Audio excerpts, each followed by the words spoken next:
What Finally. is happening? We are back. And what's it called again? It's another Saturday night egg roll. So yes, hope you guys are doing well. Next week, what's it called then is 4th of July.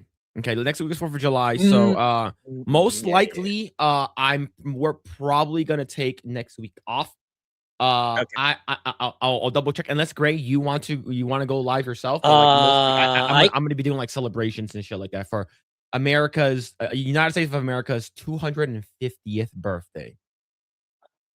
I can, Yeah. but that's the thing. Won't everyone else be won't chat be celebrating too?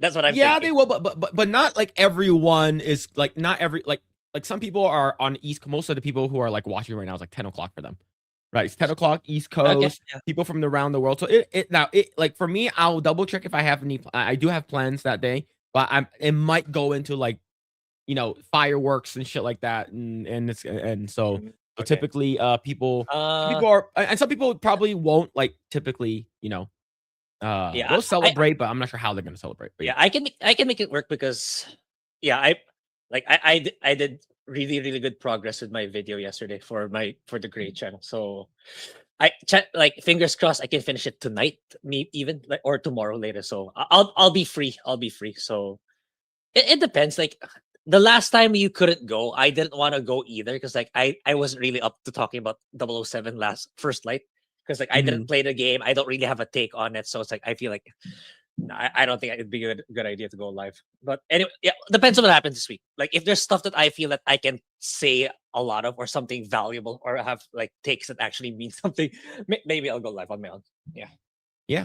But anyways, chat, welcome back to another stream. Hope you guys are doing well. Yeah, we have a bunch of stuff we're gonna be talking about tonight. A lot of it's gonna be revolving around Supergirl. And then there's gonna be some PlayStation, Xbox, Nintendo, Bungie, what's it called again? A bunch of other shit that's been coming out. And typically we end up talking about boobs one way or another. But yes, Mhm. Leon will be with us after. So he's currently still on with Hypnotic and on Hypnotic's channel. So shout out to Hypnotic. Yeah, he's currently there, and he won't be coming on until that's done. But I did tell him if you need to go eat, you need to go grab food or whatever. You need to go grab something to drink. Go do that before you come on here. So he'll be on in with us in just a bit. But yes, before we get started, would you kindly smash the like button, subscribe to this channel, share this video with your friends. We're also live on Rumble and on X, so be sure to check that out. Also, Grae has not forgotten that he'll be doing his food challenge, but remember, it's going to be in September. It's those kind of ways of it. Yeah, It is for sure. 3 months away. So Grae is he's gonna lose weight for his what's it called? His uncle's wedding, and then he's gonna gain it all back within a day. Okay, so that's exactly That's all true. right. So we did it. So the chat wanted Grae to eat food. Now here's the thing. I'm not gonna be eating anything. All right. I'm not gonna be eating any food unless y'all want to, and unless y'all really want me to eat something and or do something about it. Then maybe. All right. I'll maybe consider it. But yeah. Um. But yeah. So there are a lot of crazy stuff that's been happening in the video games world and Supergirl stuff. But yeah. How are you doing, Grae? What's going on with you, man? Yeah. Yeah. It's like I've been working on like my video. I think I was kind of lurking your stream a little bit, but at the same time, like I was writing the script. Then I even managed to record half of it, which is like that's really fast for a typical video. So I kind of got cut off the loop from but I do know like stuff happened with like Angry Joe with with Nerdrotic GNG and he was kind of shitting on everyone as per usual. And like yeah, I did read about GTA 6, but it's like for me, yeah, I think everyone has the same talking points about it where it's like, this sucks, like it's so expensive. There's no more physical disc, but at the end of the day, people are still gonna buy the thing. I think pretty everyone's in agreement that that's gonna happen. So yeah, pretty sad, but it's like there was even some. We'll talk about it later. Anyway, yeah, it's like yeah, pretty much. I'm not excited for Will you be getting GTA 6, Phil? I'm not. I'm not getting GTA 6. No. I know it's gonna be one of the biggest games ever. Yeah. It's going crazy, and I don't think I would be getting a GTA 6 because I don't think it's a game that's for me. Now, here's the thing, if people want me to play it, people want me to check it out, I might consider it, but as of right now, it's not a game that it's not a game that I play. It's like I followed it, right? Like, the only GTA game I've ever played was GTA 3. And like, I've never really been, like, a big fan of, like, stealing cars, having sex with hookers, gambling, and then, beating black people. You know what? I might consider getting the game. I might consider getting the game.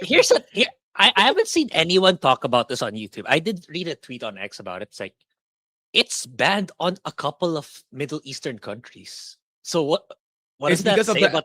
it's because it's LGBT. Yeah, that's the thing. So do you think there's gonna be like some sort of pride parade in it Yes. if it's bad? Yes, there 100% will be. Yeah, that's 100% will be some so pride some pride bullshit. that's gonna be all over the internet. Like, and like some people are gonna try to road rage and stuff like that. Or when it comes out on PC, you know people are gonna mod that shit like crazy. Yeah. Yeah, so but it's like the reason why it just it never appealed to me. Like, I know people was like, "Oh, you can Yeah. go around and jack," like, back in the day, right? When I've seen gameplay of GTA 2, right? It's like basically like a bird's eye view. It's like you're looking straight down, and it's sort of like it's just you're going around stealing cars and trying to get away from the cops and stuff like that. And then GTA 3 was the one that sort of really popped off on PS2 with they did the whole, like, the flock of seagulls and, the song they did with Iran. I think that's fine. Not Iran, the country, I'm talking about Iran, the song. But, it just like, when I watched my friend play, I never thought that's, "Holy shit, this game is so fun." I never thought it was fun. It looked boring to me. It's just like, "Oh, yeah, cool." He said, "Hey, check this out.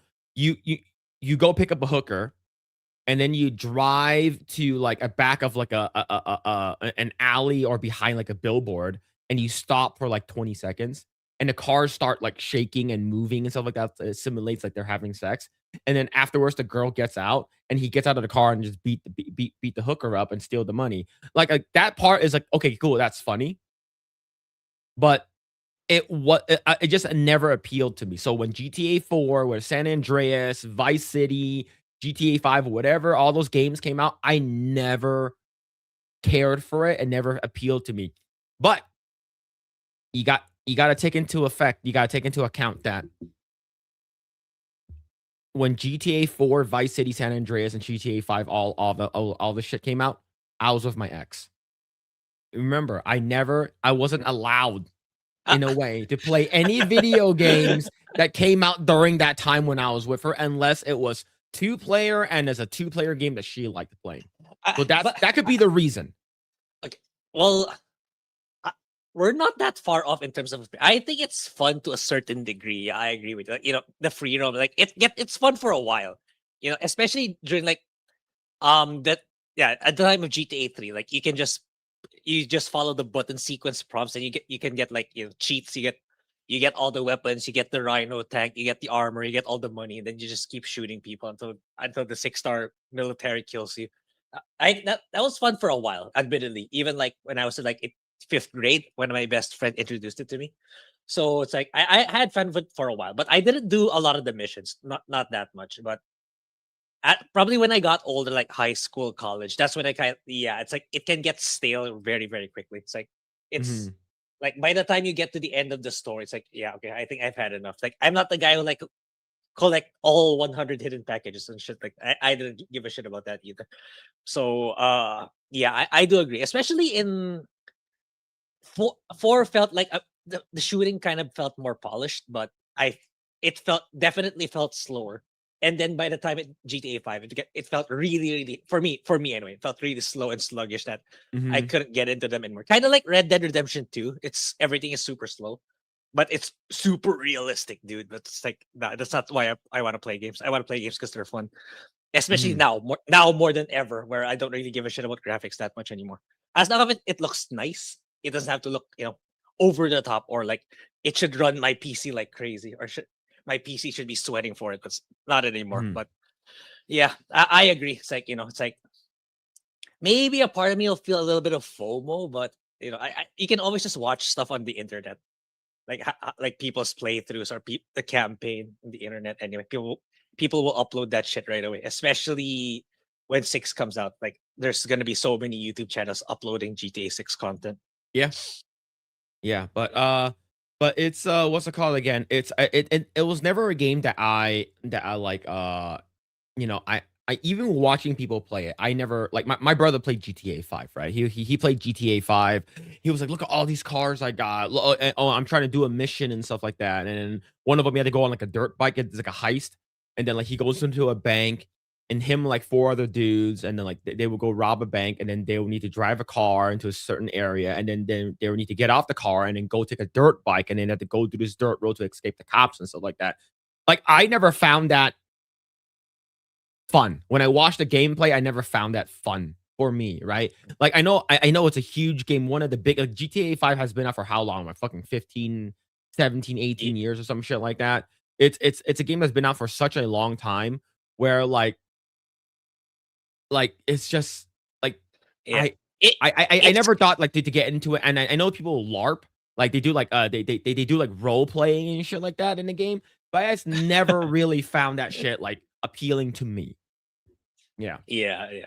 Yeah, and it's crazy. Like we got so many GTA games back in our elementary and high school years, but the generation after us only got one. It's what, right? Like I think by the time like they reached elementary, that by the time they reached high school, they only experienced GTA 5 all the way, because all Rockstar did was remaster it and porting it to the next generation console. It's only now that they're experiencing a new GTA. And that's like compared to before, we got so many of them back when it didn't matter. Like, it didn't have to be ultra expensive to make. But now, the landscape clearly has changed. And it's like, what I'll do at most for the time being is like, I'll just watch the entire. I still want to know the story with these games. That's the thing. I still want to know. Yeah. Kind of like a movie. So what I do is like, I'll watch someone who uploaded the entire story or the entire camp.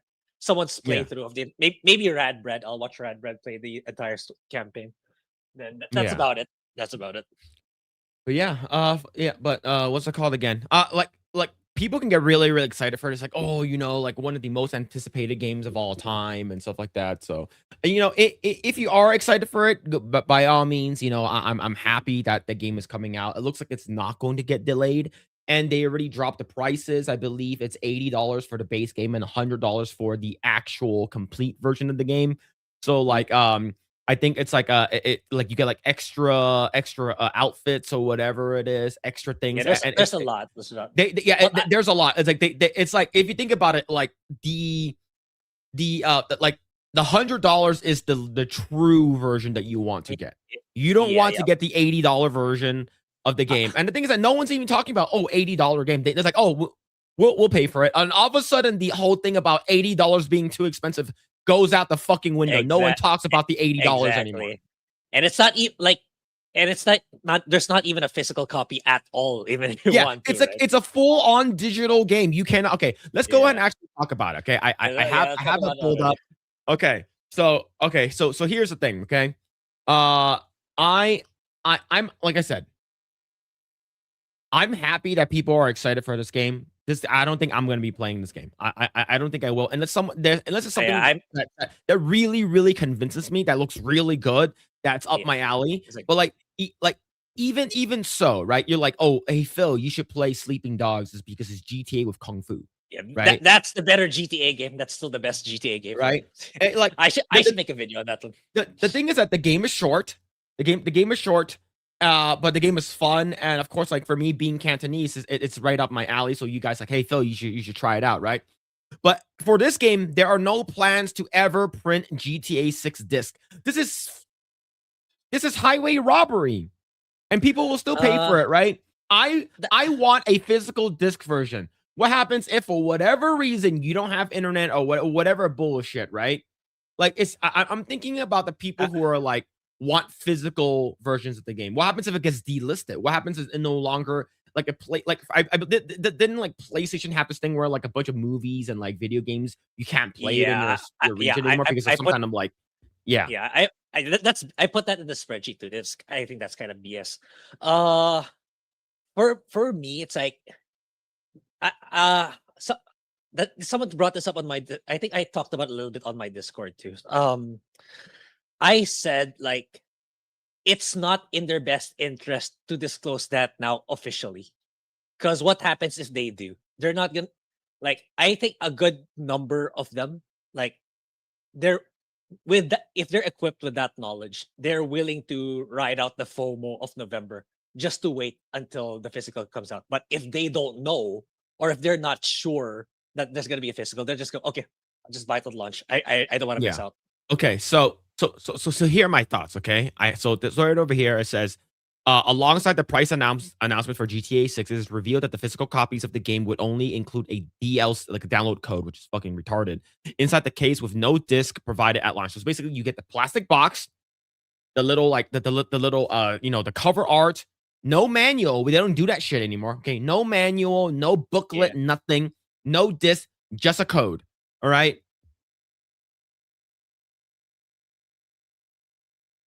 GTA 6 fans are paying eBay scalpers for this shit.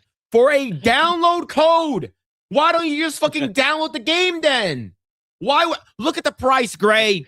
Look at the fucking price. Look at this shit. $130, $120. You guys are fucking retarded, man. If you buy this shit. You guys are you're buying a download code. All right. Once the code is done, it's used, it's locked to your account. You cannot use it anymore. If you buy the shit, you deserve to be scammed. yeah. Well, maybe they really just want something to. Okay, I my Resident Evil 9 is I didn't buy it directly from Steam. I bought it from our retailer because it's cheaper. But the thing, here's the copy of Resident Evil Requiem. Yeah, it's the same shit. Like all you get is a code. Don't try to get it. I already already redeemed the code, so it doesn't matter. So yeah, all it's inside is a code. It's like it looks like there's a disc, but there's no disc in it. So it's like I got this not because like it's like I wanted to hold something. It's because it's like $10 cheaper compared to me buying it on Steam. So I don't know. People just want to hold something, I suppose.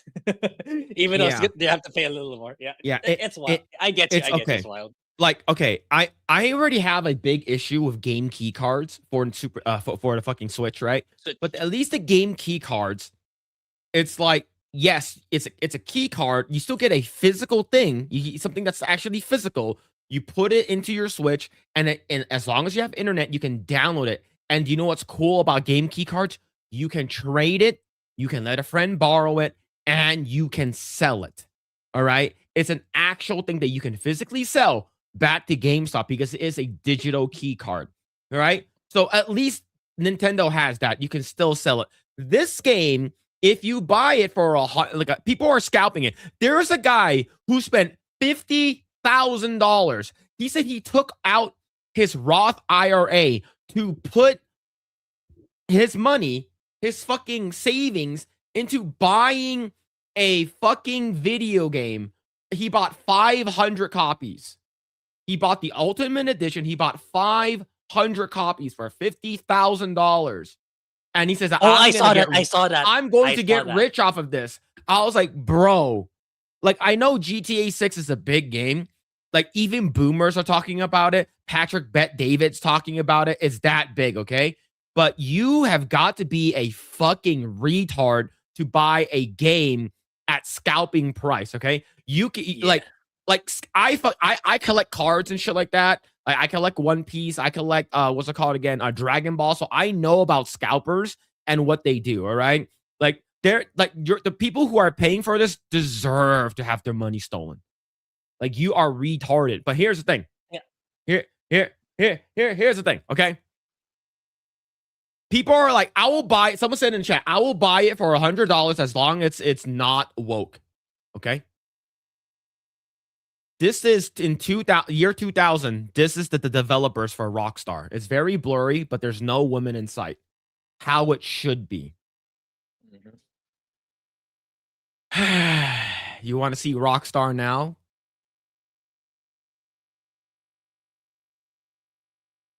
Damn, that's a lot. That's a lot of women. I see like 3 guys. One, And 2. Okay, that's like 4 guys, 5 guys here. and Let's get what are a the odds? let's What get are the okay. So this is the staff. Okay, so let me show you. This is the staff. This is not the development team. Okay, you want to see the development team?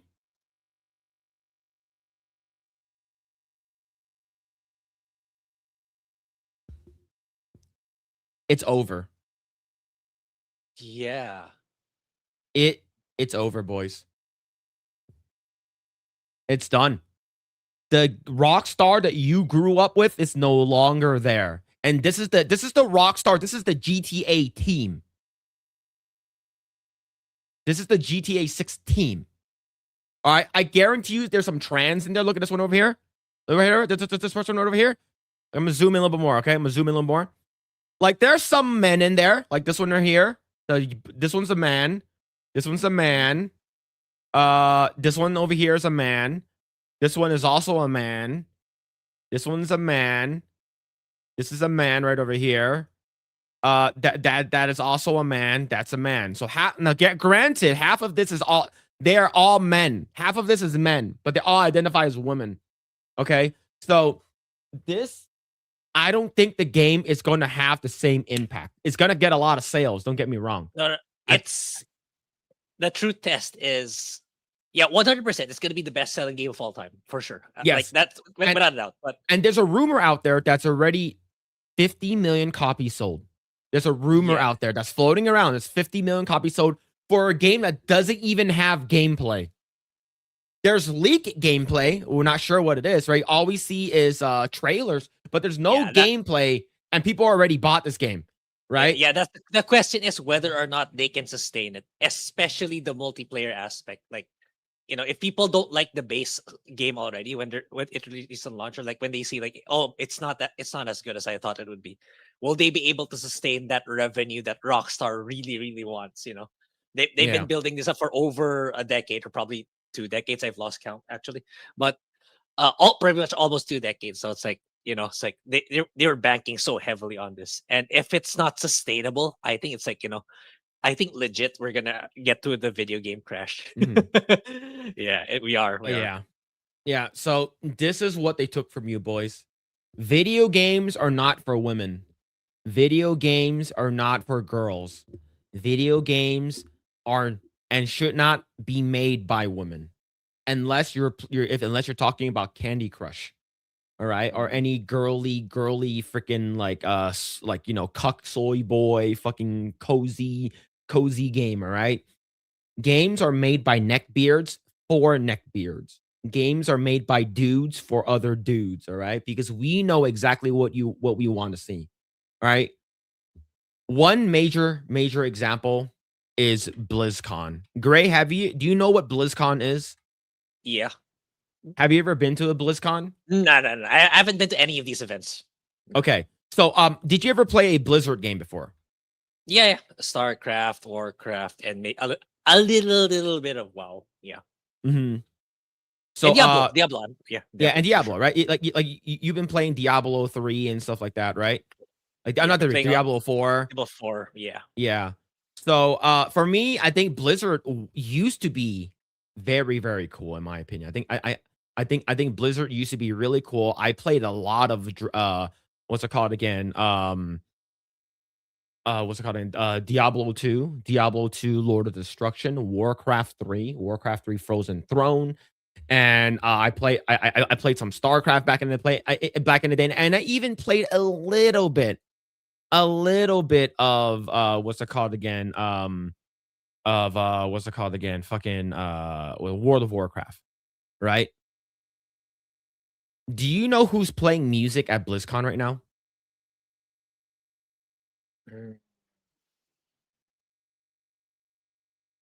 So, I think K-pop is great. Don't get me wrong, but if you're gonna have a musical guest to kickstart BlizzCon, that's happening right now in Anaheim,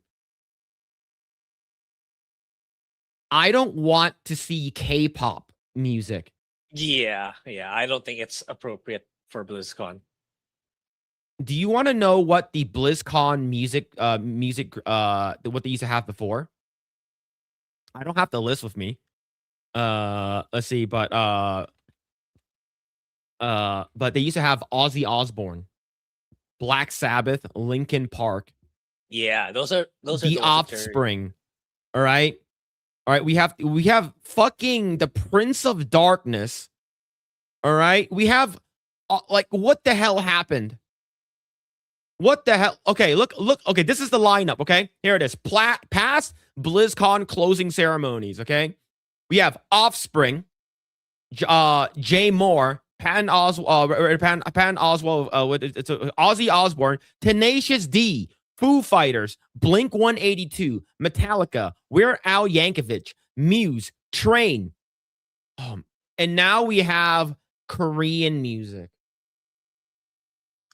When did they start having Korean music, Grae? 2023. Oh. Yeah. So the old Blizzard that you grew up, now Train is like it's not really a rock band or anything like that. Train is more pop. But the fact that the Blizzard that we grew up with, the Blizzard that was hardcore, when you watch fucking Arthas fight Illidan, when you see Arthas become the Lich King for the first time, when you watch fucking the trailers for Warlords of Draenor, when you watch fucking what's it called again? Deathwing fly over and fucking scorch everything in like fucking Cataclysm and fucking Onyxia and shit like that. All of that stuff that we thought that was badass about Blizzard, all fucking gone. It's gone. The masculinity from Blizzard is all gone. Now everything is K-pop. Everything is like fucking. Oh my god! Like I said, I have nothing against K-pop, but this is not a Blizzard thing. It's not the it is now. Avenue. It is now. Is because Blizzard's fucking gay, and you know who's also fucking gay now? Rockstar. Rockstar has been gay. All right. Rockstar has been gayified. The LGBTQ has fucking infiltrated and turned everything fucking gay. And I hate what the gaming industry has become. They're not making games for you anymore. All right? This is GTA and Rockstar in name only. And I hate it. But yeah, man. Grae, any closing thoughts on this, man? What are your thoughts on it? Yeah, it'll be interesting to see, like in the coming months and next year, on how GTA 6 is. Yeah, it'll be like, the phenomenal sales, the best game ever made, or the highest grossing revenue game ever made. But like, I imagine like once the honeymoon phase ends, that'll be curious to see, like, what actually people feel about the game, and will there be like documentaries about what GTA games used to be like versus GTA 6 and stuff like that. And yeah, again, it's like, I'm not excited for this at all. It's like, yeah, I'll feel a little bit of FOMO, but I'll be so busy anyway with Fire Emblem Fortune Sweeps still, because like, I'll be playing. There's 4 factions in the game. Okay, 4 factions, and I'll be playing them on Maddening. So I'm gonna take a long time playing that game. So yeah, so whoever's excited for it, then I'm happy for you. I'm genuinely happy for you. But I personally am not looking forward to it at all, and especially at those price points, and you can't get a physical copy. But then again, I always intended to get it on PC if ever. But yeah, it's looking at this team, it's always been consistent over the years with these video game companies, where it used to be everyone's a dude, everyone's a chud in the development team, and then suddenly they get corporatized and all became women. It's been consistent across the board that the game's deteriorated over the past. And I think even GTA will not be an exception. Maybe because right now it's like most people, the normies who doesn't know what it's like to be on the internet or has no internet culture, they'll grab it and think it'll be, oh my god, it's gonna be the best game ever. And then they realize like, oh shit, this is terrible, or this is boring. Then yeah, like that's very, very good chance that can happen. So yeah, so like Phil said, at the end of the day, video games is a man's hobby, and the best people to make a very, very good game it's no offense, it's dudes. Okay, there can be some outliers there, maybe, but it's mostly dudes because they know how men think, they know how men want, and it's like, women don't give a shit about video games. They give a shit about apparel, dieting, and shit, looking good. They don't give a shit about video games. So yeah, we'll see. But yeah, I think in the long run, I can see even GTA 6 will decline massively over time. Yep. But we could be wrong. This game could be fucking amazing. There's no woke shit in it. But based off Yeah, of the people who are working there in this picture, yeah, I doubt it. I can't imagine like IGN, GameSpot, who else? Like they're all gonna give it like 10 out of 10. This is the great guys. This is the greatest game ever made. Like I can't even fathom how good it is. It's gonna be like that. It's gonna be like that at the start. Everyone's giving it 10 out of 10, and then like after maybe 3 months, 4 months, 6 months, that's when you'll see more people say, you know what, guys, this game actually kind of sucks. Can we say it already? Can we say it already, please? Yeah. Oh man, let's see. SCDB with the 5. GTA is going to be sanitized. No, inoffensive woke slop. Rockstar isn't the Rockstar of old and hasn't been in years. It'll make all the money and be bad.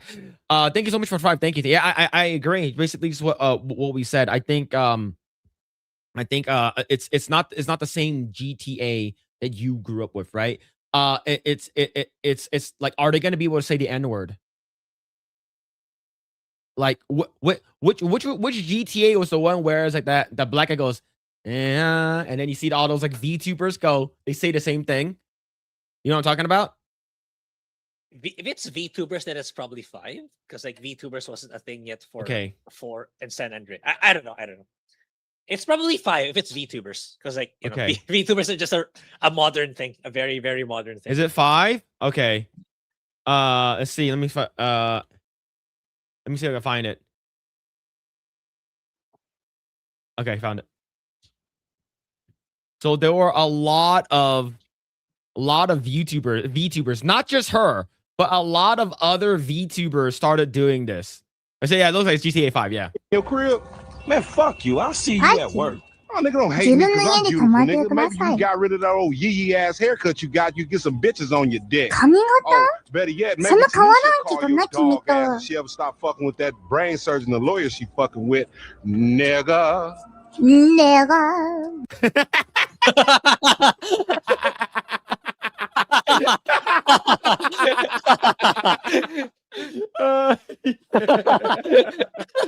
See, like, are we gonna get this? Are we going to get this? All right. If we don't get stuff like this in GTA 6, it's not gonna be good. Okay. So let's watch that shit again. All right. Let's watch this shit again. All right. With nigga. Your crib. Oh fuck, man. Yo, thank you so much, SCDB, for the 5. Thank you. Matt Frog with the 10. Thank you, man. I don't think it will be that woke. Too much money went into development for them to go hyper woke. I think it's going to be as woke as Baldur's Gate 3 or God of War Ragnarok. It won't be mixtape or reloaded. I hope you're right. I think there's going to be a lot of optional side quests. Oh yeah, absolutely. That's gonna be really fucking woke. It's like one of them, you have to go inside and have sex with a transvestite in order to get the information out of that. Oh shit! I think that's what it is, man. So I think it's gonna be optional, right? It's sort of like you have to really go out of your way to get into the gay stuff. Like I guarantee you, there's going to be a Pride Month parade. It's because we saw it in one of the actual key art, or one of promotion art. We saw it. Yeah, and like for me, it solidified the moment I read like it's banned on several Middle Eastern countries. So yeah, it's like they don't just imagine a game that big. Your country could make some money out of that game. So it's like if the fact that they're banning it, it means that, there's some things in there that they don't like in terms of content. Yeah. All right. Here, we're gonna watch another one. All right, we watch another one. Here we go. Here you go. Nigga.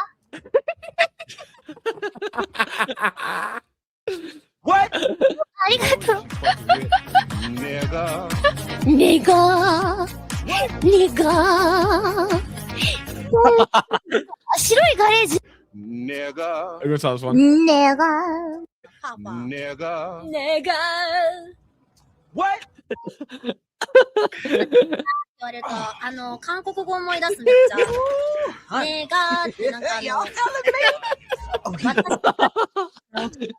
韓国語思い出すな。Shoo! Get on out of here! 来てもらえよ。 That brain surgeon, the lawyer she fucking with. Nigga. ねがー。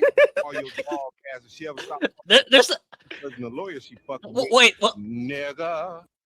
Yeah. Did one VTuber trend and everyone followed? Is that like, I don't know what it is, but it's I just had a feeling like one VTuber started playing it and all of them started playing it.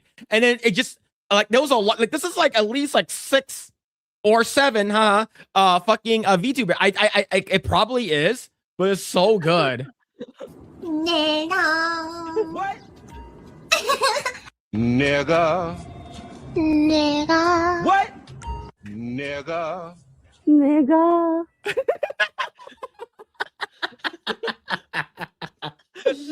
Oh shit, man, it's so good. Yeah, so this is so good. Yeah, so if you guys haven't seen this, it's so, like I saw it first on like Instagram Reels, and it's like it's this exact same compilation about like 8 VTubers say the N-word total of 12 times. And you know what? And if you go into the comments, have you seen Lego Batman? I have seen I've seen you play it. I've seen other streamers. No. It's Lego Batman the movie. Oh no. Sorry. So there's a scene over here. Okay, so let me see if I can show this. Okay, all right.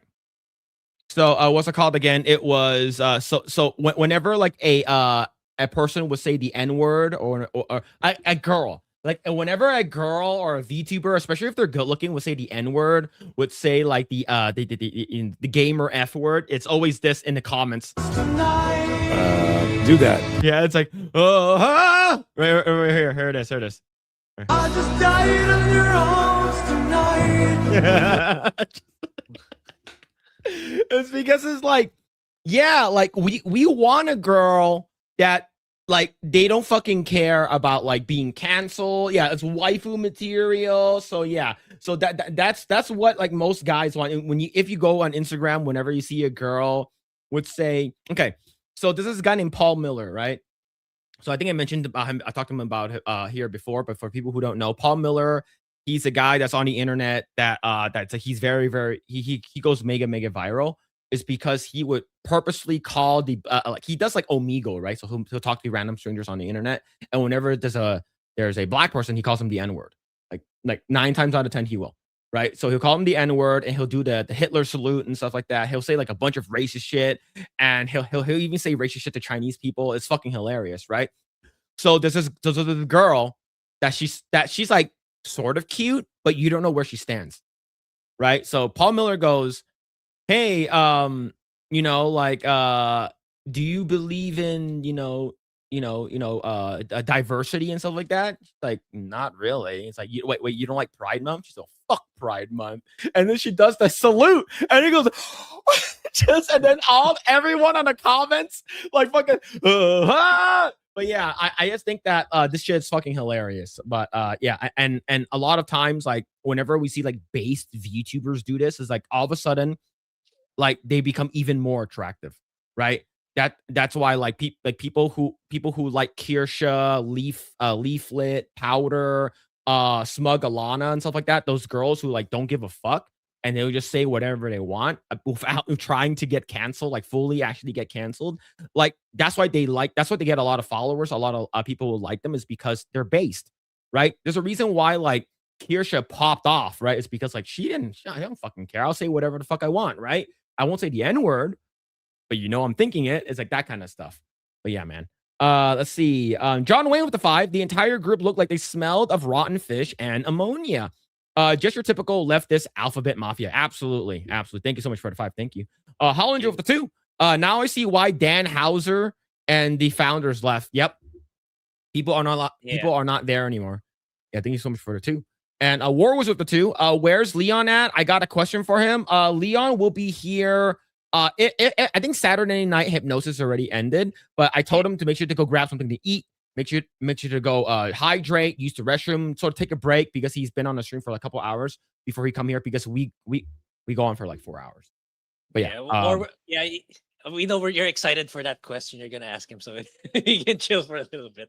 All right, so now I do want to talk about this. Okay, Grae, have you ever played World of Warcraft? A little, a very, very, very little. And I was when did you play? When did you play World of Warcraft? We're gonna watch this. High school. Okay, let's go and watch this. Okay, so this is the cinematic trailer for Warlords of Draenor. All right, and this shit goes fucking hard. Back in the day. This is back in the day when Blizzard was fucking untouchable. All right,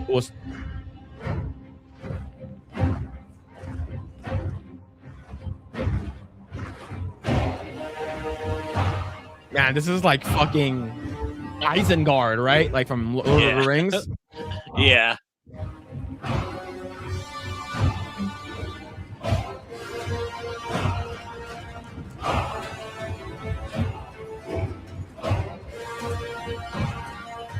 Man.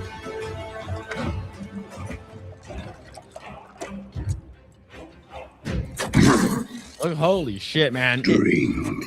Like, it still looks good. Claim your destiny. You will all be conquerors. And what, Gul'dan, must we give in return? Everything.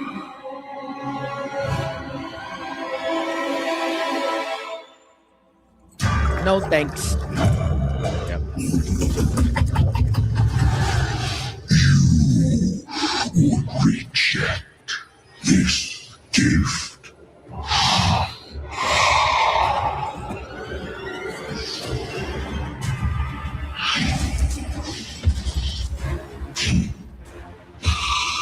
Man. And did you bring these mongrels here?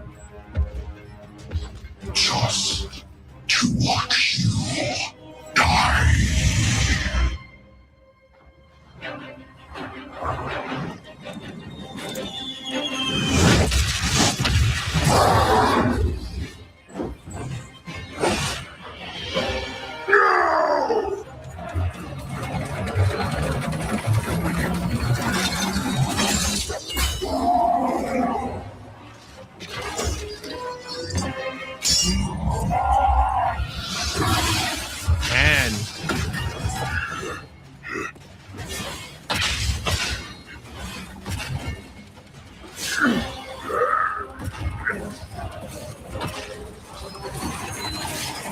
Yeah, I have some. Okay, after this, I have some Warcraft questions. Yeah.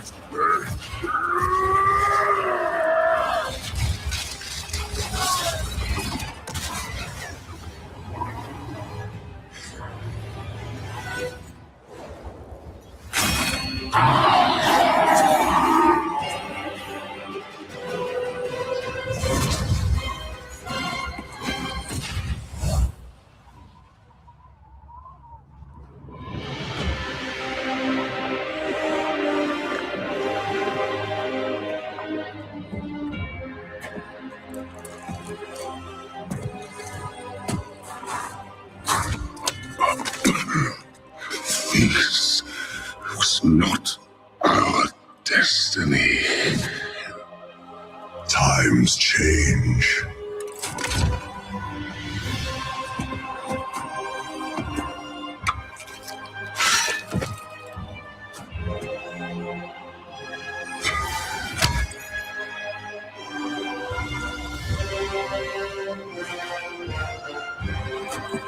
We will never be slaves!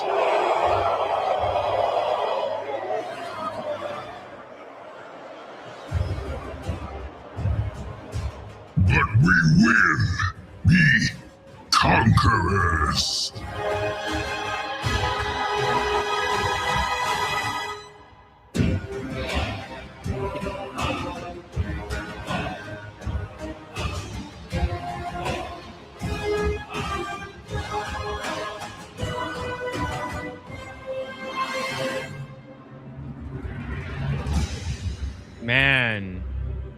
Look at like holy shit, man. This was so Wait, they made the this, cinematic back in like 2013.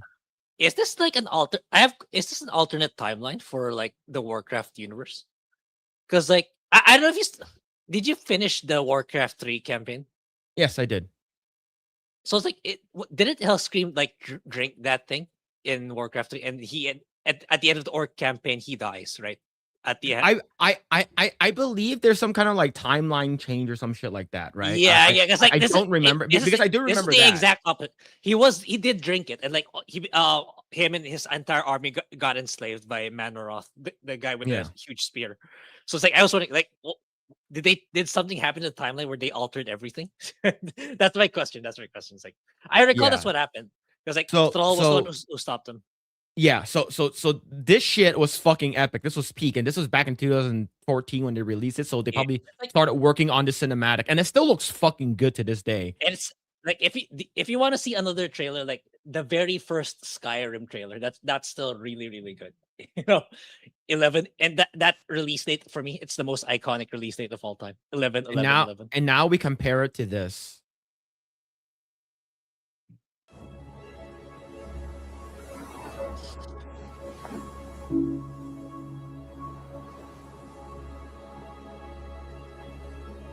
Oh yeah, I think I watched this.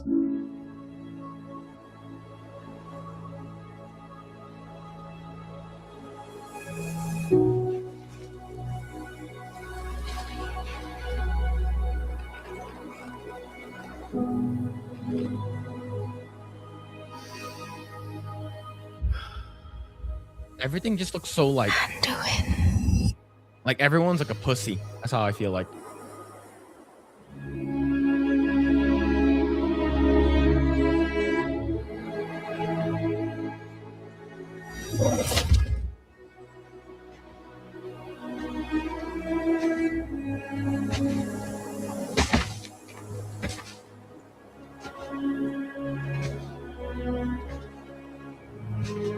You're here to tell me we don't get to hide. Is that it? You needed time. It's like I'm gonna pause right here. Like, yeah, it's like, well, what is that design? It's like why? Like this is Thrall, right? He's looking old. But like it's just like it's like you're like and like no one wants to watch another man cry. Okay. No one wants to watch another man being sad and shit like that. Where's all the masculinity? It's like Warcraft is supposed to be about masculine shit, and you have Anduin fucking crying, and oh yeah, it's yeah. Go ahead, Grae. Yeah, it's like I didn't even recognize that was Thrall at first. Like, oh man, something about the hair, and the facial features. They're like it's like emasculated. As per usual from Blizzard. And yeah, it's like when you first open, it's like, this can feel like modern day Hollywood-ish cinematic with the tragic violence. Like that's not what Warcraft is about, in my opinion. Like based on what I've played in Warcraft 3 and a little bit of WoW, it's like the previous trailer you showed. It's like, epic fights and war. It's like, evil people, the various factions clashing, not this gay ass shit. Yeah. And so let's go over here. Let's fast forward. Okay, let's fast forward. Anduin, the world needs your light again, my son. You touched me like my dad.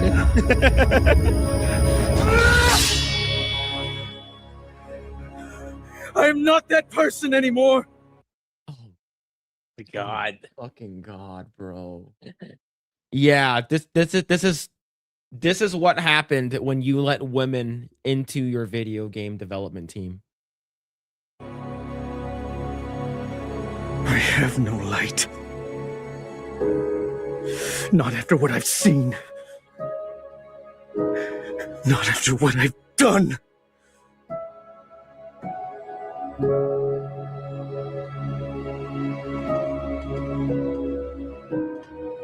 You are not your past, Anduin.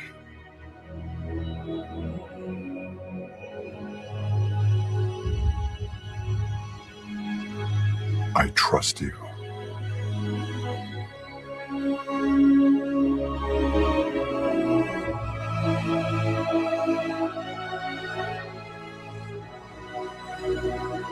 This is so gay. Yeah. Now Thrall's crying. Hear me. Now Kith. They're getting worse.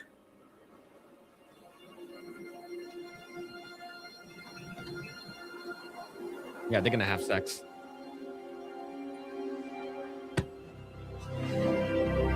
Look, whatever's coming, I'll stand with you. Of course I will. But we were drawn here by the voice. Who is a thrall? Who's calling out to us? The trans not sure community. Yeah. But that sword was aimed at someone.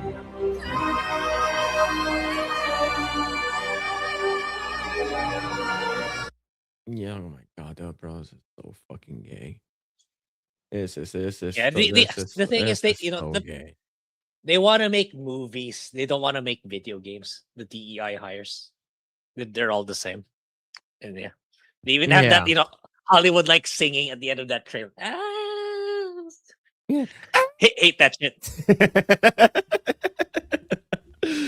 Yeah, so that's basically what Warcraft has come to, and it's not good. All right, it's just like this is what happens when you let women into the video game sphere. They ruin shit and stuff like that. Whether if it's other men allowing it to happen, or if it's for DEI purposes for money, it doesn't matter. Yeah. Ultimately, they have been an infection in the gaming industry, and they fucked everything up. Yeah, that's why. Yeah. That's why. At least Japan is waking up to it, and like China and Korea will not relent to it. It's like I'm more looking forward to their stuff nowadays than what Yeah. the West is churning up. Yeah, for sure. Yeah. See, Mitchell Fields with the 5. Blizzard was good, but then someone was 5 for something in the bathroom. It's not me. All right. I was working at Activision, not Blizzard. All right. Unless you're talking about Bobby Kotick and having breast milk pass around the studio. You're talking about that. And then like people fucking start talking about like it's like Yeah, like there's- Blizzard had a lawsuit. It's because like there's a girl that committed suicide.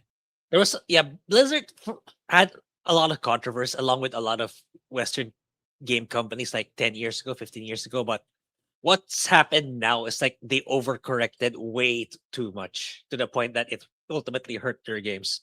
That's what happened with DEI. Like, you know, DEI was meant probably to correct that kind of toxic. There really was a toxic culture back in the day, but they overcorrected massively. They overdid Yeah. it. They really did. Yeah, and then of course, this actually segues us to this article right over here. See, report claims Activision Blizzard titles were used to subsidize failing Xbox titles. Yeah, not a That surprise. is wild. I That's- look.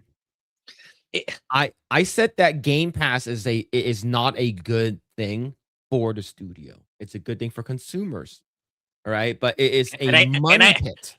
Yeah, and I showed the numbers last week, right? Like, imagine like I showed Gears of War, right? Rumor is that game cost $400 million to make, right? And for me, imagine me, it cost me $4 to play that game. It's like that's wild, dude. Yeah. It cost me just $4 to play that game. So there needs to be 100 million me's for them to break even. Like that's wild.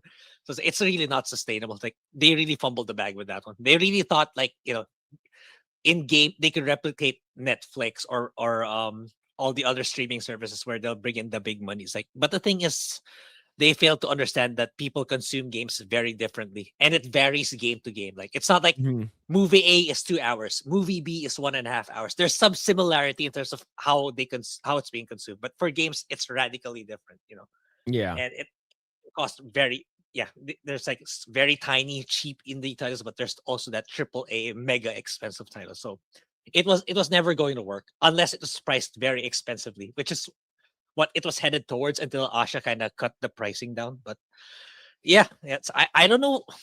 Like for me, ultimately, like it's within 5 years. It wouldn't surprise me if they sunset Xbox entirely. You know, Microsoft just throws in the towel.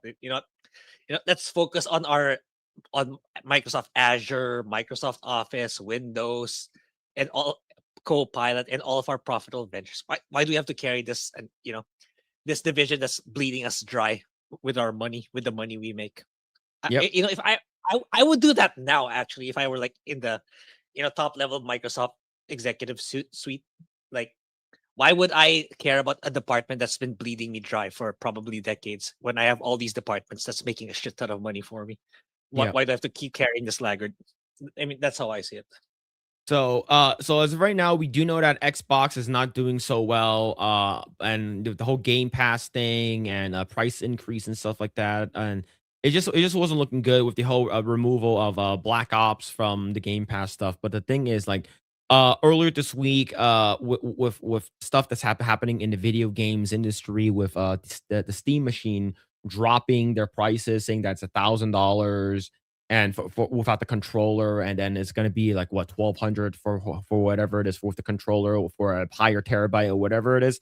That that's par for the course. It figures, it's supposed to be 750, but with this whole like RAM increase, like, I understand that they like the why, because people like Steam, but Xbox is a dead console, and they have the fucking audacity to increase their console prices. Yeah, it's wild, dude. Out of every console, right? I know that PS5 is doing, pretty well. Not as good. I think the Switch 2 is outselling the PS5 by a lot, according to Famitsu.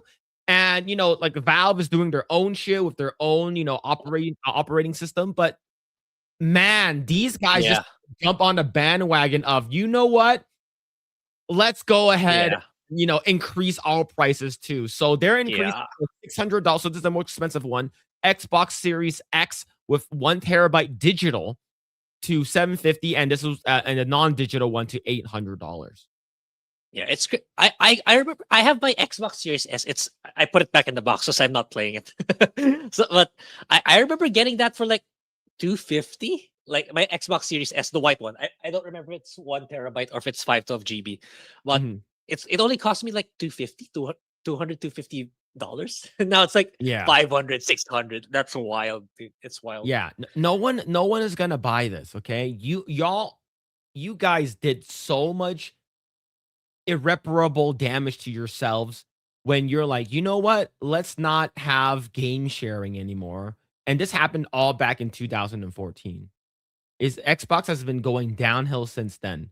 Now, a lot of people are still like, they just don't like Sony, or they just don't like Nintendo or whatever it is. They just rather just play with the PC. But like, this price increase is not needed. All right. Like, this will make people. Do you think increasing your fucking dead console prices by like by $100 to $200 or $150 is gonna make you more money? It's gonna make people not want to buy your shitty console. But I kind of read somewhere the statement where they really tried to not do this. They really tried hard, but it just wasn't feasible. It just really wasn't feasible in the business ops and the market. What's going on in the market right now? So my question is, and I believe it is likely, I think Nintendo and Sony are primed to do the same thing again. I think they're gonna do it again. I think it's gonna be the same with the Switch 2. I think it's gonna be the same with the PS5. But at least Nintendo, you can shit on them all you want, like especially when they announced the Switch 2 with Mario Kart $80. I think people just massively overreacted to that one. Where like, especially if you compare it to Sony and Xbox, like for me, they're more atrocious compared to Nintendo. Like, for at least Nintendo's like giving you the good gift. For me, it's like there's Fortune Sweep, there's Xenoblade Genesis, and Ocarina of Time remake, and all the other exclusives that Nintendo's keeping under wraps. At least, as much as the prices of everything is increasing in gaming, at least Nintendo's providing the good stuff. Like, you have a reason. There's good games in it. Not to mention, at least the Switch 2 is like $500. A lot more reasonable compared to the others. Yeah, and you can play it portably and on a TV or on a monitor, compared to Sony, where you can and Xbox, you can just play it on the screen. And PS Portal, like, not everyone's gonna get that. And I hear the input lag is still it's still there compared to compared to the Switch. Yeah. Yep. So here's the thing. Grae, you want to read this for me really quick? Xbox CEO Ash Sharma believes gaming is becoming unaffordable for the average consumer. She's trying to find ways to make things cheaper, but claims it's a really hard formula to get right. Yeah, that's the thing. It's like there's also news last week, or was it early this week, where they're partnering with financing companies so you can pay in installment. That's wild, dude. Like, yeah, those have been available for the longest time, but for them to officially partner with them just so you can buy your Xboxes, you know, $50, $100 a month. Like, what is this, a car? Yeah. So you gotta like finance it or whatever. Yeah. So she's like, I know that gaming is becoming very unaffordable for the average consumer. So how we're gonna fix that is raise our prices. Yeah. Yeah, so it's just like, so it's not just like, hearing that Activision and Blizzard titles are subsidized for failing Xbox titles, but it's also a bad move for you to increase your console prices while this is happening. Right? It's not a good plan, and it's I know that Asha Sharma is trying to make things exclusive again, right? Bringing back Gears of War, bringing back a lot of like first party games back to the console, which is a smart move, and then bring back the console wars, right?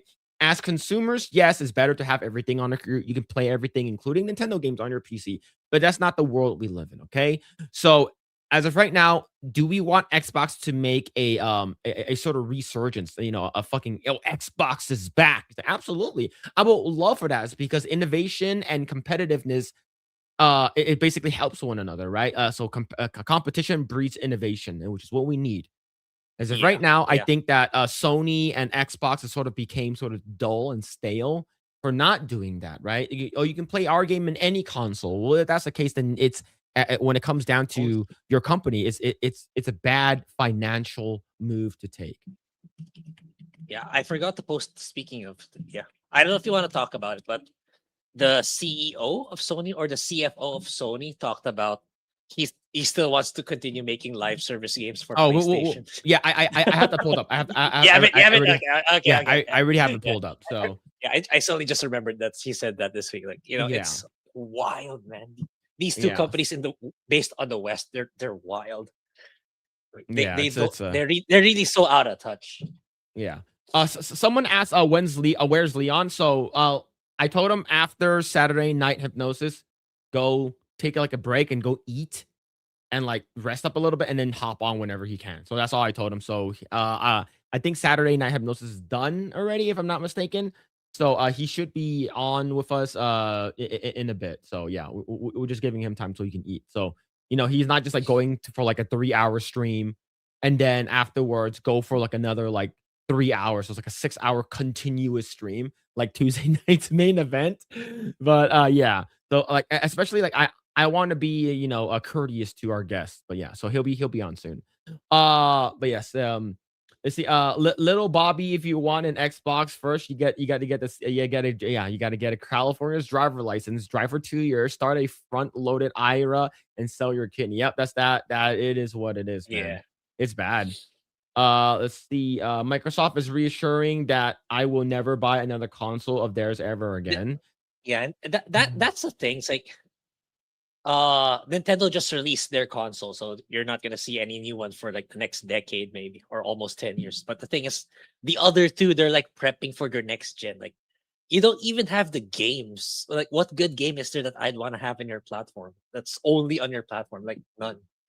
It's like Ghost of Yote, Intergalactic, God of War, Lo-Fi for PlayStation. All girl boss games that I'm eager to play. Like Wolverine's like I feel like it's just another action game, and like I don't know. It's like I'm at the point where it's like, this probably be my last run console wise, unless there's some really really good JRPG that I badly want. But even then, that they're gonna release that thing on PC or on Switch. There'll be idiots to just exclusively release that on Xbox or on PlayStation.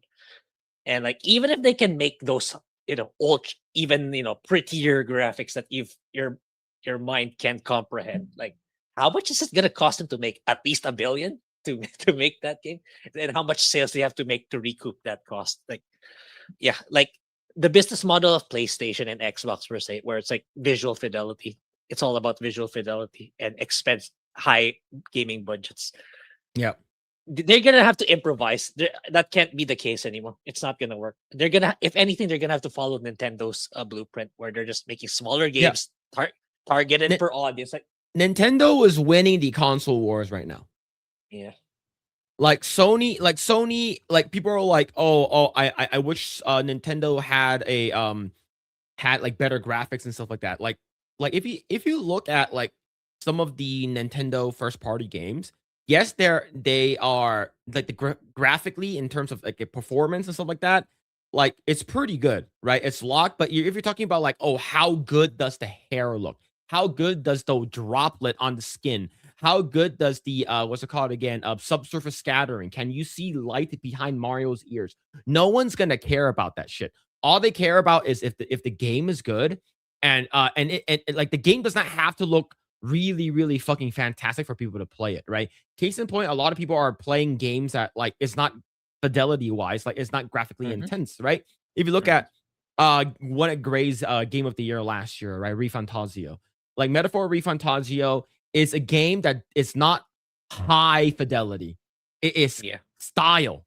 It's all stylized and it's all design, right? And it's and people don't care too much about, holy shit, look how real this guy looks. Like no one cares about that exactly. anymore. Like for me, like Trails in the Sky, I get the feeling I get the feeling they're gonna compete for my game of the year this year.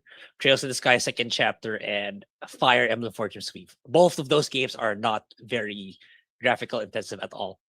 And the game I'm playing, I'm making a video of now, Adventures of Alien, definitely not graphically intensive. So it's like, like that's the direction that both the other two have to go to if they want their gaming division to be sustainable. Otherwise, like right now, like people cannot afford the hardware anymore. So even if they can make the hardware to, the next level of visual fidelity is here, DLSS 20 or whatever it is. Like if people can't afford to get your consoles, or it's too expensive, or they have to sell a ginormous amount of copies to make it profitable, then it's like, it's like there's a reason why there's so many videos right now. Oh, the video game crash is coming. It has merit. All those videos have merit because like it's not, they cannot sustain this anymore. It's too expensive to make it, and you're gonna require so much sales that's not financially sound or realistic for you to reach anymore. So you can shit on it. Like I keep saying this every week now. It's like you can keep shitting on Nintendo as much as you want to Nintendo haters, but they're the ones doing it right. They're the ones who's making a lot of money. In fact, they're the ones who've raised the salary of all employees recently by at least 10%. So say what you will about them, they're doing it right.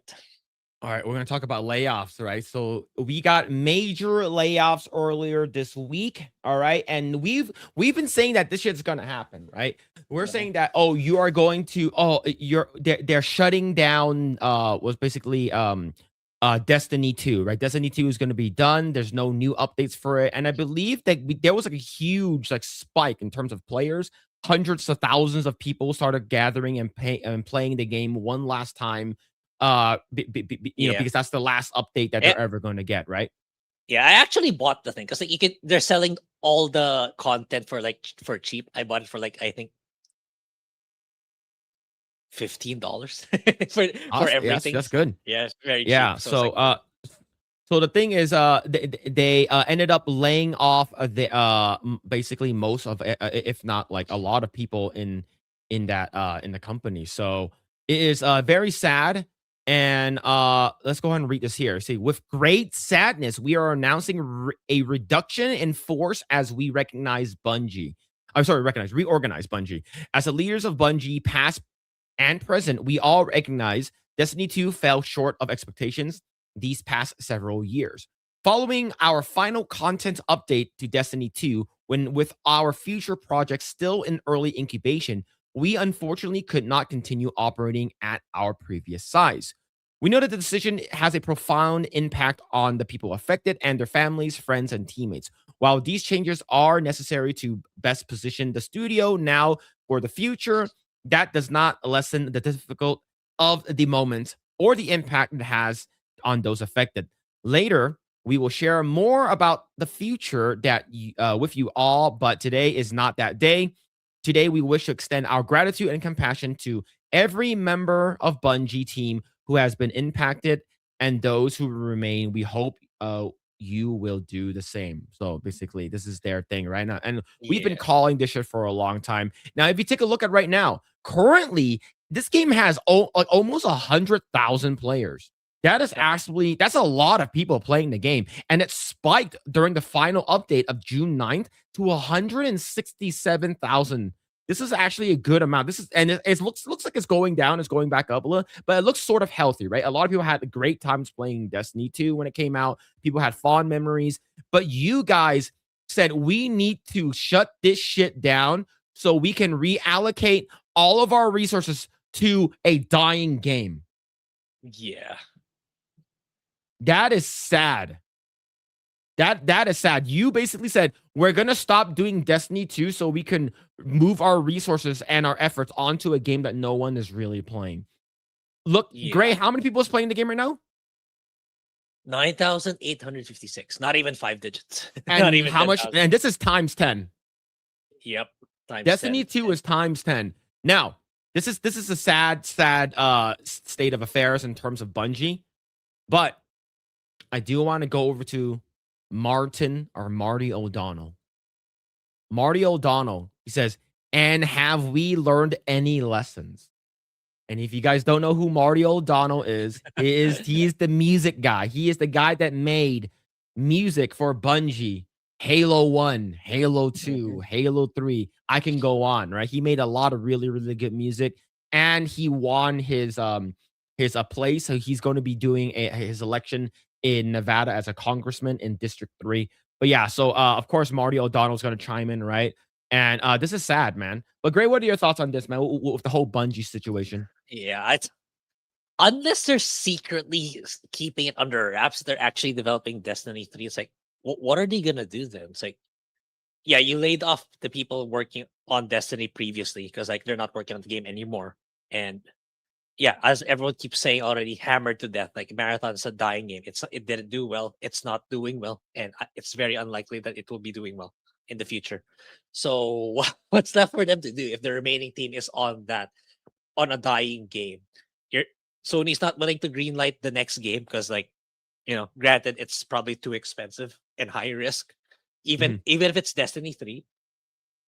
So yeah, it's like, unless you're working on something else that's, like I said, smaller in scale, more sustainable, easier to achieve profitability, then yeah, Bungie's gonna die. It's gonna die eventually if they're just gonna rely on Marathon to sustain them, which is not happening. Yeah, we do know that they're working on another project, right? We just don't know what it is. We do know that they have that. But the thing is that if the game was gonna be good, like if they're working on another project and the game is that game is going to be like their next big flagship title, they wouldn't have laid off people. They're gonna move those people from the people from Destiny 2 over to Destiny 3, right? So, or are they like, hey, we're gonna do a new group of rehiring? Is because as of right now we're winding down, we're still getting the game design going, and we only have like a core group of people working on like just the fundamentals and the fucking wireframe of the game first, and then we're gonna start hiring more people because that's what developers usually do. You have like a small group of like 20, 30 people first, and then they bring in more people in when they need more. Okay, now we need more riggers, we need more lighters, we need more animators, right? We need more designers. And then now I think someone mentioned in the chat, and it's not just what's it called again? It's not just what's it called again? This company, but it's every company, right? Not just Bungie, but they overhired during COVID. They overhired a shit ton of people during COVID, thinking that a lot of games are going to do really, really well. And this is what happens. Now you have you have people who are making up like positions, a DEI coordinator, DEI manager. You have like 20 riggers. So typically on Grae, for a game, for a game like what's it called again? Like let's say Call of Duty. How many riggers do you need? for that game. I wouldn't know. Because like I don't have hands-on experience. Okay, with so the... so riggers are basically the people that makes the 3D model move, right? They skinning and rigging, right? So basically putting the bones and the joints and making the character move and stuff like that. So so rigging is it's a very, very like technical skill, and it's hard to find good ones, okay? And typically the good ones typically get swooped up right away. So a game like Call of Duty would probably have no more than 6. Okay. Right? And the team is like that's Call of Duty already. Yeah. Yeah, and the team is like fucking like 50 people, right? And this is just developers. This is not QAs. This is not like fucking HR or fucking office managers, right? We're just talking about just the people who work with the game. So at most you have 6. Typically you have 4, right? Typically in a movie you have 2, right?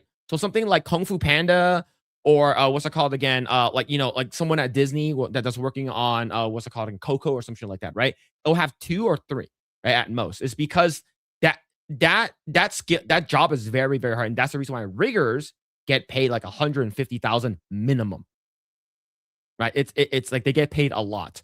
So if you're gonna have and typically if you have a rigger and stuff like that, once you plan it out, like you're typically like once you have all your characters done already, like and you're not making any new characters, the riggers are basically they leave.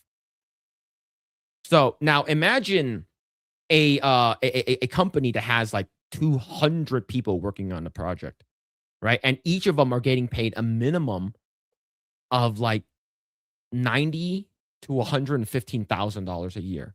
That's a lot of fucking money, right? Yep. So, and if you're talking about a game like Marathon that you can barely sustain 10,000 players, of course you're gonna have mass layoffs. Yeah, and of course you're gonna have it. And assuming it still holds true that 70% of the players is still on Steam are on PC. So what's the numbers on PS5? 2,000, 3,000 people. Like that's not good at all. That's not good.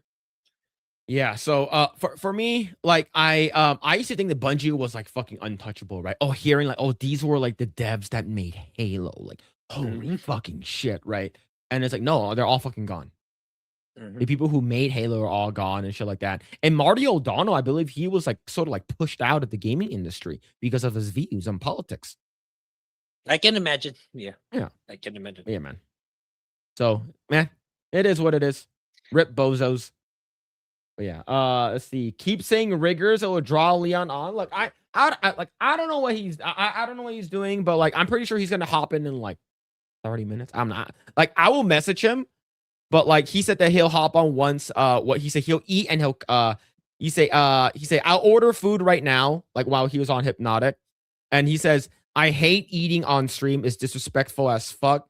But Saturday Night Hypnosis has such a big panel that I can just turn off my camera and just eat super quick. So I told him to eat. So if he doesn't come on, then like I'll message him in like 10 minutes saying that hey, when are you gonna be coming on? All right. So I'll message him then. All right. Let's see. Games like Cuphead and Enter the Gungeon were fun, simple games, were playable, and didn't have 600 people on the teams. Yes.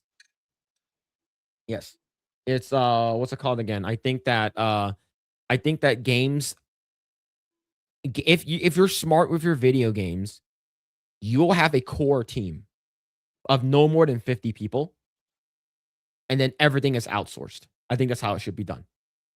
Yeah. But like outsource it to people that you believe in is because you can save time and money. Time it really depends, right? But if you're like outsourcing your stuff to like Volta or something like that, right? Volta does a lot of really good shit for like in the industry and stuff like that. Like our companies work with them. If you outsource to stuff like Volta that they're located in China, right? Or maybe even what's it called, Hamagami Carol, which is like a really, really fucking expensive like marketing company that does like crazy marketing art. Like they cost a lot, right? Like each loading screen that we would send them is $100,000. Right? We have to pay them $100,000. It looks fucking good. Don't get me wrong. It looks insane. or you can pay a person a regular salary of 150,000 a year to do it for you, right? So like, which one would you, one project for $100,000 or one salary $100,000 that that you're paying like a monthly, right? So when it comes down to video games, people are smart. Like if you look at Sandfall is one of those people. 30 people, technically 33 people working at their studio, and they outsourced everything. Everything was learned from YouTube and tutorials on the internet, and they won Game of the Year, right? And no, like everyone can't stop talking about how great that game is. So I think people are just dumb with their money. And just because you have a lot of money to spend doesn't mean that you should spend all that money. But yeah. Let's see. Those numbers won't feed the bulldog. No, it won't. No, it won't. Let's see. You see, well, Leon might not come on. I'll message him. I'm not sure if I'm actually jerking off or something like that. $100,000. Yes, $100,000 for a loading screen. Okay.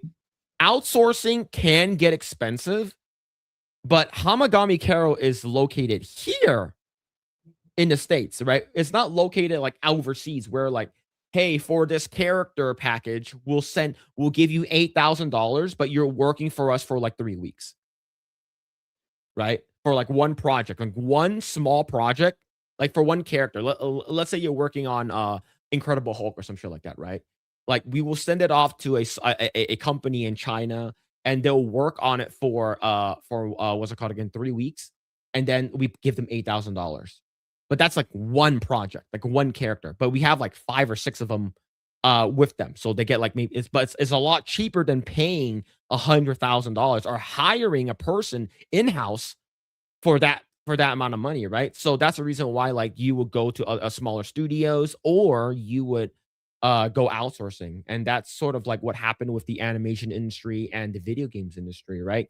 A lot of things were outsourced in the 80s, started outsourcing in the 80s, and then in the 90s, and then outsourcing became a norm. Like if you think about it this way, a lot of the animation was done here in the States back in the day, right? Like if Disney, what's it called again? Disney Animation, MGM Studios, when they used to do Tom and Jerry, like everything used to be here. But the more people started getting into this industry, the more expensive, right? And that's when they started having the union, the IATSE, the Animation Guild tag.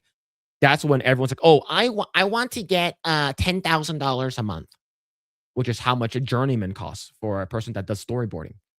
That's a lot of fucking money, right? And how many storyboard do you have per project? Not studio, per project, right? So Ben 10, which is the show I worked on, Ben 10 Omniverse, we had 4 storyboard artists. Each of them were getting paid $150,000. And so that was back in the day. That was back in 2013, 2012. Ooh, nice. Okay, that's like now how much are they getting paid now? And every year they always do like a renegotiation with the guild. So if they don't get what they want, what do they do, Grae? They go on strike. On strike. So the writer strike.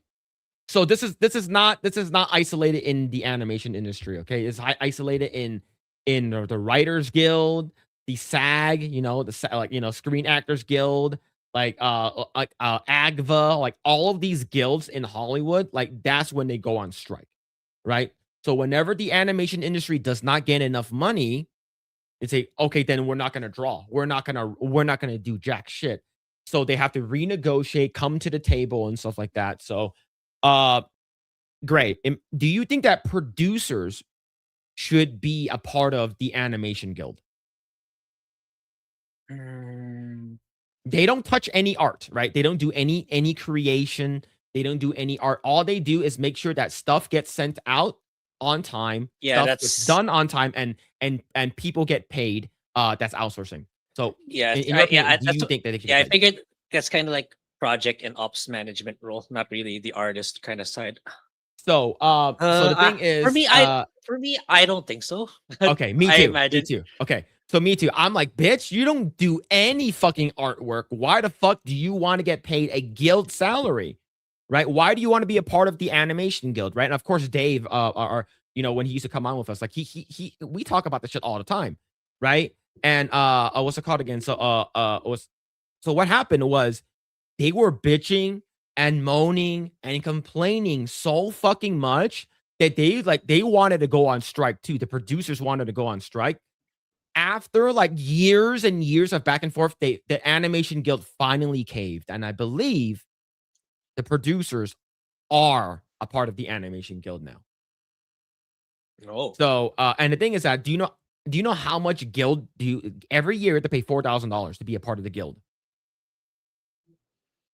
Every year, right? Yeah, you do get paid really, really well, but like how expensive it is. Now, let's talk about games. Okay, let's talk games here. There are some individuals in the gaming industry, the loud minorities, who are like, why can't the video game industry have a guild? Why can't they should have a video games guild, right? Like the TVG or whatever it is. I was like, if the video game had guilds, it's a lot of people are gonna get let go. Yeah, I can imagine. Like a lot of people are going to get let go, and it's gonna be bad. And the thing is, and the people who will get let go the quickest are the shitty ones. So the shitty ones will get let go first. Yeah, but and yeah, go ahead. Can they afford to be video games in particular, given like how badly the market is right now? Can they really command that to be to create a guild and be part of the guild? Like, I think they're just shooting themselves in the foot even more, given what's going on.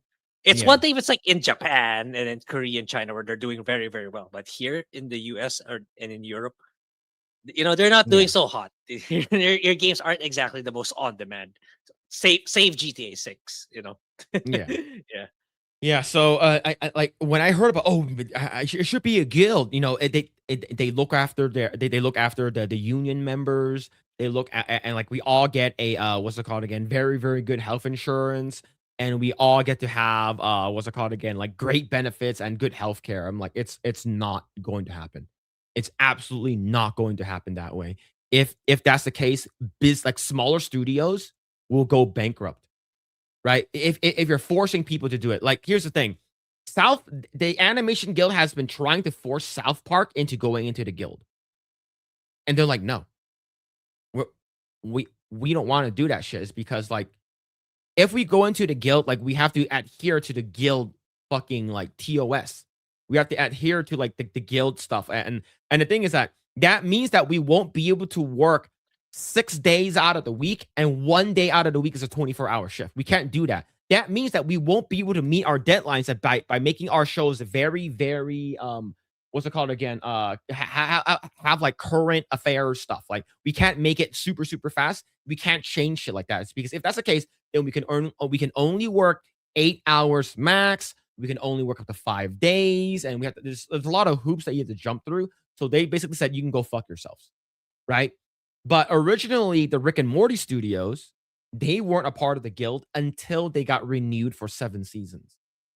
Once they got renewed for 7 seasons, Rick and Morty became a part of the guild. And it's just like, whether or not you're for the guild or you union or anti-union, it doesn't really fucking matter, right? But ultimately, when you're with the union tries to look out for you as much as possible. But like, you won't be able to, get get paid. For instance, like Grae. Let's say if you were working at a place for 20 years, you're making $175,000, $200,000 salary, and you're doing really, really well. And then all of a sudden, they're like, Grae wouldn't start a union. Everyone sort of has to like have the sort of same pay. So they hire a person off the street. Yep. And they get paid maybe like $10,000 less than you. They have no experience. How would you feel about that shit? Yeah, I would be really pissed for sure. Yeah. That's unions. Mm-hmm. Right? So you don't get paid off of merit. You don't get paid off of experience. You get paid off of whatever the paper says, right? Now, the unions, they have this kind of like Journeyman 1, Journeyman 2, Journeyman 3, or whatever it is, right? And the differences is like $10,000. Maybe 15, maybe 20 at most, right? Which is like, still, that's a good amount. But if you look at it like hourly and stuff like that, or yearly, like a $5,000, $10,000 increase is like maybe like $300 a paycheck, maybe $200 a paycheck, right? Rick and Morty is ununionized during the pre-production of season 2. 7-season deal was after season 3. Yep, there it is. We have Dave in the chat basically, telling us, yeah. So if you're working in the animation industry, right? You're working in the animation industry and you've been working there for a long time, and then like a fucking Joe Schmo comes out of nowhere, hot shot out of college and stuff like that, and he basically makes $10,000 less than you. It's like, bitch, you should make $50,000 less than me. It's like that. It's like you should be getting like a fucking like starting salary of this much. But yeah, it's because everything has to be fair. Everything now, if that happens in the game industry, bankrupt a lot of smaller studios. Right? Yeah, Sandfall, because Sandfall is considered an independent. Now, is it? I made a video about that. It's not true. Yeah, I found out the history of Guillaume Broche. He his dad is a prominent hedge fund manager, so it's not Expedition 30 is not legit indie. Sorry. But you know what I'm talking about? Like now, if we're gonna do like a guild for the video games, is it just for the US, or it's gonna be like a global thing? I don't think it can. I think it's going to be just strictly US. I don't think. Yeah, the games industry right now, they cannot especially so many studios are shutting down, getting laid off. Let alone command a union. It's like, no, it's not right now. At least not maybe during COVID, back when they were aggressively expanding. But now that they realize, oh shit, we overblew. We put in too much money, and now that it's trickling away and now, especially now in recent months, no, I don't think they have the power to be able to command that. Yeah. So I used to work at Universal Studios, right? And Universal Studios, when they force you to join a union, right? Union for ride operators, right? And the thing is that I had a guy. His name was forgot his name already. Fuck. I think his name was Alan, or forgot what it was. Right? Andre. His name was Andre. And these union workers, they've been, I forgot what number they are, but they were working there and they wanted more money, right? I think it's 118. I think Union 118 or something like that. I forgot which union it is already. But Andre has been working at Universal Studios for 20 years when I started, and he was only getting paid $2 more than I am. So I made like $10 an hour. He made like $12 an hour. Yeah, that's how unions fuck you, right? Yeah. If you're there for a long time, like it's like, what's the point? What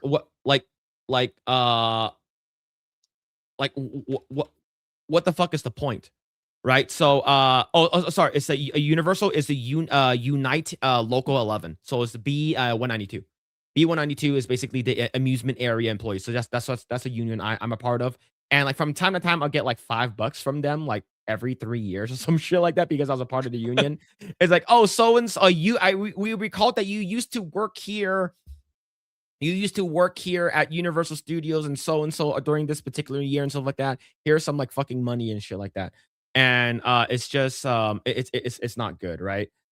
See, the games have been trying to unionize for 20 years. Yeah, they've been trying to unionize and it hasn't been good, right? If VRX can't unionize, games absolutely have no chance. Yeah, I believe the visual effects, like they've been trying to unionize for a while now, because the visual effect. Remember a couple years ago when we were talking about what's it fucking called again? Spider-Man. Was it Spider-Man or some bullshit or whatever it is? I think so. I think like Victoria Alonso, or I think that's the person's name. I forgot. I'm not mistaken. But like visual effects has been going fucking insane. They've been working so fucking hard, and they'll sleep under their desk and stuff like that. And how they're like saying, oh, there's not enough visual effects. They don't get paid enough and stuff like that. And if they can't do it, and visual effects teams are a lot bigger than the games industry. Like games industry is really small. So he's right. Like if they can't unionize, like what do you think? Like games can't do it. Phil will never forget forget old, what's his name? Andre. His name is Andre. All right. He's a tall black dude. All right.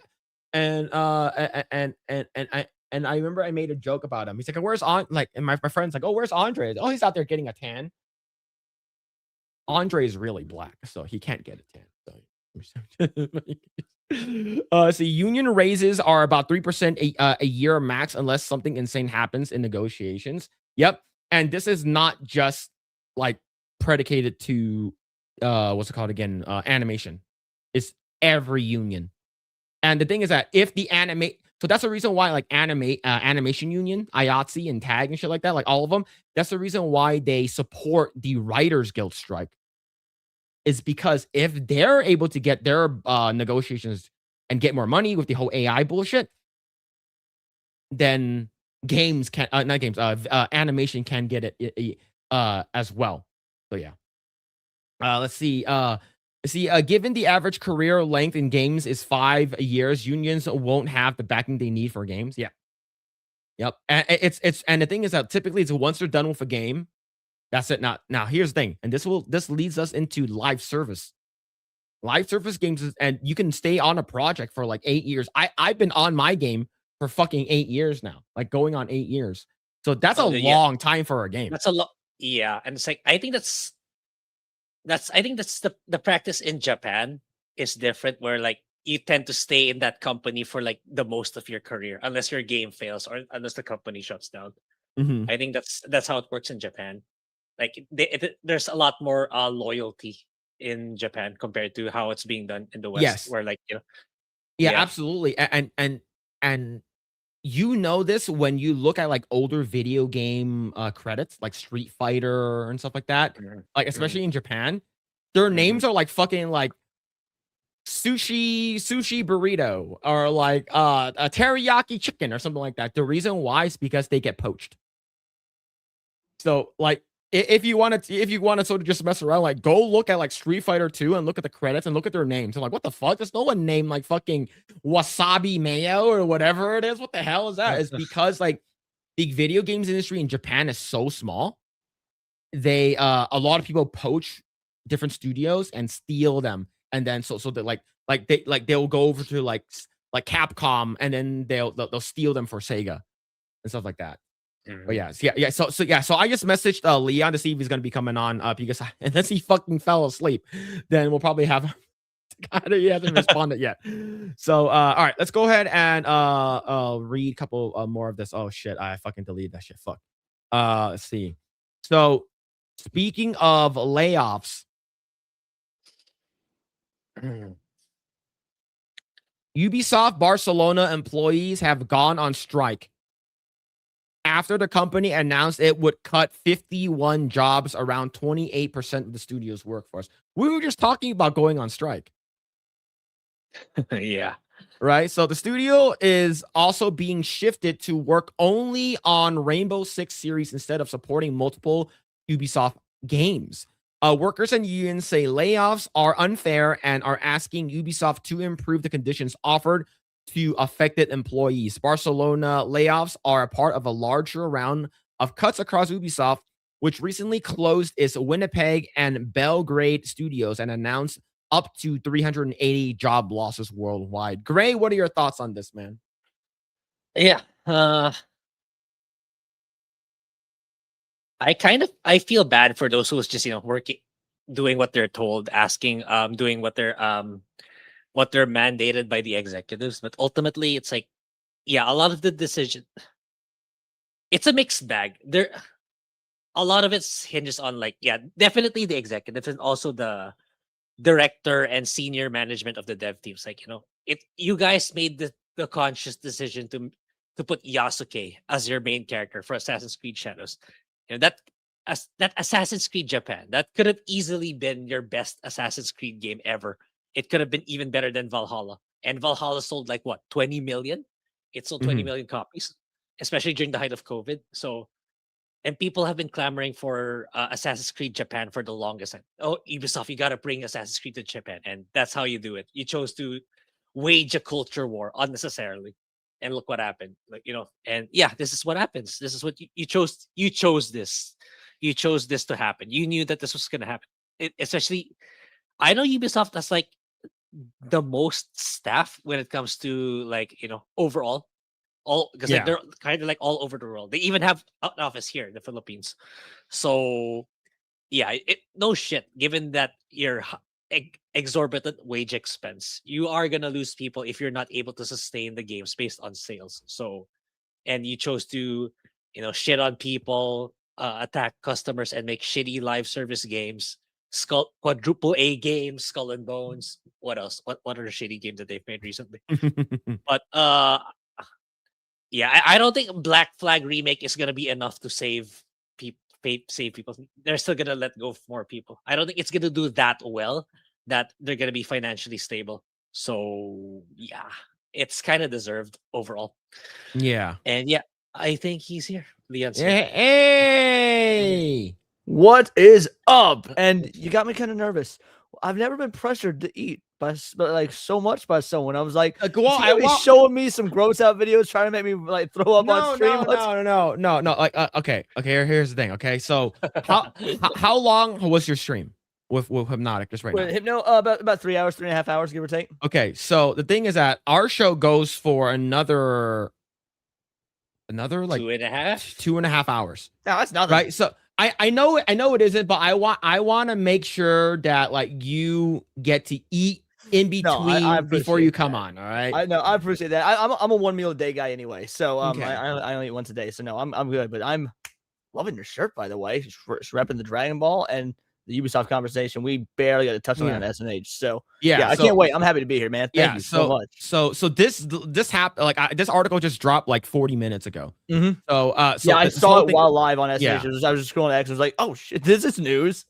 Yeah. So it's absolutely crazy, and we were just talking about like layoffs. We're talking about like strikes and stuff like that. Like how like like if the games industry was like a union and stuff like that. So so that's the thing we're talking about, and it just so happens that they laid off their stuff. And the thing is that our company was so close to being bought out by Ubisoft.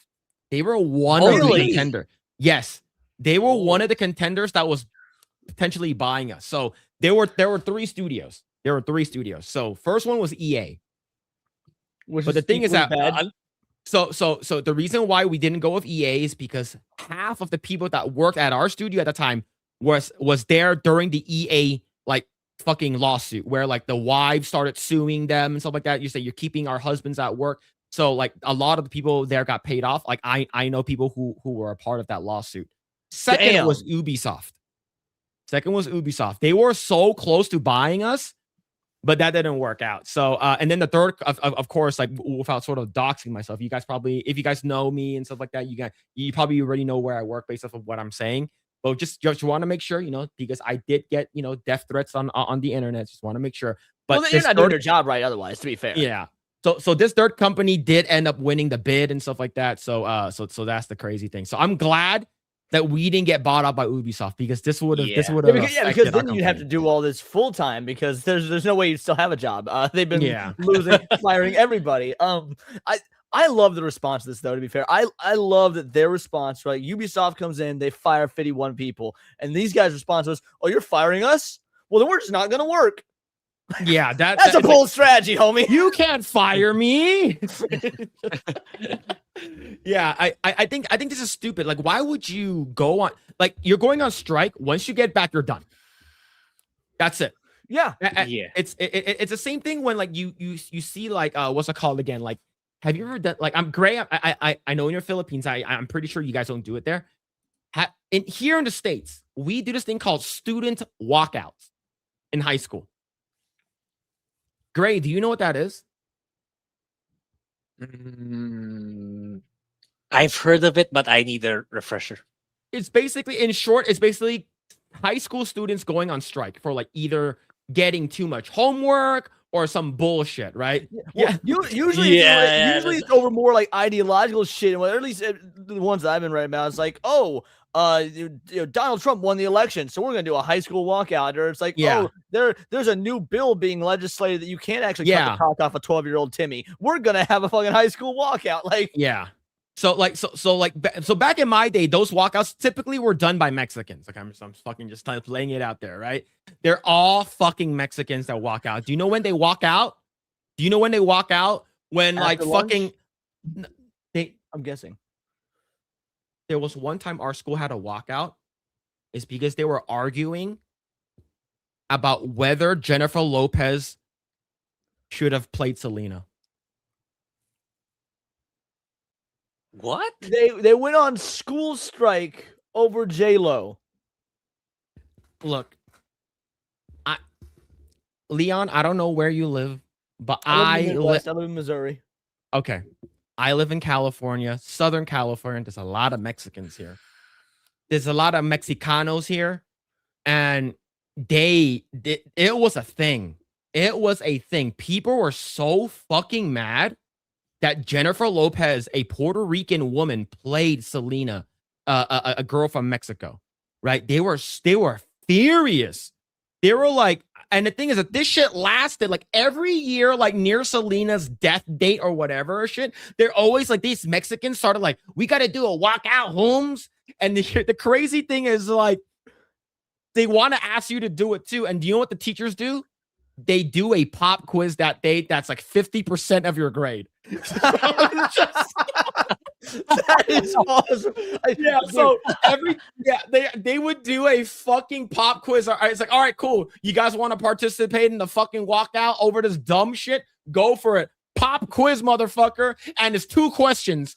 And the thing is, it's like 2 questions. You know, it's like, what are your thoughts on this and stuff like that? And it's more like a critical thinking. It's not an actual like question they're asking you to, there's a right. There's not one like there's no wrong answer sort of thing. Yeah. So these people would do the walkouts for that shit. And here's the thing: my wife grew up in like the fucking high desert where I'm basically sort of in now, right? Which is like up in like fucking like Victorville, Hesperia area. It's like up. It's basically on the way to like Vegas, right? So it's like one of these like fucking fucking desert towns that right now is way more populated now, but like even they got like walkouts where these Mexicans that would start walking out, but they will walk out for actual good reasons because of like ICE. They're protesting ICE and stuff like that. And then like so she would tell me like these girls will walk out because of that. And there's a lot of Mexicans who would do these walkouts. That seems like a real bad strategy though. It's like, oh, we're a bunch of Mexicans. We're going to walk out protesting ICE in a big group where they can just round us all up at once. It's like, hey, there they are. They're all ICE. They're all concentrated in this area. So like they would do walkouts, and then like if another Mexican girl does not walk out with them, like they would be like, dude, why are you like staying here, man? It's like, why don't you go walk out with a essay or something like that, right? And then one of the girls was like, oh, like I think my education is very important. Like I think my education is very important. I don't think I should walk out. My dad taught me better and stuff like that, right? And you just brought up a dad. That right there is yeah. So it's just like it's absolutely crazy. It's absolutely crazy. With that. So I love it because you said they would ask you to walk out with them. I was like, yeah, they asked me, hey, do they not realize how Asian parents work? Dude, like, you would never be able to walk out again because they break your leg. Exactly. Yeah. So like to be honest, like my mom really cared about like my grades. My dad is like, just don't fail school. That's it. He's like, just don't fail. So you can get whatever grade you want, just don't fail. My mom and dad were actually relatively the same. It was like my mom was really on it and she cared a whole lot. My dad was like, I'll never be mad if you bring home a C. A C is average. It's like Yeah. So So what's going on, Sevi? Hope you're doing well. Hey there, hon. What's going on, Sevi? Yeah, but it's just like I have never participated in these walkouts because I know these teachers. Like every one of my teachers, they would be like, if you say go ahead and walk out, there will be a pop quiz that day that will be worth half of your grade. That's amazing. So that like she threatened them too. Like I remember my English teacher. She's like fuck. She's Canadian, so she's fucking weird already, right? But like she would be like, hey, it's like if you guys walk out, there will be a grade, right? And this is what I feel like over here, right? Why would you go on strike knowing that you're gonna come back to not having your job? Right. Well, because first of all, if I remember right, because I was reading the article, I think I read Pirate Nations, and I read an article as well. It's like they're only working on Rainbow Six games, right? They're only well, you can't. I could be wrong, but I don't think that's like a yearly release. It's not like Call of Duty. They're not just always dropping. So that means after this next Rainbow Six game or whatnot, you're donezo, homie. Like you're on borrowed time. No, instead what you do is you hunker down, you work on your work, and you try and get in with like Bethesda or something. You start putting in applications. And as a person, if you guys don't know, I also work in the video games industry. If you guys don't know that already,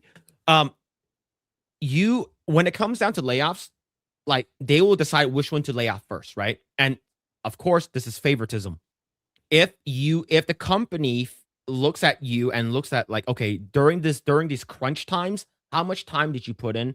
How much, like, have you ever done any overtime? Like, they factor all that shit in, whether or not they lay off a person. And unfortunately, as they should, by the way, because if you're going to lay off a bunch of people, you got to make sure that you're laying off the shitty ones. Yes, but the crazy thing is, what's more important is the culture, whether or not you fit in with them. That's actually more important than anything else in video games. So hypothetically, if you got a dude who's saying all the right shit, but he's a terrible coder, he's still going to keep his job because he's saying the right shit. Yes. It's like that with I hate it, man. It's like that with video games. It's like that with animation. It is a fucking click. All right. So it's probably like that in Hollywood as well. If you are Henry Cavill is a prime example. Mm-hmm. He is good at what he does. He follows the source material, but he's hard to work with. At least they think he's hard to work with. They rather just let him go, replace the same thing with what's it called again? Jenna Ortega. Like, she was like, "Oh, I'm not gonna do this for Wednesday. I'm gonna do whatever." Wednesday is not like that. I want to make sure Wednesday is like this. She started like writing her own dialogue and her own lines, and they consider her problematic too. And by the way, I love Addams Family. I think Addams Family is one of the most like what's the word? Underrated IPs. So when this Wednesday show was announced, I thought it was gonna be dog shit. I ended up watching it. I thought it was not great, but good. I enjoyed it enough. And so then I heard the story, the behind the scenes stuff. I was like, oh, it's because that was how I found out about who Jenna Ortega was. I'd never seen her. I guess she was like on Disney Channel shows or something. Probably. I'm too old for that. So I didn't know about Jenna Ortega until Wednesday. And we were watching the behind the scenes stuff, seeing the way she was talking about. I was like, it's nice to see someone who gives a fuck. This is like a little female Henry Cavill. Yep. And that's the reason why, like, if you know that your job is on the line and you still go out and strike and protest at, oh, we should get higher wages, like I understand the VFX like studios that like they try to go out on strike, and it's because they've been overworked, but like your company is dying. Like, your games aren't doing well, and there's been a lot of layoffs. Your stocks hasn't been doing well. So I don't know how long you've been in the game industry, but I imagine you've been a gamer your entire life, right? I would imagine like you've always. So something we were talking about on SNH earlier. Games nowadays, like the dev cycle, like it being 5 to 8 years for a single game. And think of the examples I used earlier. Sonic Adventure to Sonic Adventure 2, that was like a year and a half. Ocarina of Time to Majora's Mask, that was less than a year. I get that they use a lot of there's reused assets and whatnot, but the point is, because you've had people in there shutting the fuck up, doing their job, usually as small teams, there's not all these middle management types to address and get things through committee.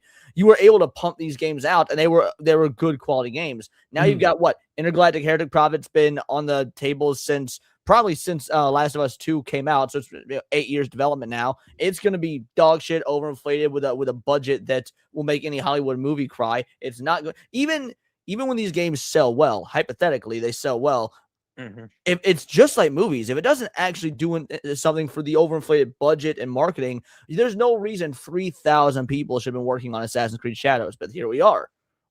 We like going back to that 90s to mid 2000s mentality of small team, 30, 50 people. And again, I'm speaking out my ass. I've never been there, but you can tell me whether I'm right or not. Would be the way to get back to it if you wanted this shit to sell. Yeah. So I've been working at my current job for 8 years, but I've been in the game industry since 2010. And fuck y'all Asians. Looking young and stuff. I assume you were probably younger than me, but no, you're clearly not, because I was still in high school in 2010. Okay. Just about done with it, but I was still in high school. So So I'm 38. Okay, I'm 31. I'll be 32 in a couple months. So next month. Yeah, so we're not that different. Okay. No, but the thing is that like I started in the game industry doing QA.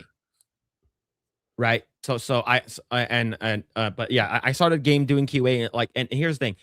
QA is fucking volatile as hell. And back in the day, especially in video game industry, QA is, unless you're in Blizzard, if you're a Blizzard QA, then like you're basically set, back in the day. But if you are a QA, like back in the day in 2010, 2011, you were 9 out of 10 times you're contracted through Vault. So Vault is the contractor that hires all of these people that helps these companies like EA, what's it called, Sony, Activision or whatever. They do the mass hiring, and during that time, like I was doing QA and stuff like that, and like you got to make sure that you do your best, right? It's because it's once they sort of like crunch time, cool, we're hiring fucking like 20 to 80 people, right? 20 to 80 people for QA. So I worked on Guitar Hero, Smash Hits, and Black Ops 1. So those are the 2 games I worked on for Activision. And the thing is, if you don't write enough bugs, and if you write a lot of bugs and they're all duplicates, or if you write a lot of bugs and they're not like high value bugs, as in bugs that can crash the game. Yeah, like game breaking. Yeah. Yeah, game breaking bugs. They basically, when layoff comes, you are the first to go. Right? Because they want people that can like do weird abstract fucking like look for bugs are fucking weird, right? Like if you have like 100. I actually remember I was in 4th grade and I was reading an issue of Nintendo Power, and it was about they were interviewing one of their own game testers. This is Nintendo of America, because it was, at least I assume it was, because the article was English and whatnot. And he was basically, and again, I'm going off of something I read in 4th grade, but for whatever reason, it always stuck with me. I remembered it, but he was talking about quality testing, whatever Mario game it was. If I was in elementary school, probably would have been Mario Kart 64.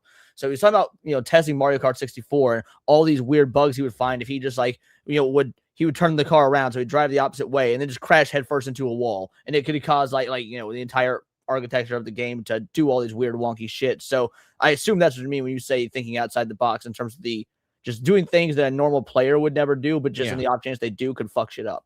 Yes. So for instance, like let's say, so there was a bug that we were testing. So our team was testing it. This is on Black Ops 1. So we're testing it with the Quebec team. So we were playing Nuketown 50 versus 50. Nuketown is not a 50 versus 50. Yeah, map. no, Nuketown's the smallest map. That is insane. So we were testing servers. We were testing servers and stuff like that. And what happened was, like, when we tried 50 versus 50, the game couldn't even fucking load. Like, so then what happens? Like, all right, let's go dial it down to 20, right? So we're down to 20v20, which is still a lot, right? So for Nuketown. Yeah, Nuketown's like a 12v12 level, right? Yeah. Yeah. So what happened was that they're like, okay, so the bug is everyone puts their claymore on the fucking what's it called again? On this fucking sewer manhole cover, and at a count of 3, everyone fucking hit the button. And if it works, then the game fucking crashes for everyone. So like that's something we'll test. Did it work? So that issue was fixed. So that issue was fixed, but it was still really laggy. So that's when we toned it down, right? We're trying to do like stress test issues. Another one was during zombie. So I was on the elite zombie squad, right? So for the night crew at least. So one of them was like you got those crossbows, that exploding crossbows arrow, right? So one of them is like shoot one of the crawly boys and shoot and like try not to kill any zombie, just fucking like kite them around, and then and you have to be like above like level like 50 or some shit like that, where they fucking swarm you. Shoot one of the exploding crossbows onto a zombie, and they'll all go to it, and there's like a fucking 100, and then when it explodes, the game crashes for everyone. So that one we couldn't do. Like we weren't able to do. There's never was a way found to fix that. It's just like at some point you're just gonna have like we weren't able to repro it, and you have to do it. So if something that you can't repro, but it's a crash, you have to test it at least 10 times. And like so in dev track, like which is basically the bug tracking thing, right? It actually says like how many times did that happen to them? And motherfucker, it was like it happened 2 out of 10. I'm like, fuck, we need to test it 10 times. So it was, you have to start, if it doesn't happen, you have to sort of start the whole shit over. So it's like a bug that took like 6 hours to test. That's cool. Now, I imagine like you got all these variables, you got everything. Like, okay, we know we need to be doing this, this, and this, and you can, basically you can account for any variable. You can like set it up in a way that's like we will get the same, maybe not the same result, but the parameters of the experiment do stay the same, so we can know it is this one thing here causing it. Does that make sense? Yeah, like you got the tools to manipulate the environment in a way that is consistent. That's the best way to say. Yeah. So and one of them is like, okay, like this game crashes, but it's on like min spec PC. So like you have to like everyone has to hop onto a low end PC, the minimum specification PC, and then it crashes. So like it's like very, very obscure. So like if you can find those bugs, it's like, and you can like, you know, repro it and like you put it in and it's like no one else has found it, then like it looks good on you. But like if you only have like 10 of them and another person has like 500 like low like clipping issue bugs and stuff like that, they would rather keep that guy because that guy has a lot. Right? Yeah, but if They it's have a lot in low, the database. if it's 500 it's like tough. low issues that you could that like now I don't know a whole lot about coding. I can do a little bit of coding, but if it's something that sounds like something I could just hop into ChatGPT, have it quickly write me new code. That's way different and less impressive than you saying, hey, we just put 50 fucking claymores on this manhole cover and lit them all up at once. And like that's I would think that would be what people, the higher ups one I would want to see. Yeah. So but based off of like the dev track leads, like whenever and the leads, they when they work with them, they're like, okay, who has like how many, like you should have at least 100 bugs by the time like you leave. Like by the time like we're winding down, you need to have a minimum of 100 bugs, and at least 10 of them are game breaking bugs. Like that's like, okay, cool. If you have those, then we'll keep you on. Right. But and if to be you fair, don't, considering you said they were doing all these hirings at crunch time, that means that that's like what, the last month or so before the game comes out. Crunch. So typically they hire for, so let's say that every year the game comes out around like November, right? So October, November, that's when it comes out. They hire you in January and then you sort of get onboarded by February. Right. So by February all the way until like August is like crunch time. Like because okay. I thought crunch was actually a shorter window than that. Okay. No, so what happens is crunch is because like it's because it really depends on when you get brought in. If you get brought in the beginning, then it's like it doesn't really kick up until summer. So once summer comes, it's like, okay, now we're on like a different like change list, right? A different release number than like the original one. This is like the most recent beta that we have, right? And you keep testing it and you keep doing server checks and stuff like that. So, and like for Guitar Hero, if it's an issue, you need to go back and check the older Guitar Heroes. Same thing with like Call of Duty. You have to go back and check the older one. So I had to go back and check out World at War. And I'm like, bitch, I don't know how to fucking play World at War. It's like, I don't know. I never played World at War. So it's just like, it's annoying, but it's also fun. But it's like, when it comes down to like QA, it's like, well, I can actually understand how it would work and whatnot for Call of Duty. I'm curious the fuck QA testing for a Guitar Hero. Like, how do you fuck up and break a Guitar Hero game? Okay. So one of the biggest game-breaking bugs that I have on the most recent release before like the big layoffs, it's like, okay, cool, we're winding down. So I found a game-breaking bug where the game is like it's like a soft lock. You have to reset the game. So the last song in Guitar Hero Smash Hits is "Through the Fire and the Flames" by Dragon Force. Okay. Once you finish that song, infinite load screen. Really? Yeah, infinite. No matter load what, screen. it was just no like matter what, and it soft locks right? you can reset it and stuff like that, but like it soft locks you. So that's like one of the last bugs I found. But here's the thing: I think it was like 70 bugs. I didn't hit that threshold. Oh, see, that number sounds like so much, but yeah, you said 100, but I didn't hit 100. So what happened after finding that out? The next day, it's like, cool. If your name is called, please get up and follow me to this conference room. And then everyone's at conference room. You're all laid off. Yeah, that's how they usually do it. Yeah, I've experienced that before. So like, okay, so it's like so we're gonna have you on a file and stuff like that, and for the next game, we'll bring you back on the next game. So that's what they say. Yeah, it's really cutthroat.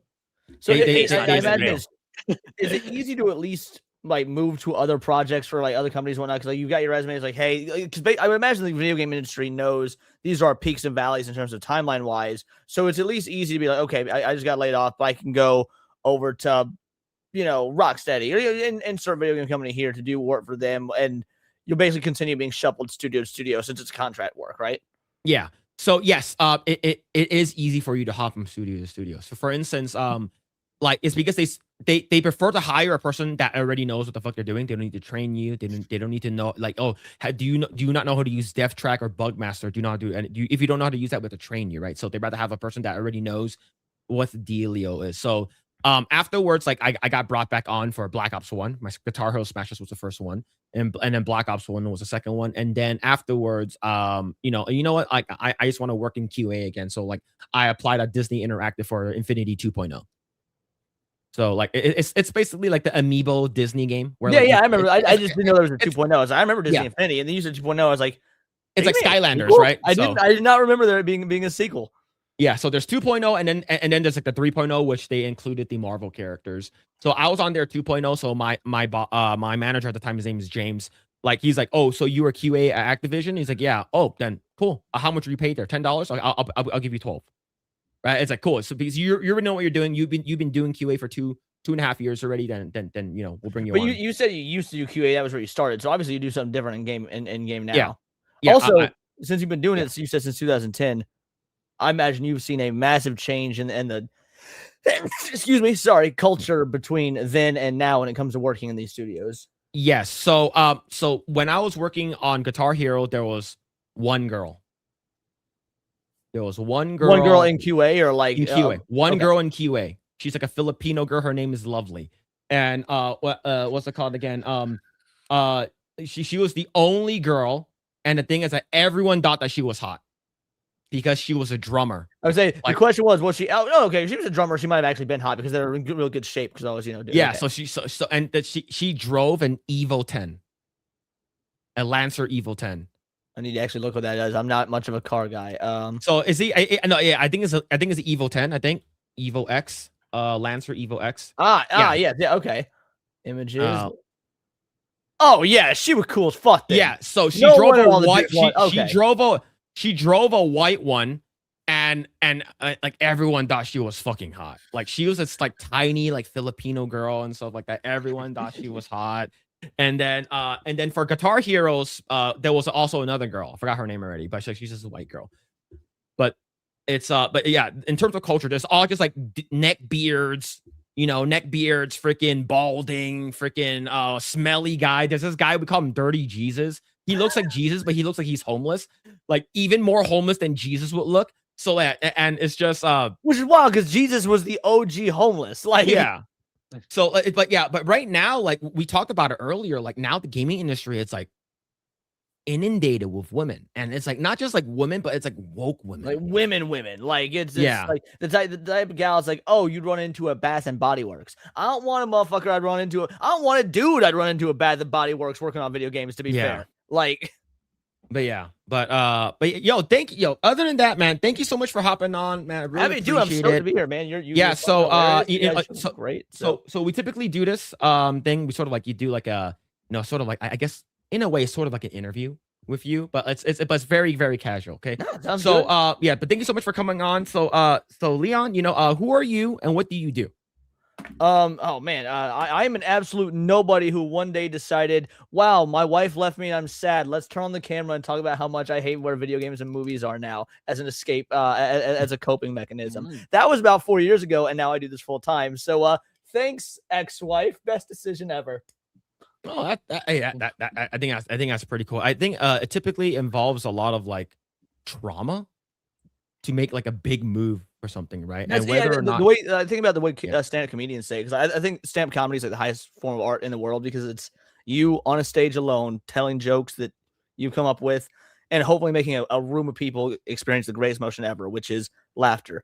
You can only do that if you're really fucked up and have had fucked up things happen to you. And I think that YouTube is usually pretty similar. It's like you're just gonna turn on the camera, pretend you're in front of an audience because there's no way of knowing whether there's an audience there or not if you're doing videos, but pretend like you are and just go. And it was awesome.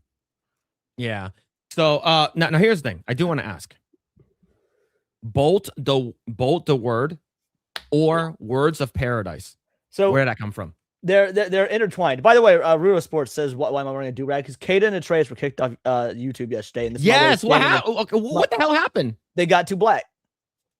They started blacking it up, bro. And so YouTube was like, nah, I can't have none of that. And so it's my way of standing in solidarity with them. And since they can't be on the internet today, I'm representing that black life. Yo, I'm do-rag Mike. I mean, again, in true black fashion, I stole this do-rag from Walmart as well. I wasn't going to pay for it. If I'm going to be black, hell yeah, brother. Hell yeah. But no, the Words of Paradise. So when I initially started my channel, it was going to be just maybe not just but like the idea mostly came from wanting to cover Wizards of the Coast news, like because I vehemently hate them, like Magic the Gathering, Dungeons and Dragons. I was severely upset. Like of all the ideological stuff happening in nerd culture, the one that, in my opinion, has gotten it the absolute worst is Dungeons and Dragons and Magic the Gathering, the Wizards of the Coast stuff, because I'd already, you know, I was there during Gamergate 2014, talking on the message boards. I've been watching, you know, people like Chris Ray gone well before like people like Nerdotic or G&G even existed. You had like the OG crew, like Chris Ray gone, OG Shoe on Head, some black guy. And so I was like, man, that's the sort of stuff I want to talk about. And we already heard, you know, get woke, go bro, things like that for years at that point. But Wizards of the Coast was like the exception of the rule. They were the exception of the rule. It was not fucking working with them. Everyone else it was working for, Disney, Lightyear, we all saw it. Or, well, we didn't see it. My point is we saw what happened to it. But for whatever reason, the more quote unquote woke Wizards of the Coast went, the more money they were fucking making. And it was pissing me off. And so the you know, Words of Paradise is a play on one of the greatest Magic the Gathering cards of all time, Birds of Paradise. But that was already taken on X. It wasn't taken on YouTube, it was taken on X. So I was like, oh, I had to come up with something else. And then in Magic the Gathering, because that card is so, I don't know, do either of you guys play Magic the Gathering? Should have asked this. No. Okay. No. So the card the card Birds of Paradise, if you it's a very, very powerful card to have at the very beginning of the game. It gives you a huge advantage. Well, there's another card in Magic called Lightning Bolt, which it can one shot. It can kill the Birds of Paradise card. So there's this term in the Magic community. If you see the Birds of Paradise card, you need to kill it, and you usually use Lightning Bolt. It's called bolting the bird. So yeah, you got to bolt the bird. So I was like, well, if I'm at Birds of Paradise, then let's go with bolt the word, like bolt the bird. So there's really esoteric, nerdy Magic the Gathering references to. Oh, okay. Yeah, like I typically ask people, you know, like you know, where did they what's it called again, start off, and like how did they come up with their name, right? Like we asked you know, Jay, where did Drunk 3PO come from, stuff like that. So it's good to hear like where you know, sort of like I guess you would say the origin story of like, sort of like how you got started and stuff. But yeah, man, like fan. Yeah, that it's like for me, I've never played any Magic. My cousin was very, very into it. Like he has like a bunch of like he has like a huge cardboard box with a bunch of bulk that he plays and stuff like that.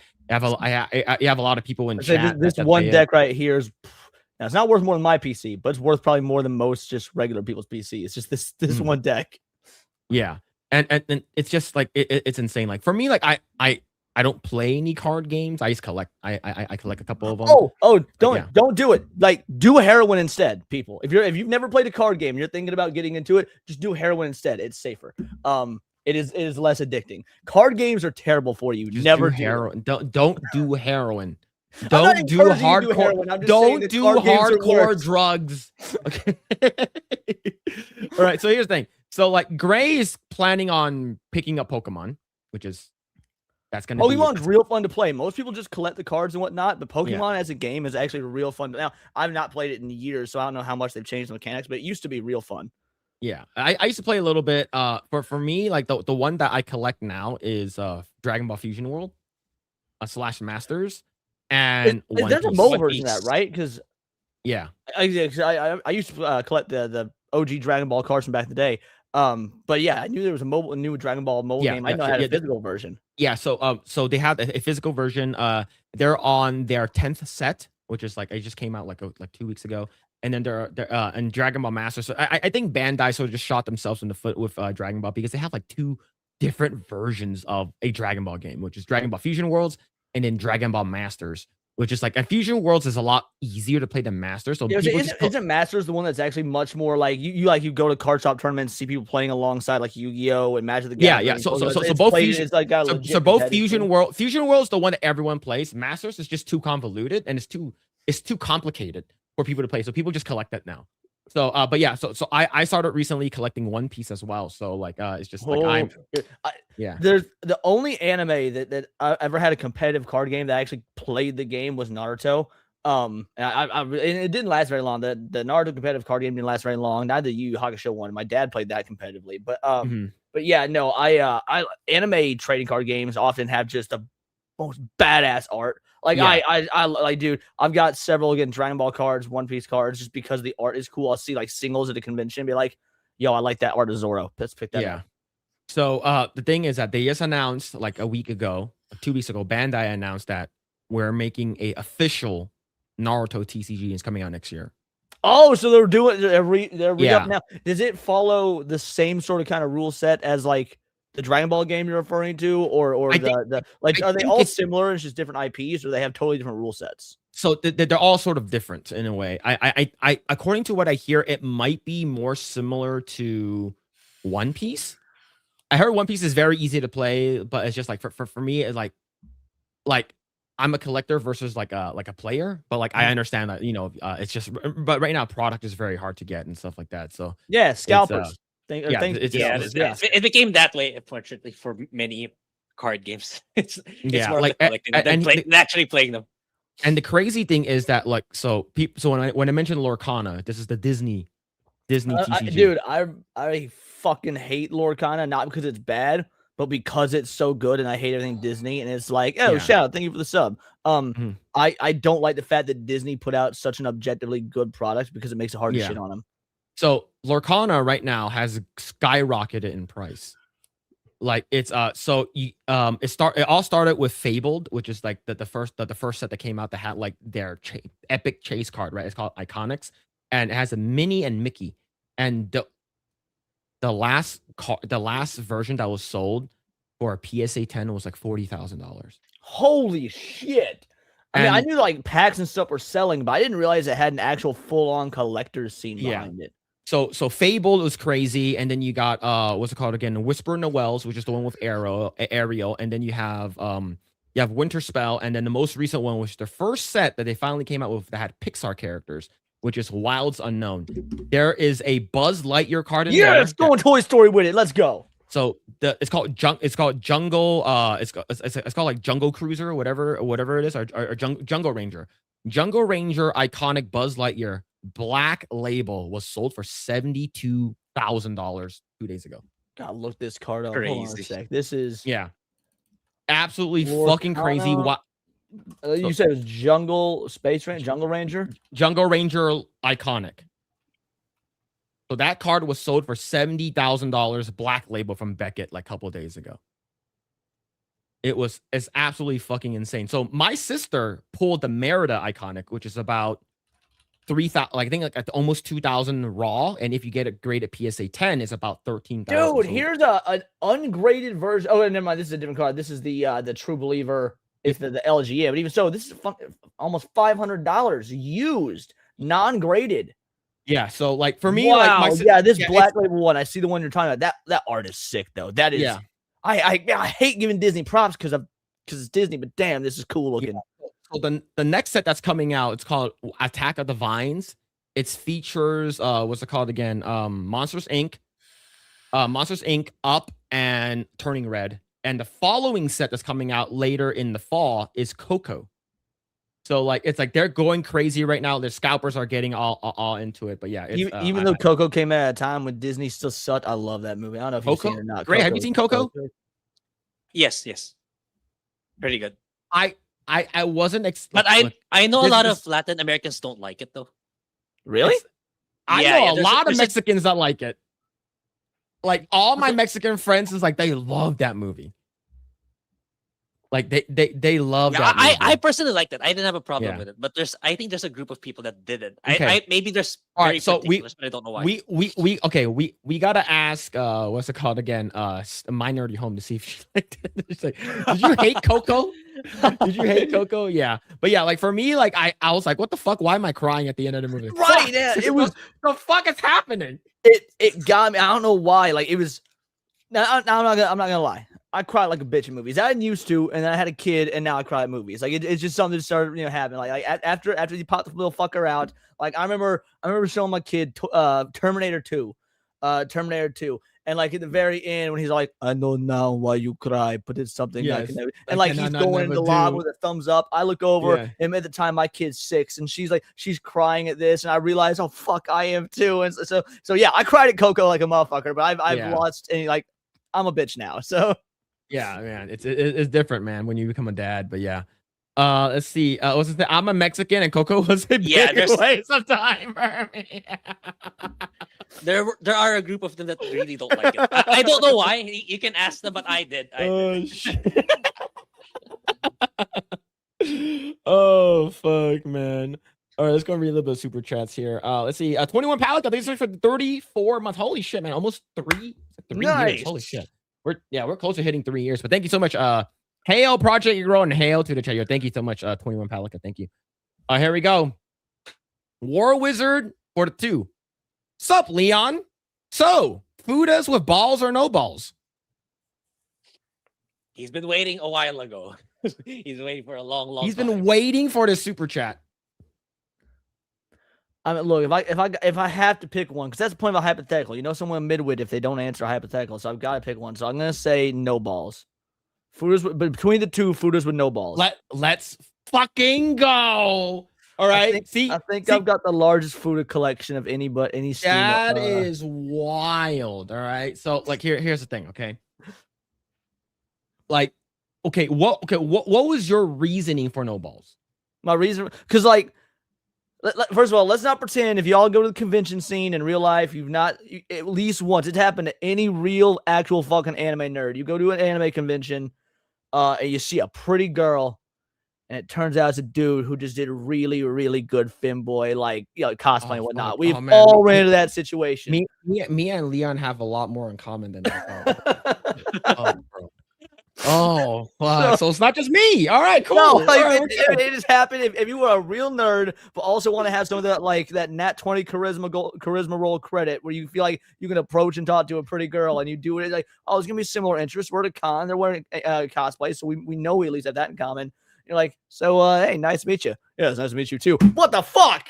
Yeah. Okay. So here's the thing. There is a secret third answer that no one that only some people would, and Grae was one of them, and he said neither.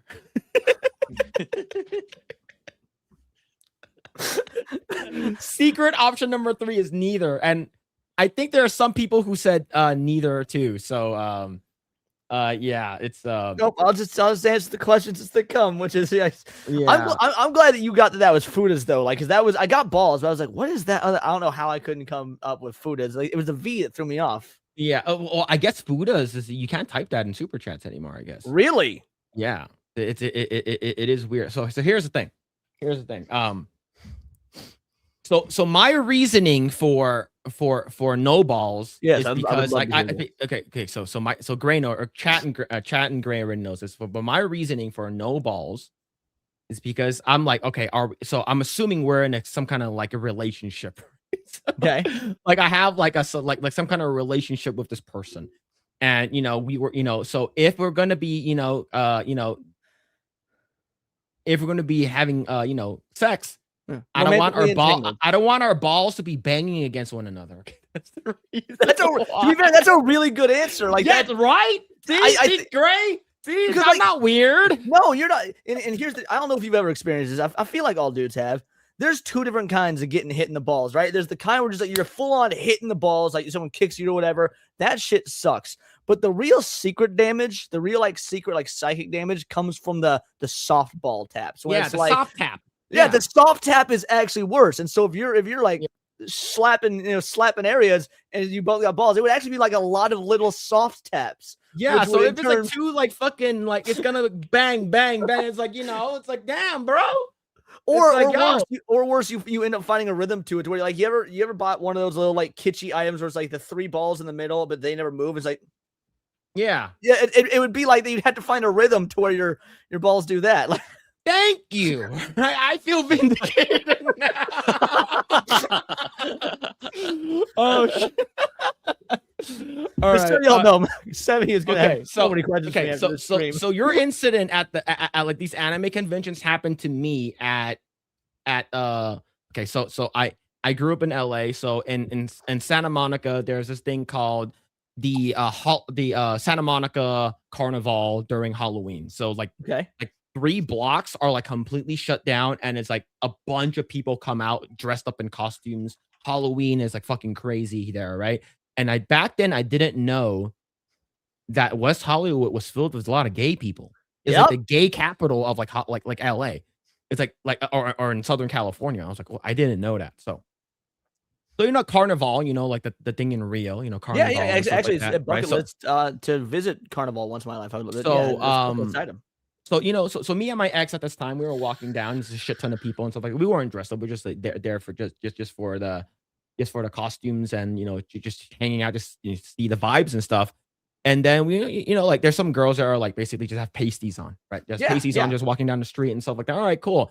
And then like I turned over there and you see one of those like carnival chicks with like the fucking peacock feathers all like decked out, right? And then I'm like, man, that's a nice butt. And then my ex is one of those ex are like, who are you checking out another woman? Like she's like one who gets like she's very like insecure, right? Like she's like, are you looking at another woman? Like she gets really mad at me, and then she turns and she's like, who? And then like that fucking peacock turns around slowly, full beard. Oh no! Were you already part chubbing after looking at the ass? Like no, but I would just like, oh, that's a nice ass. You dodged, right? But at least you dodged the bullet because that could ruin some shit, right? Like so, what happened was that she's like, you're gay now.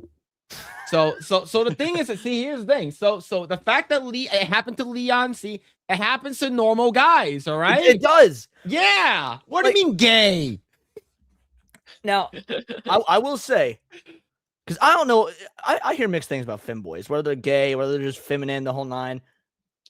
Going to that convention, like I can specifically remember the guy.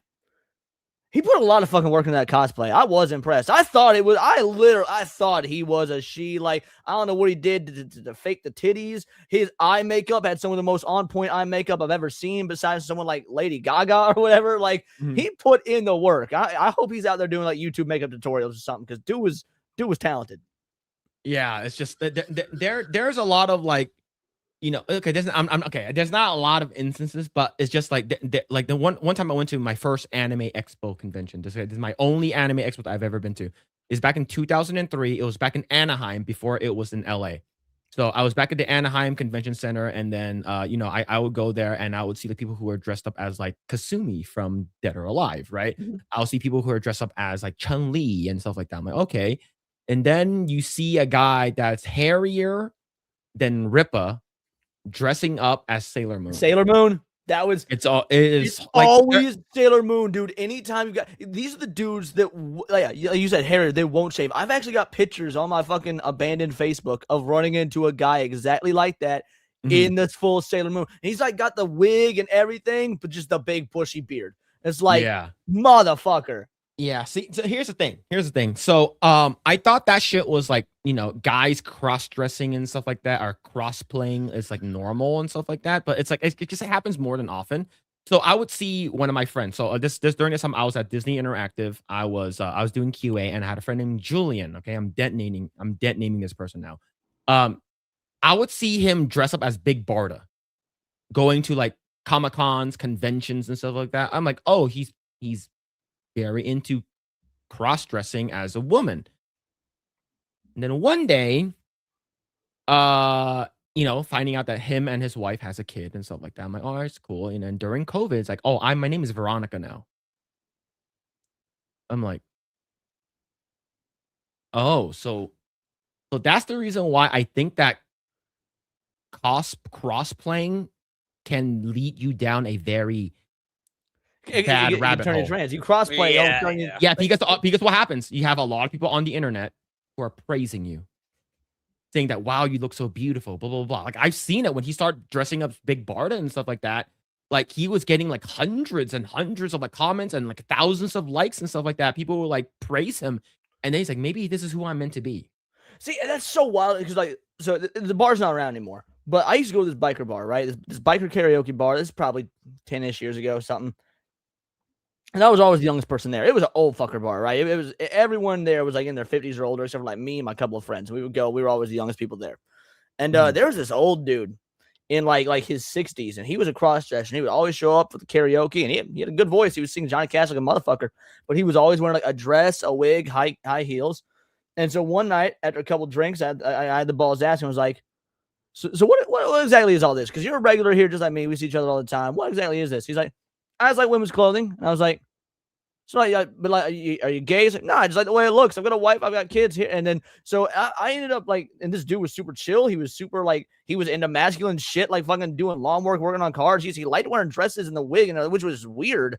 A couple years go by, 3-4 years, and I'm at there's a Japanese fall festival in the city I live in. That happens for a weekend. And so I go every year. So I'm walking around the fall festival with my friends. And lo and behold, there's motherfucker at the Japanese fall festival with his full family, his wife, a couple of kids. He was in his 60s. His kids, at least one of them had their own kid. And he's still in like the full makeup and dress and everything, walking around, just hanging out with them like nothing. So I was like, it was weird, but I didn't have a way. I was like, he's not gay. He's not trans. He just likes the high heels, dresses, and wigs, which it's so to this day I still think about that dude because I can't wrap my head around it.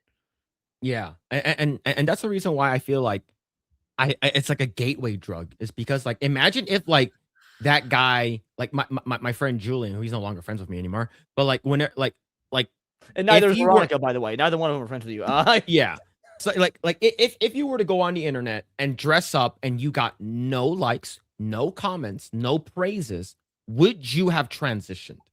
Right? The reason why people post these pictures is because they want to get they want to get affirmation. They want to get fucking acknowledgement from their peers. Right. And I never thought about it in the context of the dude that I was just explaining, but like, because I said we were at a karaoke bar, he'd get up there and he had a good voice, right? He would do Johnny Cash, or he would do like a Wagon Wheel. I don't remember who sings Wagon Wheel, but he would do Wagon Wheel. And like anytime people would give him compliments and whatnot, it was never for the fact that he was dressed like a fucking queer. It was for his vocal talent. They were like, oh man, great, you killed that song, you did good. And I'm gonna buy you a beer. Great job murdering Wagon Wheel. It's like, so you might be on something. He was never getting props for his quirk or his appearance or whatever it was. It was an actual talent that he was showing off. Yeah. What about you, Gay? Have you ever like I'm not sure how like prevalent these weird people are in your there are, but I never like interact with them just straight up. So I can't as you should. I don't have any stories I can share, so sorry. That's why I've been quiet this whole time. No. It's like I just where me and Leon are living in a country with a lot of queer people. So, there is a lot here too. It's just that I don't go to those communities. I'm not all that exposed. Yeah, but I also have to wager a guess because you're in the Philippines, right?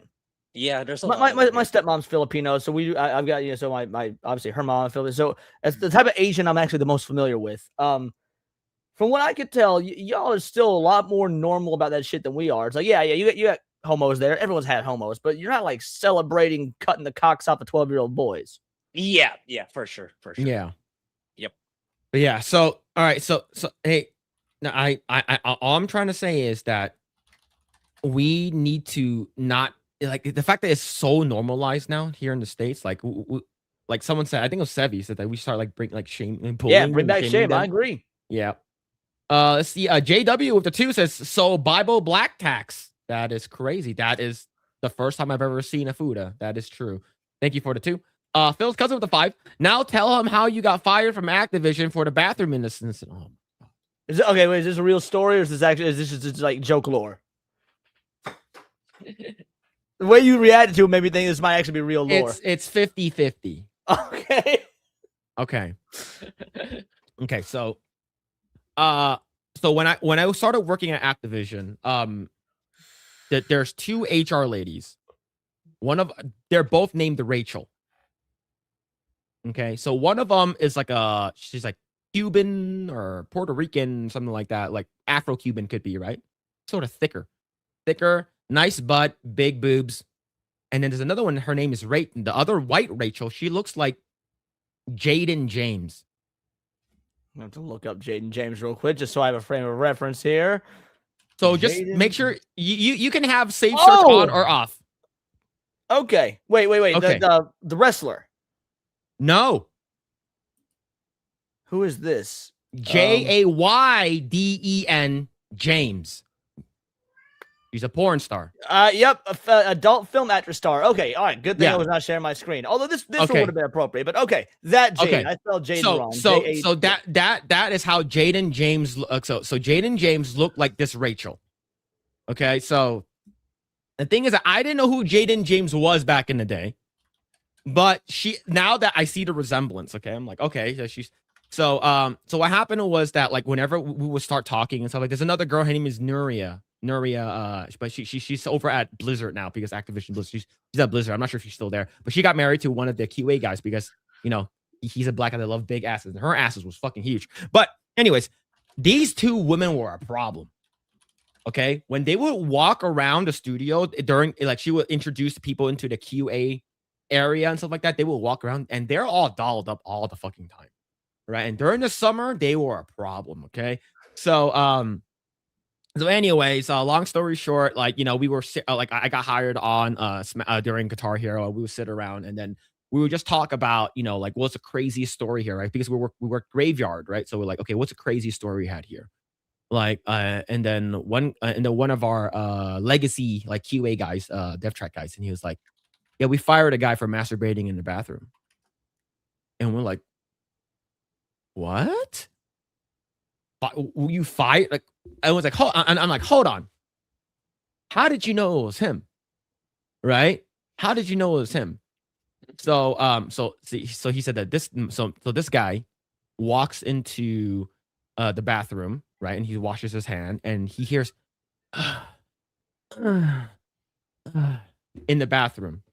All right. So all right. So he's washing his hands. He's like, what the fuck is that?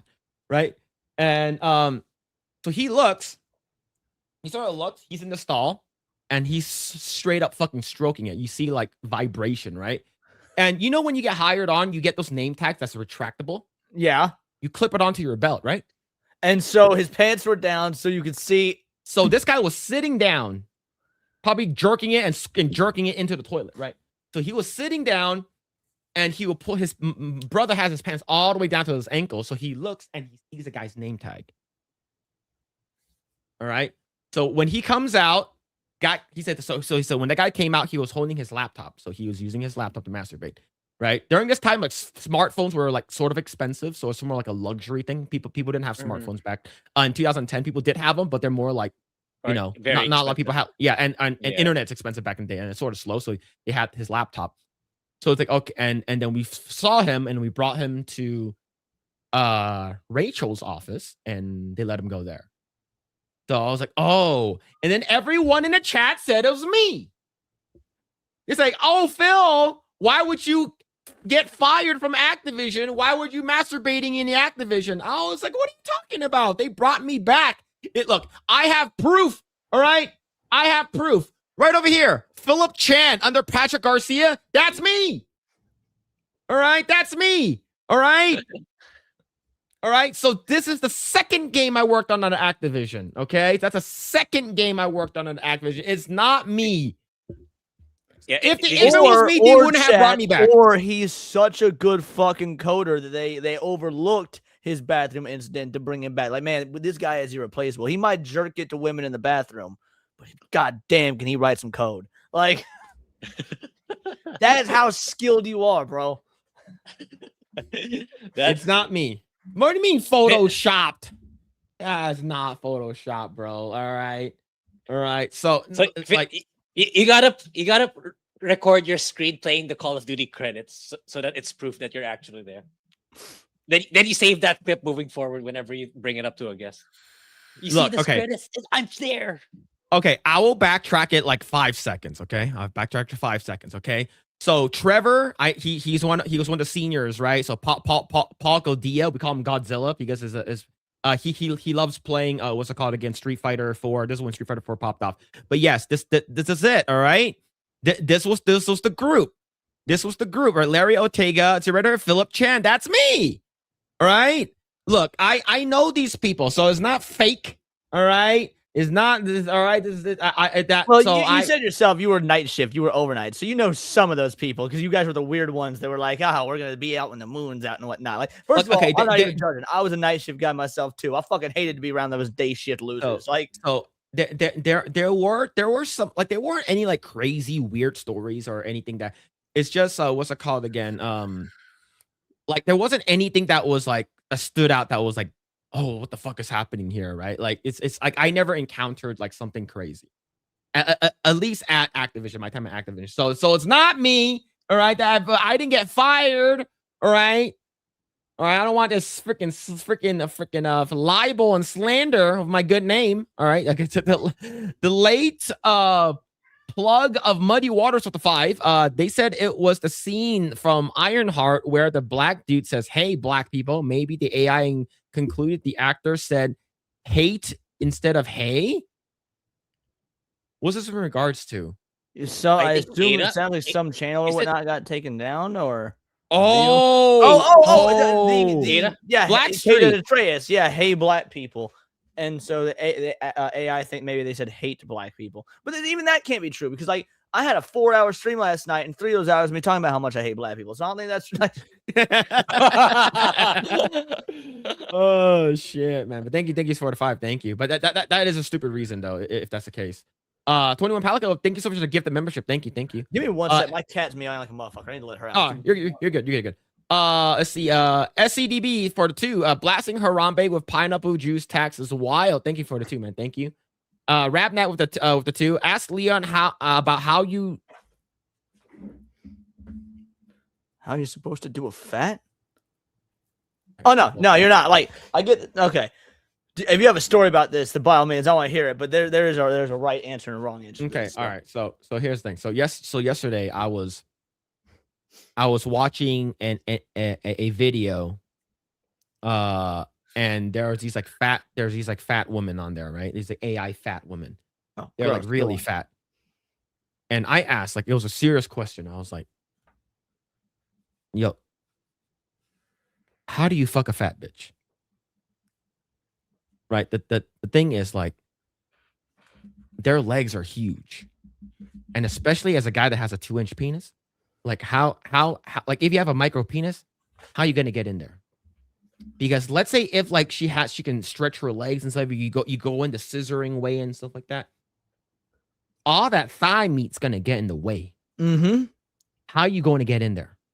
You ain't no way you're gonna be doing anal. Ain't no way you're gonna be doing that shit, man. Her butt cheeks is gonna be so fucking big and gonna fucking squeeze your dick off. But okay, so the thing is, like there's some thicker woman. They're like, oh, I absolutely would, right? Thick is not the same as fat, so yes, but go on. Yeah, but there are like some curvier women, right? That are more on the thicker side, and you're like, hey, I would do disgusting things that will make Mao Zedong feel bad for his killings of like 50 million people, right? So I'm just wondering, for a person that has a micro penis, how do you fuck a fat chick? Are you asking for an answer, or do you have one? I asked the chat for an answer. No one was able to give me an answer. So what you're gonna do? You are going to. So first of all, you're gonna run to your local grocery store. I prefer Hy-Vee, but some people might do Target, whatever. But you're gonna go to your local grocery store. You're going to buy not one but 2 different cheesecakes. You're gonna, and then when you approach the woman, you're going to sit her down and be like, honey, I need you to sit down. And you're going to put a cheesecake on either side, but about legs wrench away. So that she's going to have to keep moving from side to side to figure out which one to go for. And as she is in that spread fashion, you take your time to insert. And you do like Bugs Bunny style. You get in, you get done, you do it quick. While she's getting a workout in, you're getting a workout. You confuse her between the 2 cheesecakes. It splits her attention, splits her legs. It's like a Wile E. Coyote-like contraption for fucking fat bitches.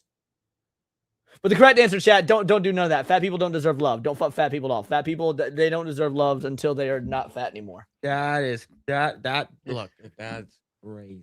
I didn't look. The thing is, like, I'm not saying I have a micro penis. You guys make that shit up, all right? But what I'm trying to say is, like, I think it's going to be extremely impossible. Like, the only way is like if for whatever reason you get them on like some kind of forklift, and then, like you grab them fucking straps on the way you use to tie down for your pickup truck, and you fucking just yank that shit apart, and you just go bing, bing,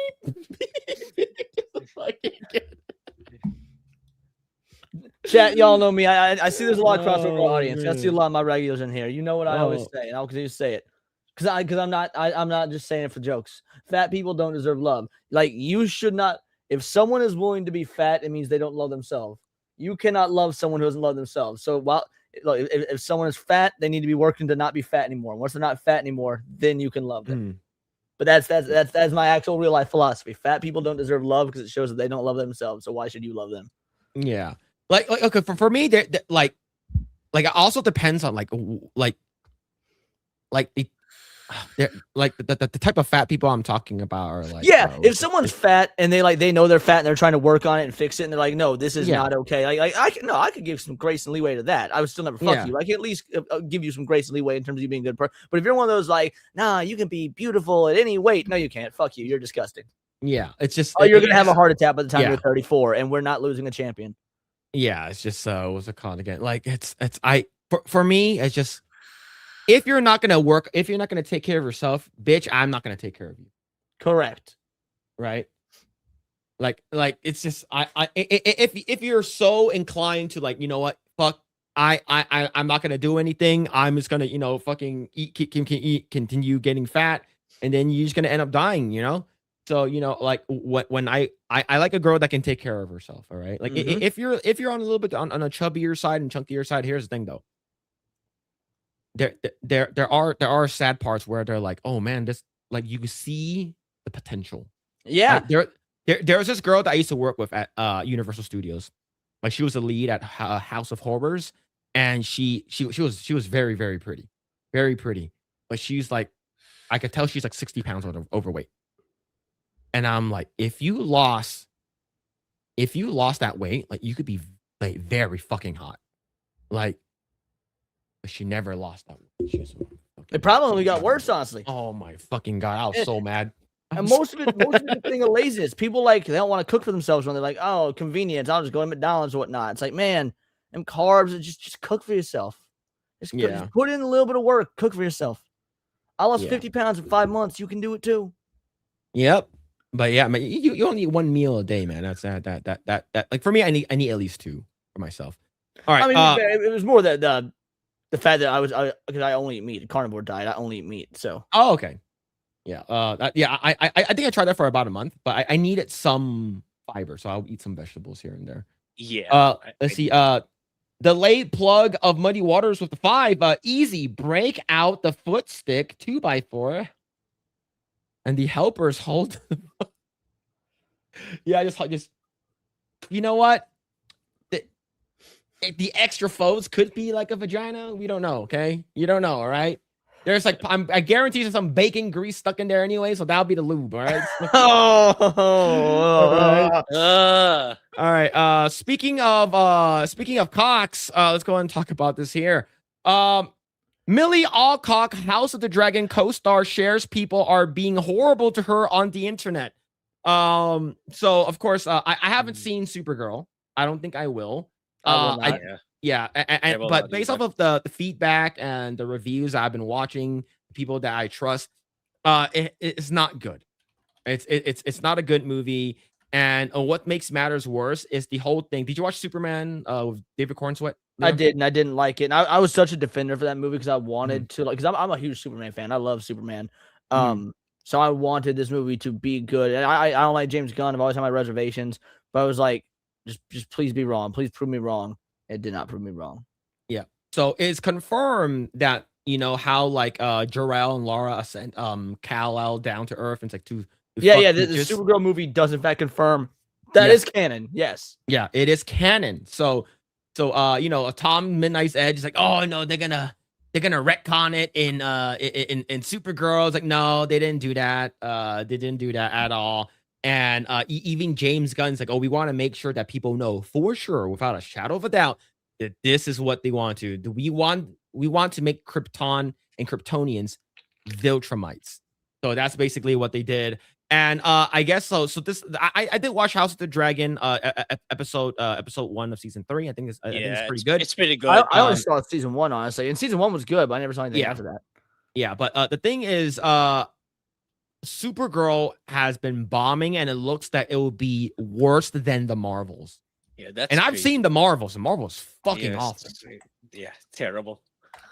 Yeah. So like this is really, really bad. And the people who are like, who this is made for, like Grace Randolph, Grace Randolph, who's like the people this is I think even she didn't like it. Even they don't like it.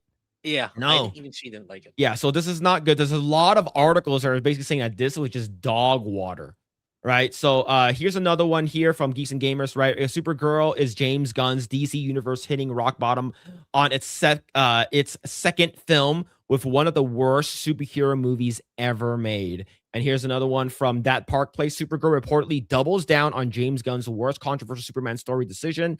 And I believe that, of course, is the thing that we talked about. And they're trying to adapt the Tom King Supergirl and heard from everyone. Like, but they're actually not. That's so.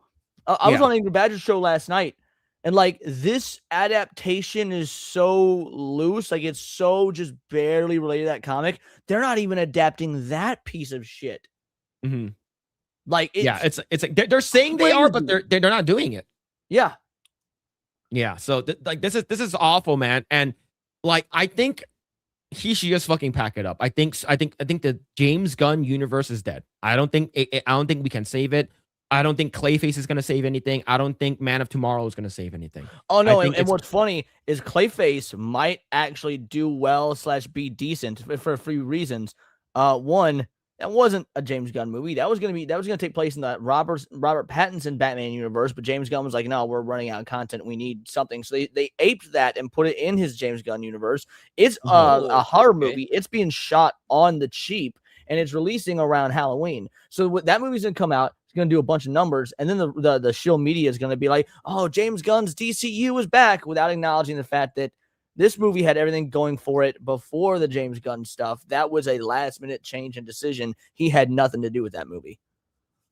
Well, yeah, it's so bad. Like I've Grace Randolph compared this movie to Birds of Prey and Snow White.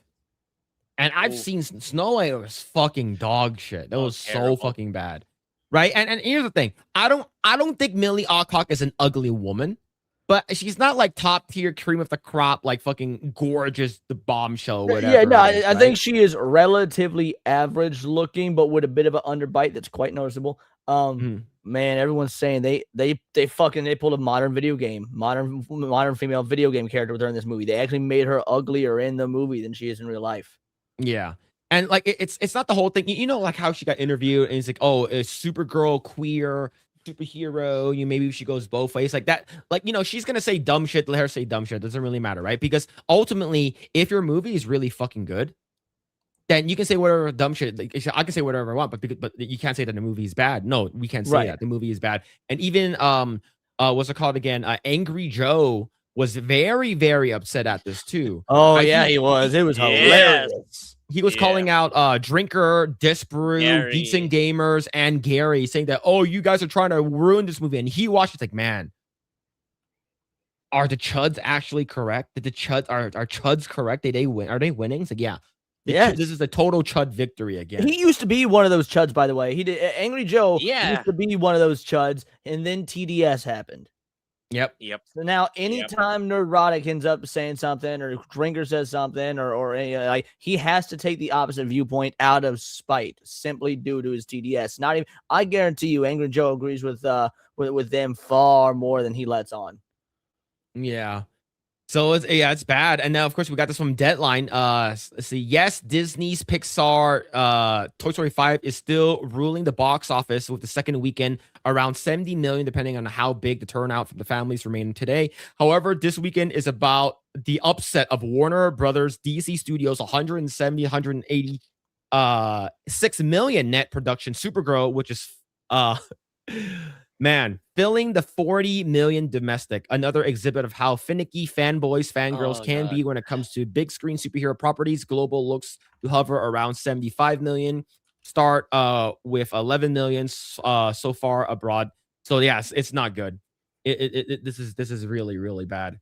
And I don't think that's even though like let's say you replace Millie Alcock with like someone like Sydney Sweeney or something like No, that. I wouldn't have fixed it. That wouldn't have. I saw people say the same thing about your show last night. And here's the thing, I haven't seen Obsession, to be fair, but between Obsession, The Backrooms, I'm so glad those movies came out when they did, because if it were not for the last month of Obsession Backrooms straight fucking crushing it, the articles we'd be seeing are, oh, people just don't want to go to theaters anymore. Oh, it's not this movie's fault for being bad. People just don't want to go to theaters anymore. Oh, no, because people showed up like motherfuckers for Obsession in the back rooms. So clearly it's not people having an issue going to the theater. It's not just, everything is about streaming now.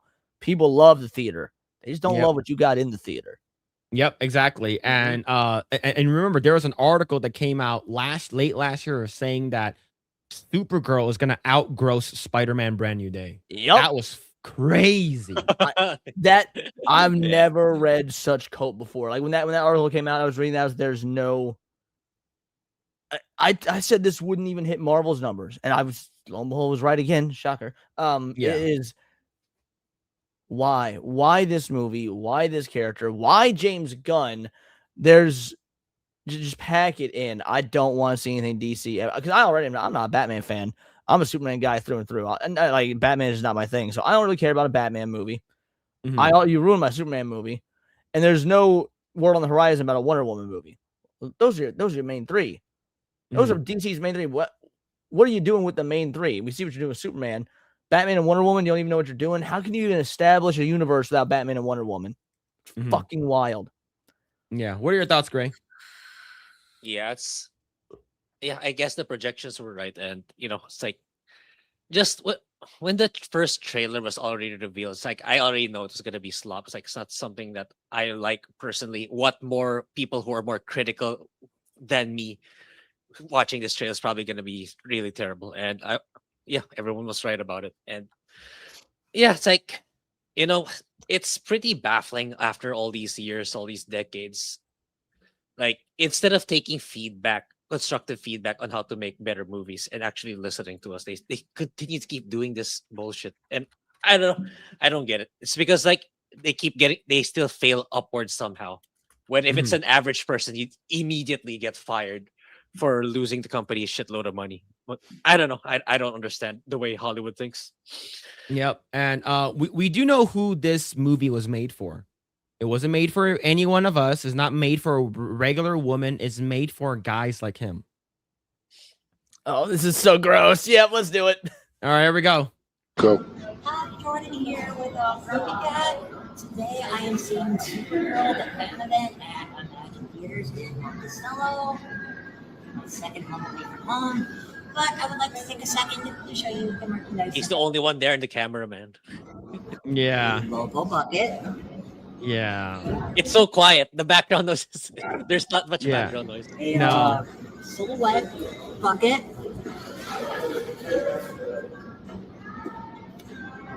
There is yellow and red for whatever suits your taste.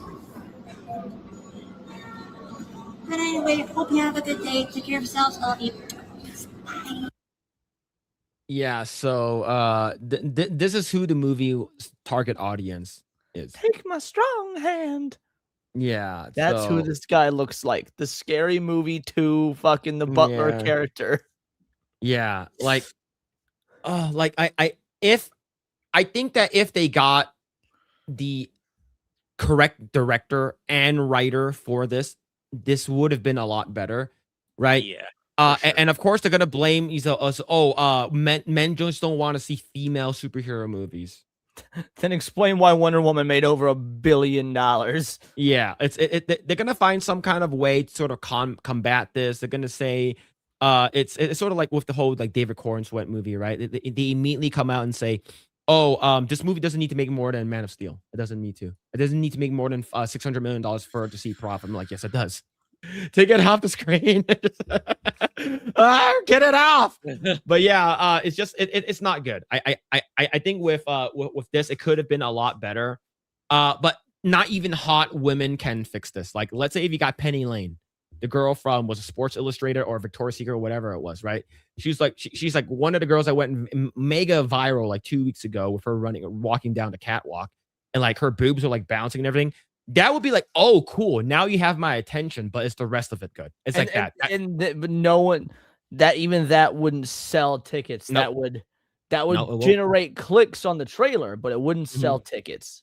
Yeah, and let's say like, oh, her boob pops out, and like, oh, all right, let me go watch the movie. Yeah, right? if it were a live Super Bowl event or something, because that's not going to be in the movie. So yeah, man. So this is we called this. We said that this shit was gonna suck, and then we saw the trailer and it sucked, and then we're like, and then people was like, oh, why don't you just wait until the movie drops first? Oh, have you seen the movie? Have you seen the movie? It's like, well, if it looks like a piece of shit and it talks like a piece of shit, I'm pretty sure it's gonna be a piece of shit. Go ahead, Grae. Yeah, and I was gonna say, it's like that's the role of trailers. Trailers should give you a good glimpse on what to expect in the full movie, which we've already seen a couple of times, and we all didn't like it, and we were right. The full movie turns out to be garbage. So, yeah. So have you seen the movie? No, but the trailer's role is to give you a good picture of what it's like to be what the full movie is. So, in a way, we did. So, yeah. Yeah, like, and even when people who said that they saw it, they say that like, oh, how was Lobo though? How was Jason Momoa? It's like, well, Jason Momoa plays Jason Momoa in every movie.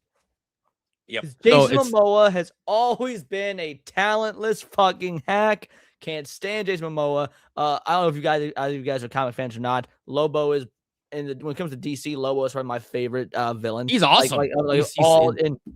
I've hated this casting. So like, people do this thing, right, where they see someone's hair or their facial hair, and they're like, "Oh, fan casting." Like, motherfucker, people can shave their head or cut their hair or grow facial hair and stuff. Like, people, and like, hey, who should play Professor Xavier in the next movie? And people just throw out all these bald actors. It's like, people can wear a bald cap.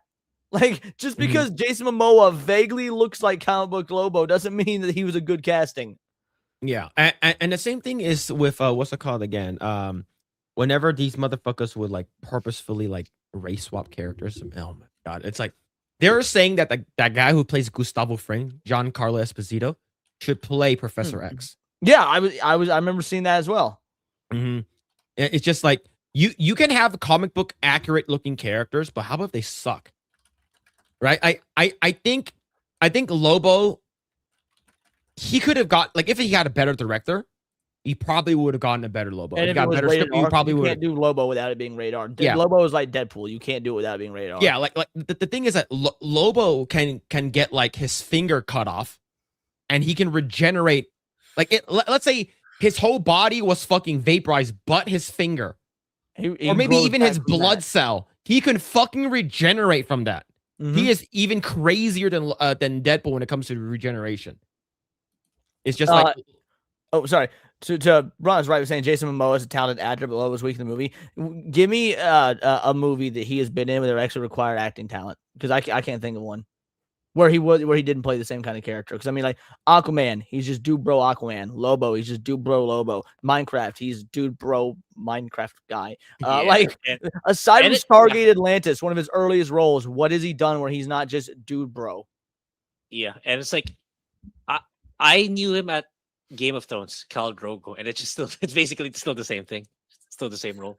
Yeah, he wasn't good at Stargate. I think that's like the only thing I can think of. Yeah. But yeah, it's just like for me, I think it's sort of like whenever we see the actor, we get the same thing over and over and over again. We would like for you to do more shit. Right now, of course, like when we first saw Heath Ledger, it's like, oh, Heath Ledger, the guy who fucks another cowboy, that the fucking Knight's Tale. Fucking 10 Things I Hate About You is gonna be playing the Joker. I'm like, what the fuck? And then we're like, Grae said, then we saw the trailer.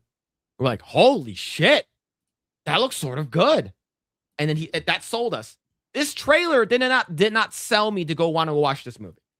And that's what, like, at the end of the day, that's what it's, oh, how come you're not going to play so-and-so video game? Well, because I didn't like the trailer. Well, how would you know without playing it? That's not my fucking job. It's not my job to give benefit of the doubt. Your job is to market it to me in a way that makes me, as the potential consumer, want to actually consume. Yeah. It's like, what's it called again? I think trailers sort of like lost its sort of like thing. I think the trailers show too much as well. Like the thing is that let's say if your movie is shit, like we don't want to see that in the trailer. You gotta sort of like you want to make your shit movie look like a good movie so that we can go see it and then find out shit after you've taken our money. Yes. Like yes. like for instance, like I knew that Black Catwoman was going to be bad when Halle Berry was playing Catwoman, but I didn't know how bad it was until I watched the movie. Right. I knew it was sort of bad, but the thing is that Halle Berry's hot, and she's basically like almost half naked the entire time. So I was like, oh, you know what? I'll suffer through it so I can see Halle Berry's hotness, right? And man, that movie was worse. Right? So like, I don't want to know that your movie is shit in the trailers, okay? But if you show too much, I'm gonna know it's shit. I'm not gonna want to watch it. Same thing with video games. So yeah, video games even more so because like video game, unlike the movie industry where there really isn't a lot of competition right now, in the video game industry you got a lot of competition, which is why like first of all, people like show gameplay, which I get. At times I'll give you a cinematic trailer, it'll be fine. But like, yeah, you've got so much competition. You really need to prove yourself in the marketing. Marketing is kind of an underrated art. Like I want to see, and I get that's why popcorn buckets in the movie theaters have been such a big thing. It's like, oh, it's this viral marketing. People are buying these weird ass popcorn buckets and stuff, and they just get more and more ridiculous because well, the movies aren't making money. But I don't get it. I don't get the hype. I've never bought a popcorn bucket. I thought about the Beetlejuice one. Okay, the Beetlejuice one's actually pretty cool. But you know what? There's at least something interesting going on there, and I can see why it's taking shape in the way it is. It's pop figures for moviegoers. Yeah. All right. Now, I do want to ask you this. Okay, I see it in your little like byline on Twitter.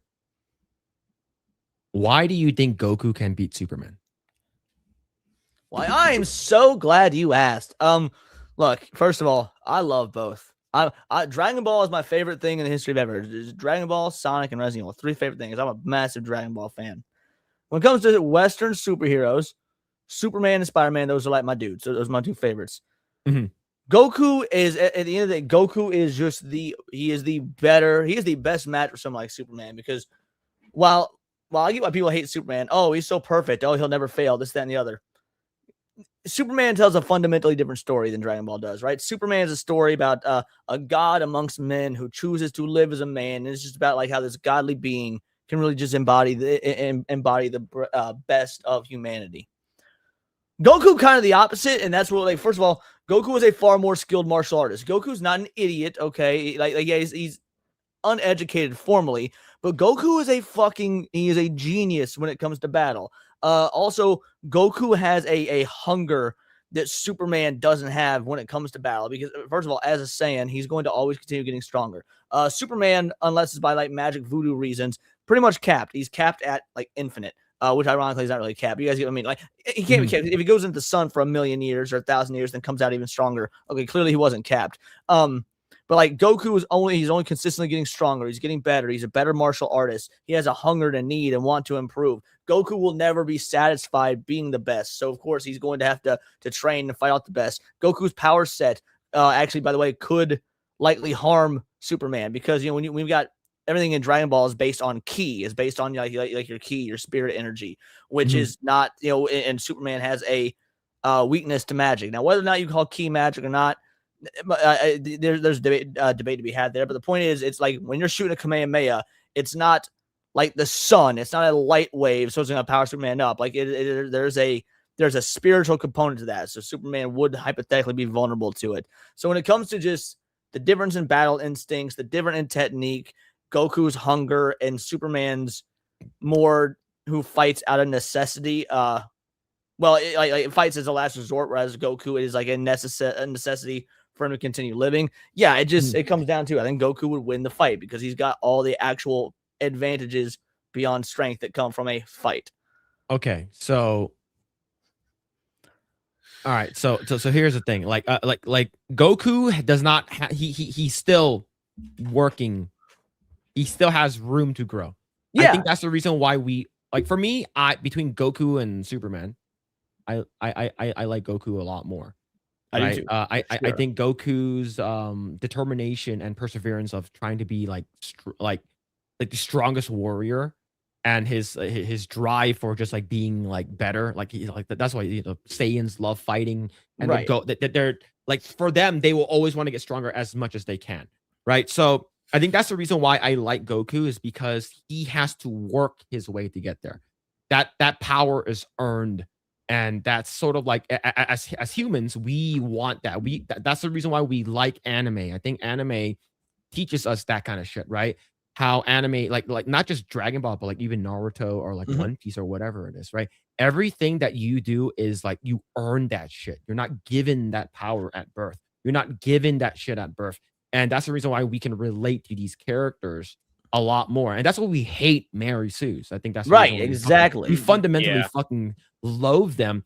And I think Superman is like a god, like you said, the god living amongst men, right? And it's just like, it's not how strong, it's not strong is he, it's how strong does he need to be to beat the enemy. Right? It's usually like how morally strong does he need to be. It's not even about like and that's why he's so fundamentally different than Goku. Because like you said, Goku gives us something physically aspirational. If I work out enough, if I train enough, like no human will ever be Superman, but we will like on a physical level, we could be like, would I have made the same moral choice that Superman did? Because that's Superman's whole thing. So like, was he given the power at birth? Yeah, but unlike Mary Sue, that's not what makes Superman interesting. What makes Superman interesting is knowing he could be a fucking god, emperor, tyrant, and him choosing to be the humble, almost Jesus Christ-like figure. That is where the interesting story comes from. Yeah.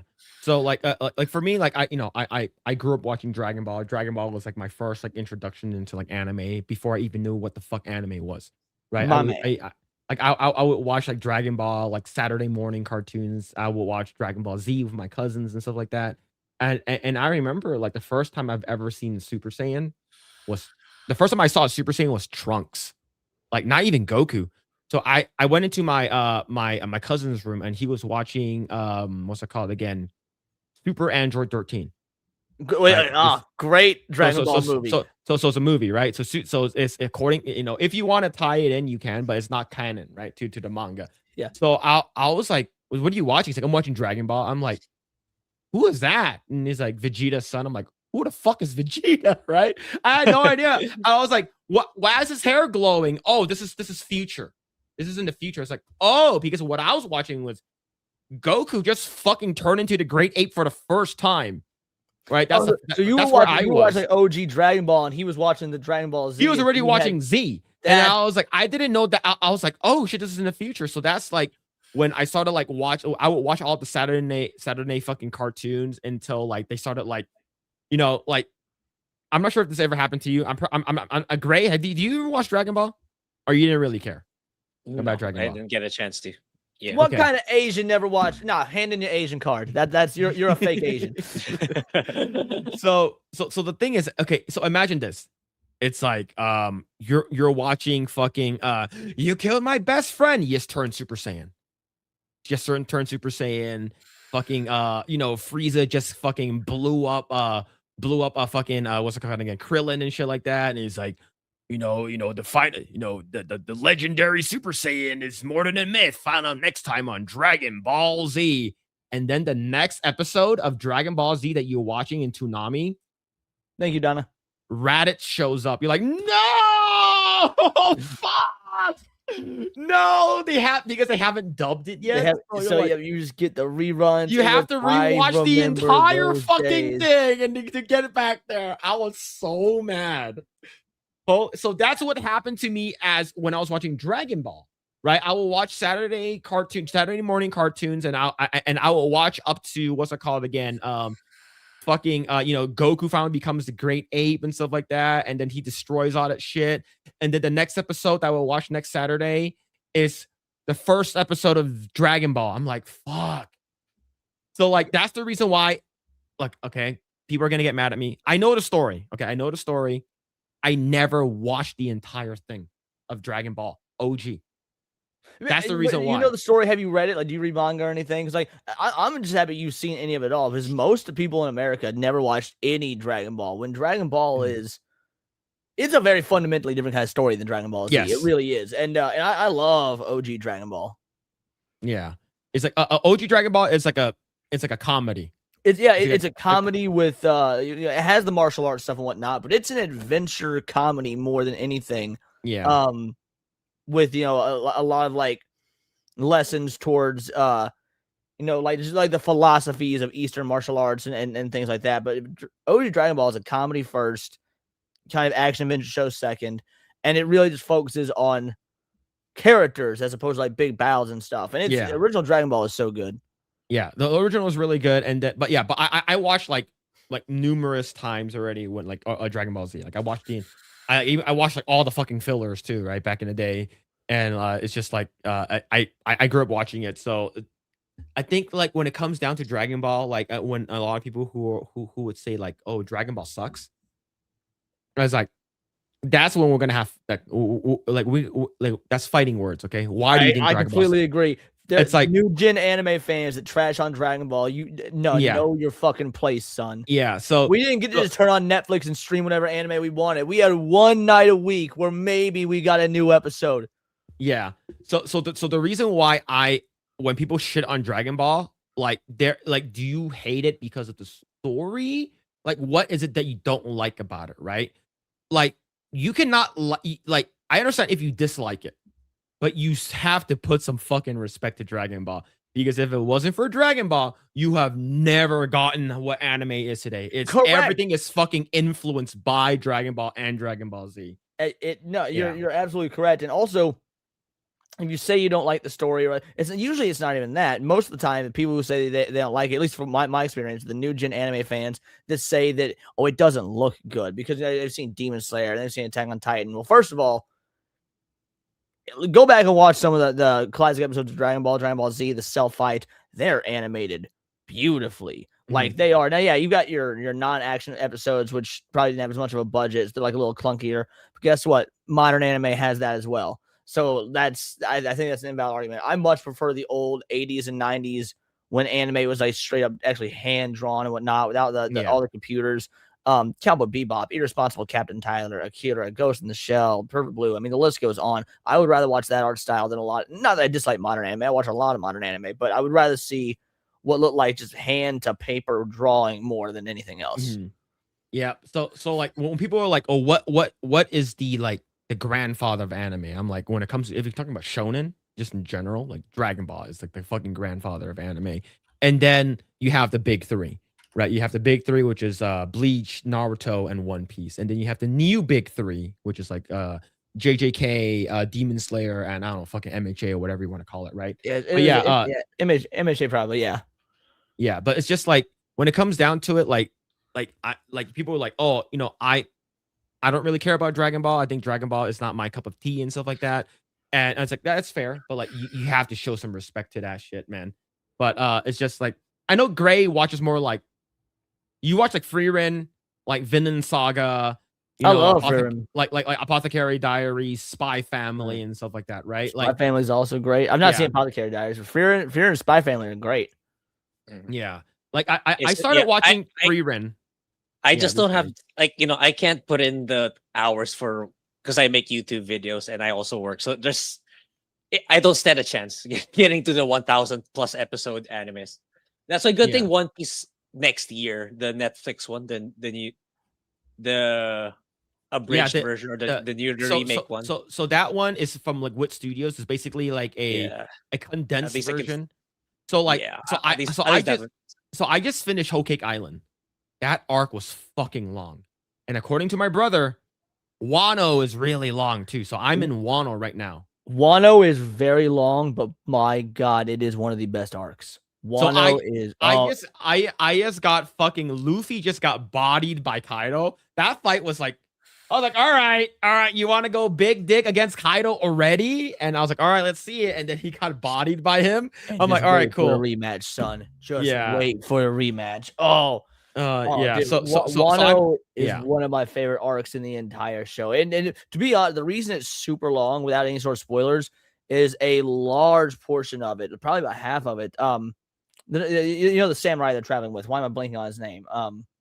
Momonosuke or the other guy? The retainer for fuck, I forgot his name already. Fuck, Kinemon? Fuck it. Yeah, maybe. But so much of the Wano is his backstory and like what like it actually does like several episodes of like what Momonosuke I think it was Momonosuke's father, what they were doing like 40 years ago in the times of Gold Roger and shit. And it's good. So Kinemon, who served as Kozuki Oden's retainer before him. Yes. Okay. Yeah. So it shows what Kinemon and Kozuki Oden and whatnot were doing like 40. Yeah, they're like years fucking ago. time travelers. What And, the yeah, fuck? and So that story, like, it's dude, good. you go like 12 or 14 episodes in a row with no Luffy, no Straw Hats, nothing. It's just Oden, Kinemon, and the crew in the past, and it's like it's so good. Yeah. So it's now Grae. Now instead of watching fucking 60 to 80 episodes per arc, you're watching 24. Yeah, that's a lot more feasible for sure. The only issue I have is that like I don't want anime to get into the same remake culture we have with movies and video games and stuff. I'm not even. I've been making the argument that One Piece didn't need a remake because for one, I don't really think it does. If you want to speak, blitz through the story, the manga is always way quicker anyway. That being said, I won't also pretend this does not look objectively beautiful. Like the art looks incredible. It's Wit Studios. Yeah, Wit is Vinland Saga, Attack on Titan, first 3 seasons. Spy Family, right? Wit does Spy Family. Yeah, they did Spy Family. Yeah, so like, it's really fucking good. Like Wit Studios was probably one of my favorites, is because they use more. Like they use a combination sort of like Mappa. Like Mappa Studios, yeah, between like a combination of 3D and 2D. Like, what's it called again? Like that. The reason why I like Wit is because they use 3D backgrounds, 2D characters. Mm-hmm. I prefer that because as an animation major, like I prefer that over like the 3D. Like when I saw the whole change up with Mappa in season 4 of Attack on Titan, where like the Titans are like all 3D, I'm like. I prefer how what's it called? The Titans look like in season 1. Like if you had like a crowd of them off in the distance, they were like, okay, yeah, they used CGI that's there, fine. but like the main Titans were always like drawn, so they fit within the world. I liked how the Attack Titan looked like in season 1 and 2, like way more than how he looks like in 3. I mean, in 4 when he's 3D, it just looks way better. So that's the reason why I prefer it. So I'm glad that Wit Studio is working on it. That's freaking awesome. And I wish I'm gonna crash out. I wish One Punch Man would have stuck with the first studio they went with, because the first studio Madhouse is the best anime studio of all time. It's Death Note. They did Death Note. So like it's so good. You want to reach back in the jar. Show my fucking weeb card, my flex a little bit.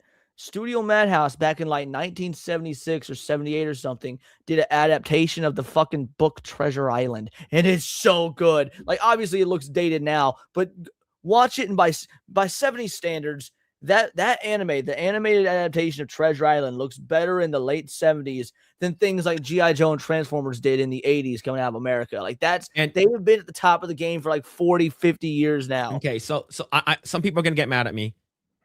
But I remember when I first watched the Thundercats intro, the fucking opening intro for Thundercats, I'm like, holy fuck, it goes so hard. This looks so fucking good. And then when you watch the episodes, you're like, they move it like doesn't look action. It doesn't look like the intro. Yeah. Because the intro was done by Japanese people. That's the reason why they outsourced that shit to Japan. They did the entire fucking intro to Thundercats, and then when you watch the cartoon, you're like, this is not the same. What the fuck I don't like Thundercats, and I love the intro. I think most people just romanticize the whole show. Like when they play it back in their heads, they're thinking the show is like that intro. No, it's not. They move like fucking action figures. Yeah, it is not good. But yeah, Madhouse is quality. So yeah, Madhouse is really good. It's just like this like for me, I also like what's it called, in the studio that does Naruto, like especially Shippuden. Like whenever they do the crazy wonky did do that a squash and stretch. So I forgot there's a word for whenever the studio saves up a shit ton of money and outsources their high quality, high budget studio or parrot, however you say. I'm not sure, but yeah. Okay. Sorry, go on. So like when studios whenever they work on like animations, like there's this thing that they do where they will outsource a specific fight scene or an episode to another studio because they do high quality animation. So that's why when you look at Naruto animation versus like the one where he's fighting against Pain when he becomes the Four Tails, it looks fucking different. You're like, what the fuck? Why does the animation look so weird here? it's insanely fluid. Like there's not a lot of detail in any of the characters, and it's very highly squashed and stretched. Right. And that's when you know, like, okay, whenever you see Naruto looks different, when the lines are very, very thin all of a sudden, you're like, okay, the animation is gonna be fucking peak. It's because they're spending all of their budget for this one episode for animation, which is really cool. But yeah, we could talk about animes for like fucking days, man. Agreed. We can talk about animes for fucking days. I'm a fucking weeb. I've seen like over 400 anime or almost 400 because I keep a tracker. So yeah, let's see. War Wars with the 2. Leon teach Phil the value of good anime rom-com. Look. My wife watches those. Like she watched like Fruits Baskets and shit. I love Fruits Basket. She's like, you should watch A Weathering with You. I'm like, oh, Weathering with You is incredible. Like, why are you crying? So good. Why the fuck are you crying so much? She's like, you gotta watch it. It's so good. I'm like, oh man. Yeah. So like she was telling me to watch all of these like very sad animes and stuff like that. It was like every time I look at her, she's like crying about like some other thing that's happened. Right. The only rom-com. If the anime Anohana does not break you and change your life, then yeah, you'll just never get romance anime, which is fine. Like some people never will. But if you watch all 13 episodes of Anohana and it doesn't just recontextualize life and be like, yeah, he just won't ever get it, it's fine. Yeah. Like for me, it's like, look, I would say the most rom-com that I watch is probably it's a fucking BL one. Okay. All right, it's called Kiss Him Not Me.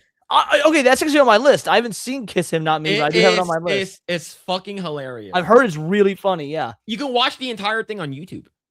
Really? This episode. Really? That's how we watch it. It was on YouTube. Yeah, so we watch it there. Yeah, but it's only like one season. I think it's like a one and I believe it's like a one and done. But yeah, Kiss Him Not Me is very very funny. So but yeah, it's just like it is like BL, but it's like, you know, high school DxD, you know, this one I did sometime last year or 2 years ago. School. Yeah. Yeah. There's a lot, but like for me, like I would say, like I used to watch Love Hina. I used to watch Chobits back in the day. I saw Chobits back in the day. I've never seen Love Hina, but I did watch Chobits back in the day. So Love Hina is like, it's like ecchi. So it's like, you know, you probably shouldn't watch it with like your parents in the room and stuff like that. So yeah, this one too. High School DxD, I didn't see for the first time until last year. I love High School DxD now. Like you came for the titties, but you stayed because the story and plot are actually like it gets good. Like it really does. Yeah. Like okay, hot bitches and whatnot. A really good one is Redo of Healer. That one. The Grae should watch that one. Oh, I did. You watched Redo of Healer? I haven't even watched Redo of Healer. That's crazy. That's wild, Grae. Grae, I want to see what this hentai is about. Actually has good story. What the fuck? My morbid curiosity got the best of me. I finished it. Yeah, so I did it. I watched up. I watched up to the scene where like that guy was getting his revenge, and he's like tearing that girl's finger off of like her fucking hands and shit like that. Like I'm like, all right, I don't think I can watch this. So, but like, yeah, Redo sucks. I don't recommend it. Okay, I watch it, but I'm not saying it's a must watch. Okay, I used to watch Vandred. I think Vandred's pretty good too.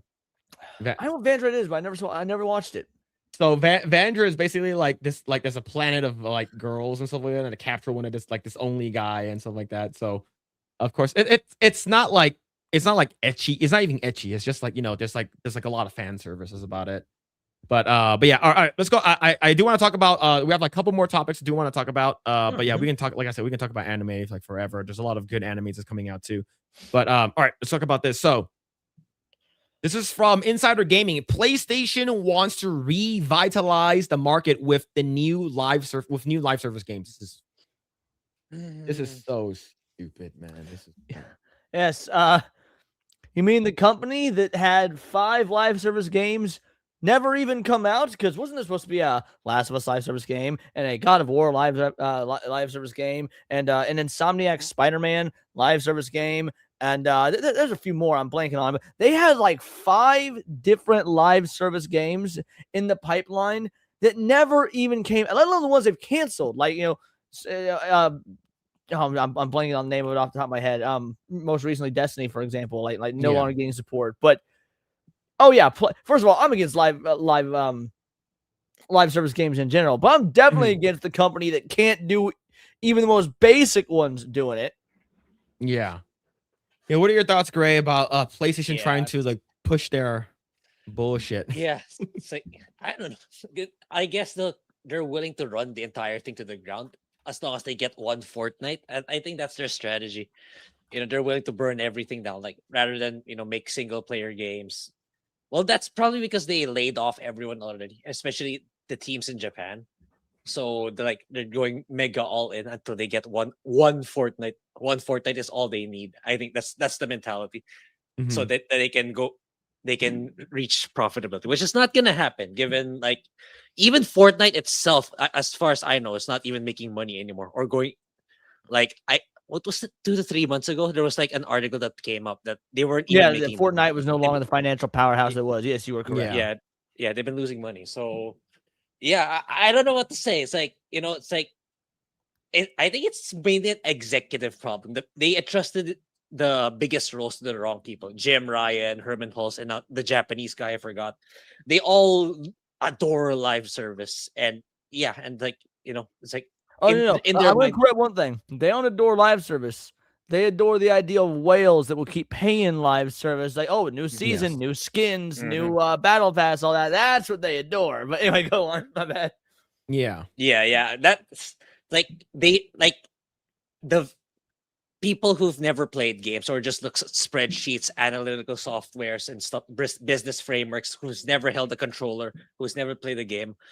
Like they really like the idea of recurring revenue is the point. Like they really like that infinite money that's coming in every month. Whereas compared to make a good game, bring in your money, move on to the next game. They hate that idea. They really prefer that we gotta keep getting money continuously and safely. And they can't grasp that the market is saturated because they've never played the games or they don't play games. That's why it's like I think it's like you don't need a gamer to be like an executive, but you gotta have someone who understands what it's like to play good games. And I think all like Jim Ryan, Herman Hulst, and I don't know, forgot the name of the Japanese. I think they've never played a game in their life. That's why they keep quadrupling down on like live service. That's how I see it. And like I don't know, it's like it's like if they continue to keep doing this, I can't see a future for PlayStation either. Like Xbox, PlayStation, then Nintendo will be the only one left, which is not a good thing either. Yeah, it's not. I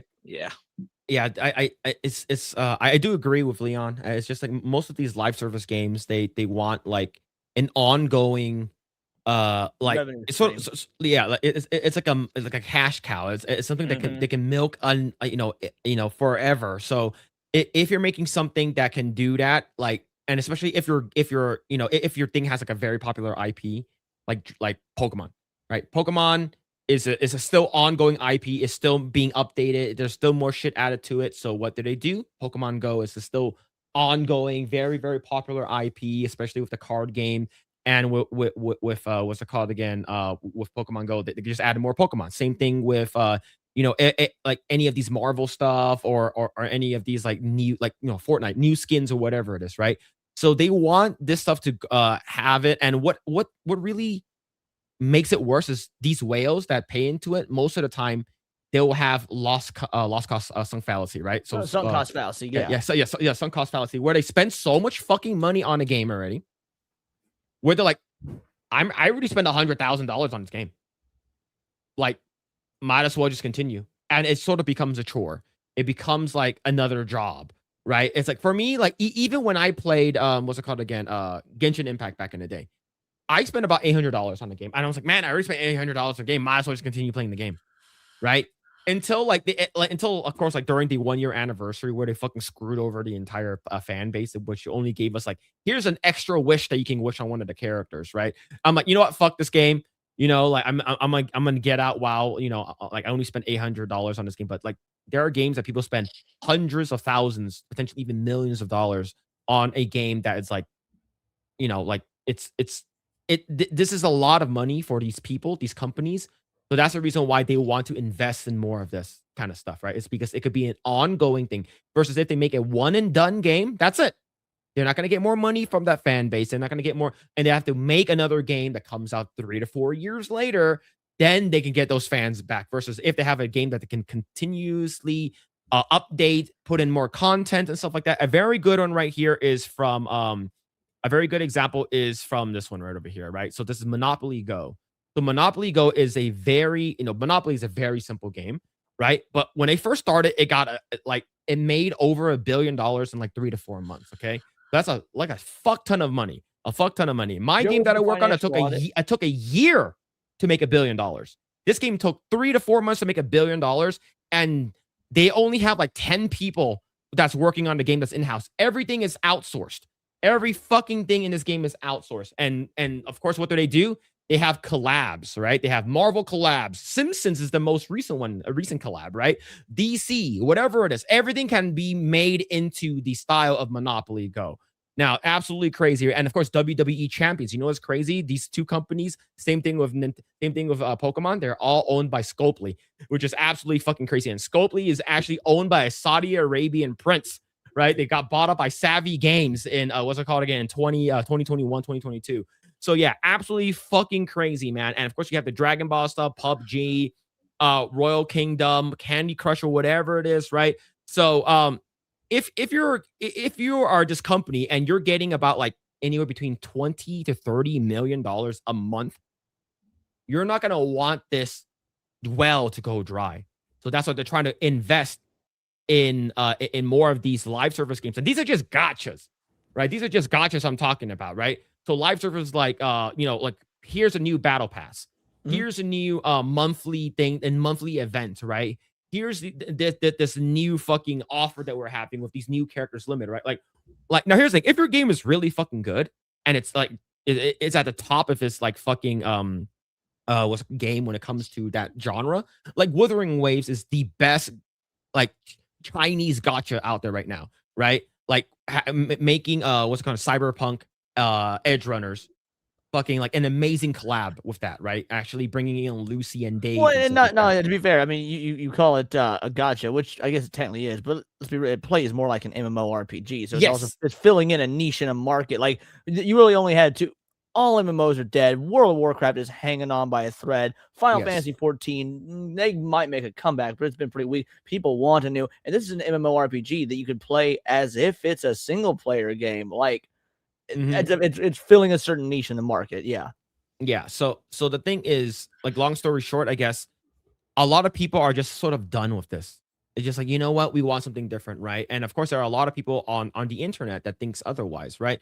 So this is the actual post that they put, and Synth Potato here says, why not revitalize the market with great story games rather than just like losing another billion chasing live services? And I agree, right? But I think there are good live service games, but like not everyone plays live service games. So okay, hold on. Did you find this post by going back through? Okay, hold on. I know you're in the middle of it. Share my screen real quick because you and I, this is pure happenstance. I've been sitting on this screen on my PC for like the last maybe 20 minutes. That is the exact. I was gonna pull that up. That's the exact thing I was gonna pull up.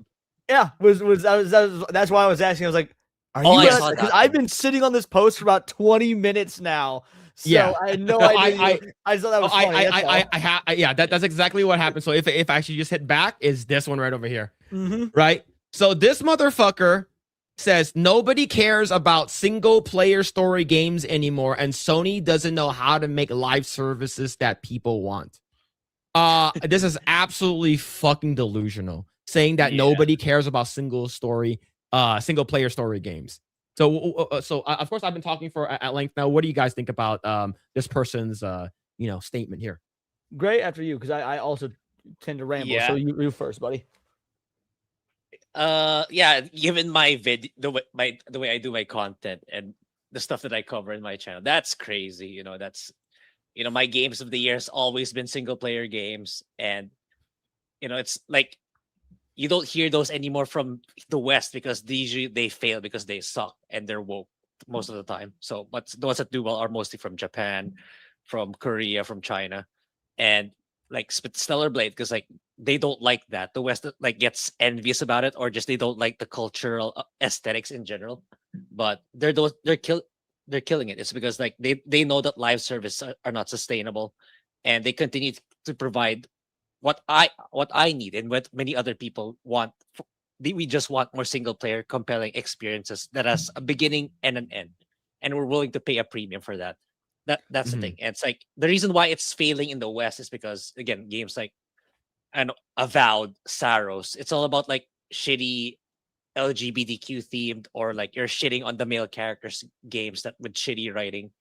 And despite having good gameplay, because I heard Saros has good gameplay, like if you insert those politics in there rather than us completely being immersed, completely escaping realism, then you're definitely gonna lose that audience and you're gonna lose money. And that's another thing. It's like cost control is pretty much non-existent in the West. That's why single players are flopping here.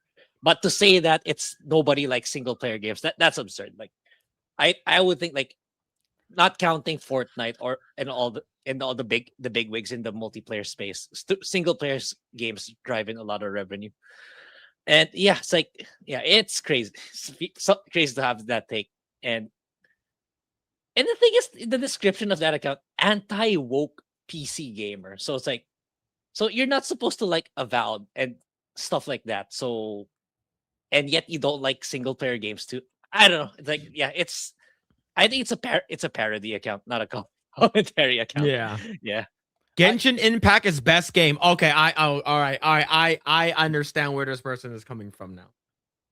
All right, this person is a Genshin Andy that spent probably a shit ton of money, because they don't want their waifu Hu Tao to go away, and the fact that they spent over $50,000 trying to get the staff of Homa.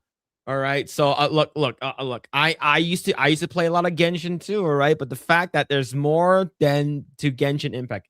Genshin Impact story, most of it is not. It's very generic and is not that great. All right, it's like, now here's the thing. I haven't played past season. I guess the first year, so I wouldn't know too much. But yeah, this person is a gotcha, Andy. So go ahead, Leon.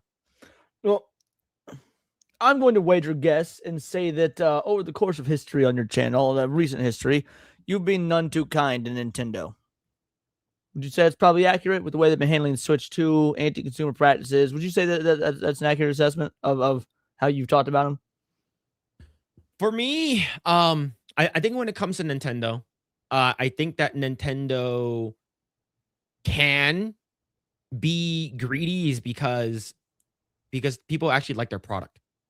And that's what he can say. Nobody cares about single player story games anymore. Mm-hmm. I can point to you 5, 10, 15, 20 accounts on X that have been ripping into Nintendo. But now that Ocarina of Time remake is on the horizon, they're buying that motherfucking Switch 2. Yep. They've had an opportunity to buy Switch 2 for a year and a half. They ain't done it. But now that Ocarina of Time remake's on the horizon, they buying that Switch 2, son. Yeah. I'm playing Expedition 33 right now. I had not played it yet. I didn't play it during it when it came out. Oh, you're in for a treat, man. It's so fucking good. It is like, at the time, I had an old PC. It was a PC that could have ran the game, but I did not at full specs. And I was like, this game seems like a masterpiece. Seems generational. I want to do it the right way. Now I got a new PC. Everything's top of the line. So I'm playing it. Now, mind you, I'm almost at the end of it. The only reason I have not beaten it yet is because I'm doing like every side quest imaginable. So I'm already. My point is, I see now, a year and a half later, how that game was game changing. Like not only did it live up to every bit of hype, which I was worried it wouldn't, because let's be real, the hype around that game was insane. It exceeds that hype. Ocarina of Time is on the horizon. Multiplayer games, live service or not, very rarely does a multiplayer game really breach into the zeitgeist in a way that actually has long-lasting impressions on the medium. Like, yeah, you're gonna have a few. Halo 2, everyone's always gonna think about the nights they start playing Halo 2. Same with GoldenEye. 007 GoldenEye is like, it's always gonna have a place in like the history. Look, will Arc Raiders be talked about as this symbol of multiplayer gaming in 20 years? I don't think so. Helldivers 2, maybe. I don't think Arc Raiders will. But so when you say that nobody cares about single player games, the games that by and large always go down in history and are talked about 10, 20, 30 years later are single player story-driven games. Yeah. 9 times out of 10, yes. Yeah. So like, I would say the only thing that I can see like people were going crazy for is like PUBG. Like PUBG, when it first came out, it was fucking groundbreaking, and then of course Fortnite just took it and just fucking ran with it. And I think Fortnite will always going to be that thing, but like I'm not sure if I think in 20 years from now, people will still be talking about Fortnite.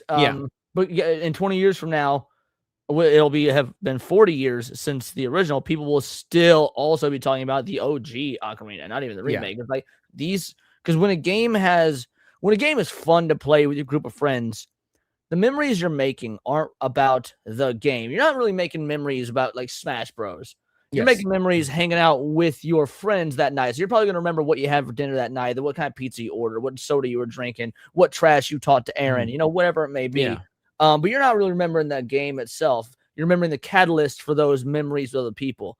But when it's a single player experience, you're remembering the game, the story, things that made it an impression on you. Yeah.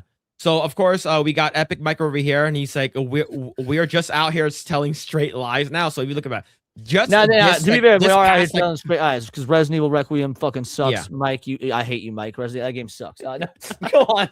I think Requiem was pretty good. I think Requiem was pretty good. Now, if you're comparing it to like 4, Resident Evil is my all when it comes to video games is my favorite franchise, and it's a very different franchise now than it was in 1998, and I've been there since the beginning. So I'm jaded as a classic fan, but I know why people like it.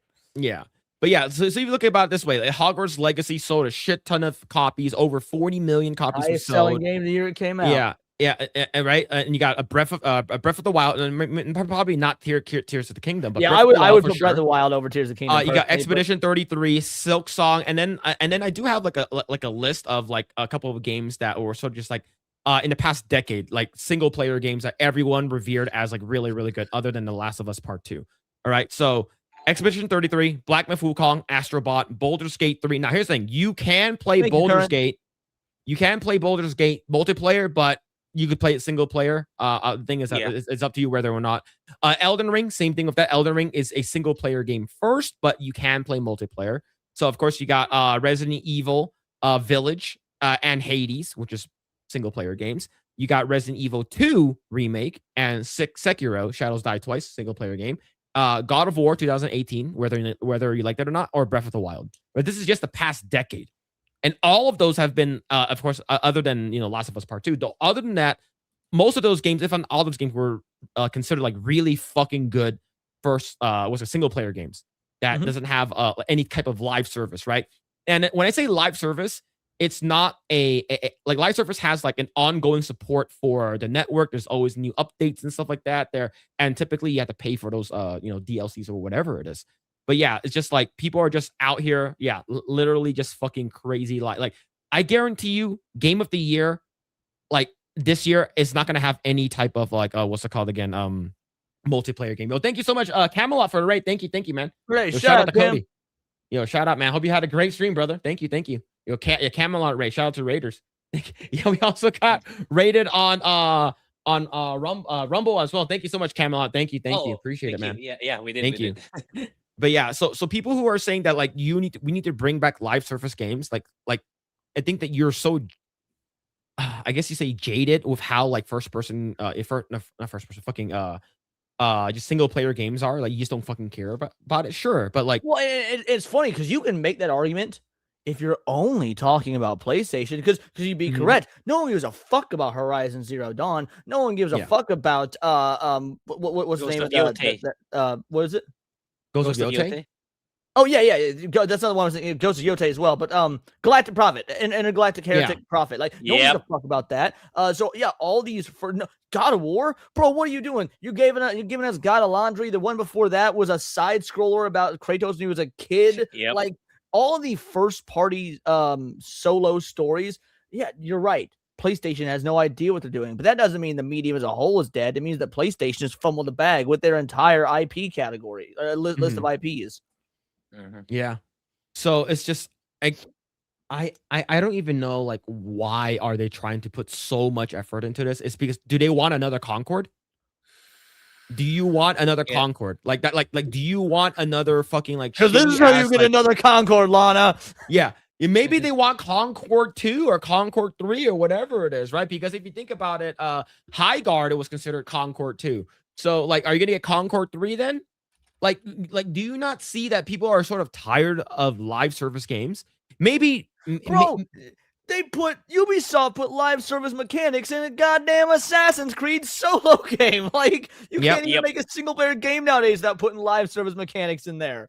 Yep, and didn't what's it called again? Is it Rocksteady? I forgot what it was. The people that made Suicide Squad, yeah. Suicide Squad, yeah. That's a single player game that had live service mechanics. You got like fucking costumes for like fat transvestite Mr. Freeze, Mrs. Freeze, whatever that bullshit is. No one fucking cared, and that game is dead. So like, just stop. All of these live services that you're talking about, like for the one who's the Hu Tao lover over here with the with the fucking like the Genshin Impact is the best game. I'm pretty sure the live service that are coming out from the East are a lot better than what we're getting. Well, to be because live service stuff in the East now, I mean, I could be real because I don't play live service games. This is just my understanding about it. So you guys probably correct me if I'm wrong. Live service stuff in the East usually seems to be it doesn't seem to be pay to win. All the live service aspects are like cosmetics and stuff. So if you do not engage with it, you still are on average just as equipped and able to play as you are as the other people. So even if you've got whales in the game, they're blowing money on like visual stuff, not anything that makes them better or have a higher chance of success. Okay, so when it comes to Hoyo, so like ZZZ, Honkai Star Rail, Honkai 3rd, and Genshin, that is 100% a gacha game for characters. So like you have to like, so what's it called again? What like I spent probably $300 on one character because I wanted to like I wanted to get him to C3, like see the Constellation 3, which is Zhang Li. I like he was like my main character, and so but the thing is if you're talking about like Ananta is a game that's coming out from China. It's basically like a Spider-Man. It is rip off the game, but honestly, it looks so fun, but it looks too good to be true. It's like it is.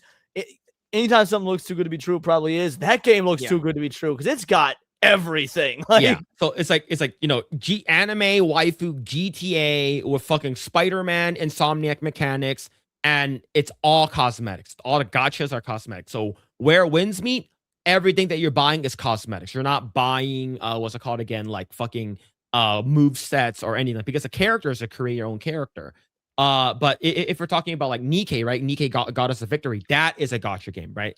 In order for you to pull your big titty waifu, you have to pay to get it.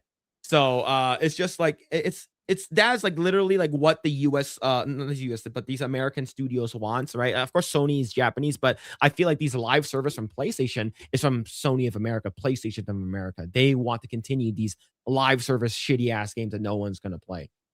But yeah, man, I love ZZZ. I think Wuwa is better. I think Withering Waves is better. I think that NTE it looks really cool. ZZZ seems to be like from my there's so many of them now. Well, it's the one that oddly looks the most generic. Not that they don't all like kind of have that vibe. There's something about ZZZ that if it were not for its name being so wacky, I would not know it is actually different from anything else in the Hoyoverse. I wouldn't know it's its own game. But I'm just going off of visuals since I've never played them. But yeah, like but overall, it's just like people who are complaining and saying that like we need to revitalize. Like I don't think they really know their audience. I think most of the time people just don't care. Now here's the thing: if your game is really fucking good and you can back it up, I think people will play your game. But most of the time that your live service games has not really been good, and a lot of them has been canceled, like you said. But yeah. Well, we could be wrong though. Maybe we could be. No, we're not. We're not gonna look back on this streaming here and be like, I guess we gotta take the L. Okay. The only time where we took the L is when here's the thing. I watched live action One Piece first. The only time where I took the L was when I said this looks sort of stupid. I think it's going to suck. I think live action One Piece is going to suck. We did. The both of us. And then we watched it. We're like, all right, this was pretty good. That's the only time where I was like, I was wrong. Okay, it was pretty good, and that basically prompted me to go watch the anime. I had to take some L's. That was actually one of the few, and I was taking L's when I put my video out on it because before the live action One Piece ever came out, I was like, guys, like Ichiro Oda is massively involved, and this is his baby. I don't think they'll fuck it up. And then when it came out, lo and behold, like however, I had to take some L's and some other things. I'm trying to remember what, just looking through my content, man. I had to take the L and saying that, Sonic 3 was going to demolish Mufasa at the box office. But to be fair, Mufasa made so much fucking money. Disney also bullied Sonic 3 out of the theaters. So, like, yes, I was wrong, but I feel cheated because Disney rigged the game. So, like, yeah, man, it's like it's so dumb. Let's see. Benjathan with the 2. Phil, have you been dreaming about Fuda Soraka lately? I stopped dreaming about her when you can't mana yourself. All right. But I'm talking about regular Soraka, all right? So all right, so I stopped playing Raka when they're like, "Oh, being able to give yourself mana recovery is a little bit OP. Let's remove that." Like, bitch, that's why she's good. Like, oh my god, bro, I was so mad at Riot when they changed that. Like, so Soraka is one of these support characters, right? She's basically has a unicorn. When you said mana, I assume, because I instantly just assume any character that uses mana is gonna be a support character. Yeah. So look, every character has like mana, but like some people have like rage and stuff. But like Soraka was like my main support character. And then like when they nerfed her, I went to Sona. Because like no one fucking plays support, and they're like, oh, top lane or jungle or mid or a feed. I'm like, fuck. So when I'm playing ranked, like, I always resort to playing what's it called again? A support characters, because no one plays support. So I just basically automatically default to support. So Soraka had like this AoE Starfall move. She has this thing, her ult, like, and she basically can heal you and give you free mana, and her ult is like a really fucking good heal, right? So she was like really, really fucking good. And if you cast your skill on your enemy instead, it silences them for like 3 seconds. So it's like they're saying that she was too fucking busted, and they fucking nerfed the shit out of her. But the Fuda is like, she's a unicorn, so they made that like a penis, you know, a penis unicorn. But yeah, I feel like if any character should be busted though, it's support characters, because nobody wants to fucking play support. So you gotta give people a reason to do it. I don't like playing support. Well, I don't mind playing support as long as it's not a fucking caster. I hate playing casters. So Soraka is a caster support. Of fucking course, okay. Is a caster support. So like I would say, like here's the thing. I like same thing with fucking Overwatch when I first played. I always have to play the fucking support character. But my support character is Lucio. What's it called? The black guy. I forgot his name. Yeah, Lucio. Yeah, Lucio. So I always play Lucio, and it's like, oh, can you play Mercy? I'm like, fuck you. It's just, I would get so mad. Just be happy someone's playing support, bitch. Yeah, you know what? Let's go meta 3 tanks again. Let's go meta 3 tanks. All right, fuck you guys. All right, 3 tank meta. Fuck you. All right. So I would just go 3 tank. I would play Reinhardt, and then once they, you know, they're doing the fucking they have to move the fucking car. I forgot what it's called already. Like, there's a part where they all come out, and I fucking just charged them. I killed 4 of them at the same time. I felt so fucking good, man. I got play of the game. Bad at Overwatch. I was objectively I wanted to be good, man. I wanted to be good and whatnot, but I was so bad at it.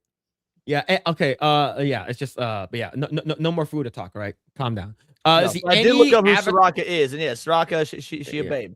Yeah. So any Avatar live action talk, I saw. The fact that they're like, oh, we're gonna hire Toph. Okay, the person that's playing Toph is actually gonna be a legit blind woman. I'm like, I'm not gonna watch this fucking show. And I saw like we gave at least I gave season 1 a chance. Yeah, I didn't. Okay. It was okay at best. I didn't really care for it. Yeah. And then I saw how Aang looks so much older. Because he's in puberty now. He looks like a fucking adult. He's like he's like fucking as tall as everyone else. Oh, what the fuck, bro? Yeah. So I'm upset. These spaghetti the audience bit. I don't even give a fuck about the animated live Avatar: The Last Airbender. I don't think it's bad, mind you. I don't think it's bad. I think it's quite good. But I didn't grow up with it. I have no nostalgia for it. I didn't see Avatar: The Last Airbender until about 5 years ago. So it's like no, I get why people who grew up with this loved it. I do think it's good, but it's like, since I didn't grow up with it, I don't have that that burning passion for it the way a lot of people do. Mm-hmm. So, yeah, same here. Like for me, like, fuck, I have to bring my ex-girlfriend into this. Okay. All right. So remember, chat. Whenever I didn't watch a show or play a video game or watch a movie, it's because my ex had to be okay with it, right? So if it wasn't something that she was interested in, If it wasn't a 2-player game that didn't involve Mario Kart or something that she didn't like, I never watched it or played it. Okay? There's a reason I know the entire lore of Twilight. All right? Don't waste 12 years of your life with a girl that made you unhappy. Agreed. Okay? Look, I never played Gears of War. I never played it. I never played any of the original 3 God of War games. Oh, that hurts considering that dog shit 2018 and modern stuff. You missed out on some classic gems, homie. Yeah, exactly. Yeah. I miss the OGs. And right? Sony's probably gonna butcher that one. They're remaking the old ones. There's a reason why I never played KOTOR. Oh, son of a bitch. You missed so many greats, my friend. Yep. Do you know why? Because I thought she was the pussy that I'm only gonna get. That's the reason why. All right. I thought that it was her or nobody. All right. So you guys gotta know, if you are unhappy in your relationship just because she gave you that good pussy, is she worth it though? Is the crazy worth the fucking stress and the fucking depression? Oh yeah, this too. We're all men here. Yeah, no Skyrim. I never played any Elder Scrolls game. To be fair, I haven't either actually. So you and I are in the same bed. Honey, I know you're listening. Close your ears real quick. Look, we've all had good pussy, even great pussy. I don't think I've ever had any pussy so good I'd be like, yeah, I'll never play Wind Waker again. Like I don't think it'll ever happen. All right. Like I had to sort of like threaten her because okay, this was 2007. And she was like in college at the time. I was sort of like, I don't want to fucking go to college. I don't want to fucking do bullshit, gay shit, right, in college and stuff. So I was like, oh fuck, Iron Man's coming out. And we all know fucking Iron Man 1 fucking slaps. So it's fucking good. And like, that looks good. I'm gonna go watch it. She's like, you gotta go watch it yourself. You can watch it yourself. And I'm like, all right, I want to watch this movie. All right. And here's the thing. I mained Iron Man in MVC. So like I fucking love Iron Man when he was a MVC, my man. Yeah, like Iron Man is a B tier character until MCU fucking moved him up to S tier. Okay, he was a legit everyone sort of knew who he was. Same thing with Captain America. People knew who he was, but like they didn't really care for him. But I fucking use Iron Man and Captain America. That was like I love doing Final Justice. I do not like Captain America, whether it be the comics or the movies, whatnot. I don't. However, Ultimate Marvel vs. Capcom 3, dude, Captain America. Yeah, he's Are you been playing Dokkan Battle, by the way? Yeah, I haven't been playing Dokkan. I heard it's out yet. It didn't come out till August. Oh, but like people who have like early, I actually had access to the fucking beta. Oh, I mean, you see early access. Like, I got early access. I just never got to play it. I was so mad. Sebby gifted it to me on Steam. That way I can just play it when it comes out because I'm also an MVC fan. Well, and MVC too. But yeah, Ultimate Marvel vs. Capcom 3 is arguably the greatest fighting game ever made. Like from a technical standpoint, it is a masterpiece. It's Ultimate MVC 3 is really good. But the thing is that like, so I threatened her. So I'm just gonna go watch it by myself, right? And she's like, when's the movie coming out? It's like Friday. And he's like, all right, I'll go with you, but I'm not gonna like it. And then after the fucking movie, she's like, that was really good. I'm like, fucking told you, bitch. Of course I didn't say that, right? Because of course because you still want the pussy. Yeah. Because you get the pussy. And it's the same thing with like Transformers 1 as well. Like Transformers 1, like the Michael Bay one. I liked it. I liked it. Because I thought you actually meant Transformers 1. I was like, that movie's like last year. Are you already married again? Because you said this is your ex. Like, no, Transformers, the Michael Bay one that came out in 07 as well. And then ever since then, like I started like watching movies. And like she would watch it with me, like I would watch like The Dark Knight with her. I would watch like a bunch of other shit with her, and it's sort of like but at the same time I have to watch all these fucking Twilight movies, man. I never once, I to this day have managed to not see any of the Twilight movies, but I did read the books to impress a gal when I was in high school. That gal would go on to be my first wife, and considering we split up, it wasn't fucking worth it. It wasn't. Yeah. Dude, which book did you read? I read the first 3. I pieced out halfway through the 3rd one, so I never read the 4th. Oh, so man. it was, I think, what was it, like Twilight, New Moon. New Moon is the second one. Eclipse, and then Breaking Dawn. Okay, so I pieced out it halfway through Eclipse. So like these suck. I can't do anymore. The first Twilight book actually is not bad. I don't know about the movies. The first Twilight book is like it's fine. No, but they were getting steadily worse. No, I recall watching the first one. It was like okay, so the first one. Okay, I watched all of them. All right, so I watched all of them, and the only part that I liked was in the fifth movie because they made Breaking Dawn into two movies. Into two, right? Right. So the only reason why I like that one is because it's an actual full-on war that happens. That does not happen. All fake. I heard like it doesn't happen in the book. It doesn't happen in the book. So they're like, okay, how can we make this interesting, right? So what they did, so you know that Alice can see into the future. She can see into the future or whatever it is, right? Yeah. So she can see in the future. I'm not sure how much she can see, but it's like good enough. So of course, I think his name is the Volturi, the main one. The main Volturi that's played by Michael Sheen, I think that's his name. When he can basically touch you and see what you're seeing and feel what you're feeling, right? So he has that power. So Alice, like they brought in Alice, and then Alice, played by Ashley Greene, is like, oh, we're gonna take Alice, right? Because Volturi wants strong vampires, so we're gonna take Alice. And then Carlisle, he fucking flips out and goes, no, and he starts fucking like running really fucking fast. And both the Volturi, the main Volturi guy, and Carlisle jumps up in the air, and like when he lands, the Volturi has his head, like he basically rips his head off. So Carlisle dies, and then they're like, what? All right, and then everyone started flipping out, and it's a whole lot war. Basically, the half wolf, half vampire against like the Volturi crew. They're all fighting. Everyone fucking dies. Jasper dies. Fucking Dakota Fanning's character dies. Like a bunch of the wolves die and shit like that. But at the end of the day, what's it called again?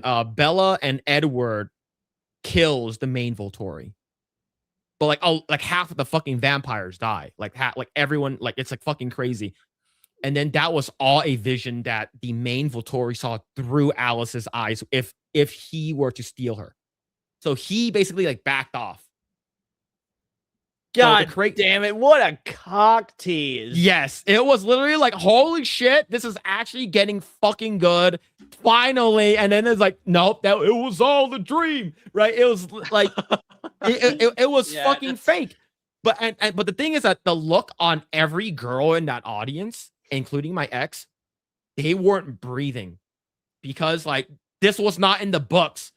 They're like, and then I turned to her and then she's like hyperventilating. I was like, and that fight scene went on for like 7 to 10 minutes, right? So I'm like there's a lot of fucking shit happening, but it's like, but it wasn't in the book. So, but other than that, everything was sort of cringe. The fucking fake dialogues and stuff like that. It's like, oh my god, there's a scene where they have the fake baby. Have you seen that? I have seen the fake baby just because it's like so famously horrendous. So I've looked up that specific thing, and oh my god, it is nightmare fuel. Yeah, so we showed it before, right? Yeah, we showed it before, but yeah, so it's just like it was bad. Like how like these wolves have like this thing called imprinting, and like if they look at someone and they imprint on them, it's like a life, it's like a life partner, and so yeah, like it's like a lifelong partner. So like it's like this baby was just born on the baby, yeah. It was literally like the imprints on the baby, and then it's like the name is Renesmee, and he like the next day they already gave him like a fucking like nickname, called it Nessie. I'm just yo, Zach, thank you so much for the raid, man. Thank you so much, Zach, for the raid. Thank you. Appreciate it. But yeah, it's just like Zach's in our boy Zach's nice. Zach, yeah, shout out. Thank you so much, Zach, for the raid. Thank you. But yeah, so so I watched all of that thinking that this girl is gonna be my wife. And this funny thing is that like she never even wanted to get married. I was talking to Seb about this the other day because she couldn't rationalize it. She couldn't wrap her head around it. There are people out there that don't date to marry. And that doesn't make any sense to me. It doesn't make any sense to you guys because, we're all like normal, moral individuals. But like there's this generation of people that don't date to marry. And it doesn't I can't. Why? What's the point? Yeah, what's the end goal, right? Right. Exactly. What is the end goal here? And I don't get me wrong. I understand being apprehensive about like state-ran marriage because that's what we have now. I think I'm objectively against that. I don't think the fucking government should be involved in your shit. Marriage is a spiritual, philosophical thing at the end of the day. It's a religious thing. And so if you're dating somebody, whether you're religious or not, there's still religious symbolism that is baked into our just the ideas of our country or whatnot that should make you want to get married. Yeah. Yo, thank you so much, Zax, for the raid. Thank you. Appreciate it. Yes. What's it called again? Was it here? Never wanted to get married with you. She probably wanted to get married. You know what's crazy? She got married last year. Yeah. Sorry. I saw an opportunity. I had to take it. Yeah. So the thing is that the joke only worked if people knew what it was actually saying. Yeah, it's like, no subtitles. Yeah. No. I got it. But like, yeah, she did get married. I did it last year or 2 years ago. She recently got married, and the funny thing is that like, I was the one who broke up with her. After 12 years, and then like about 3 months later, for me, like that's when I got into a relationship with my now wife. And she got into the relationship with her now husband. So I'm like, I guess it worked out. It took them a while though, right? Yeah, it took him a while. It took me about a year to propose because once you know, you know. Once you know. And the thing is that like originally, like my mom, I thought like I needed to like date this girl for a while. And then my mom's like, you don't need to be in a relationship for a very long time to know that you guys are right for one another. Whoa. A woman gave good advice? Talking about like the older generation. I guess that's true. Okay, here's the thing. My mom is insanely based. Do you want to hear something that she said? Oh, lay it on me. Okay, so you know that's that one dude that was like in Iran or something like that, the U.S. military trooper, whatever guy. Like he was like stuck there for a little bit. Oh, did you say in Iran? Yeah, there was. I said Iran. Yeah, he was there for a little bit, right? My mom said, "It's like, why can't we just go get him?" And my stepdad was like, "What? Like, we should just go get him." Like, you can't. He's like, my mom's like, I would bomb the entire fucking country to get one guy back. I was like, that is base as fuck. I agree. Yeah, my mom was like, my mom's like, if I was Trump, I would bomb the fucking entire civilization. I would fucking nuke them out of existence to get one of our soldiers back. And then my mom, she was so embarrassed because my stepdad told me this. My mom's like, no, don't say anything. I was like, okay, I see where I get my racism from. It's like my mom is so, dude.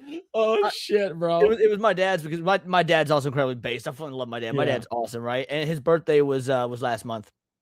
I was over at his house. We were celebrating his birthday and whatnot. And the night before, I had a show. And during my show, I was just talking about glass in the Middle East, all of it, like fucking Israel, Palestine, Saudi Arabia, just all of it, just glass it. And so I was over at my dad's the next morning. I don't remember how it came up, but I offhandedly made a comment. I was like, yeah, glass, and we should glass Israel. And my dad just looks at me. I was like, oh, fuck, am I about to find out my dad's like pro-Israel or whatnot? I mean, I don't care. He's like, why stop Israel when we can glass the whole Middle East? Which is what I was saying on stream the night before. I was like, yes, my man. Yeah, it's like my dad, he just like he doesn't really care. He's like not really political or anything like that. But my stepdad, he's like very into politics. And my mom is like a full-on racist, right? She's so my mom is like OG, like fucking like racist as hell and stuff like that. I remember when my sister dated like a Mexican guy. Oh my mom was so fucking racist, bro. It was so, oh shit, man. He didn't even call him by his name. He just called him amigo. It's just fucking great. Bro, old Asian woman calling your fucking daughter's boyfriend amigo is a power move, son. Yeah, he literally called him a fucking amigo, right? So it's funny, it's because like I was with my I was sitting down with my brother and my mom, and then we're like, oh, so mom, you don't like Kelly's boyfriend? He's like, no. It's like, I lived in Mexico for 4 years. I know how they're all like. Just like, all right. So here's the thing, like my family used to own a restaurant in Tijuana. So they just sold it like I think 10 years ago. So like but they've been there for like fucking 30 years. So that's how my mom and all my aunts and uncles and shit like that went into the fucking Rio Grande Canal and fucking got up into Texas and illegally came to the US and then met my dad and something and got married. The long story short, my mom's side were all fucking illegals. But That's funny as shit. yeah, so like but my mom was like from Asia coming in through Mexico will never not be funny. That's it's like, great. Yeah, so like it's funny because I didn't find out about how like my parents got here, how my mom and my dad met, and how they were actually in Texas first was when my uncle passed away like 3 years ago. Like 4 years ago when he passed away 4 years ago. They were doing like his like my cousin was reading off like anyone want to say a message, and then so she had this like thing read out, and I was like, fuck, our family's illegal. The fuck? I was illegal. They fucking came here like in the fucking like 80s and shit, like in the early 80s. I was like, all right, cool. So I heard all of that, and then my mom was like, so you don't like Val, which is like his name's like, what do you mean Val? He's like, I don't call him that. I was like, all right. And then my brother started fucking with my mom. He's like, Mom, what happens if I came home with a white girl? He's like, no, only Asian. Only Asian, no one else. And it was like, and then I said, Mom, what happened if I came home with a Mexican? He's like, you already know how I feel about Mexicans. My brother's like, how about Indian people? And my mom is like, they don't count as Asian. Oh fuck, man! She said they don't count as and then so we both start laughing, and then my brother said, what about black? My mom just got up and walked away.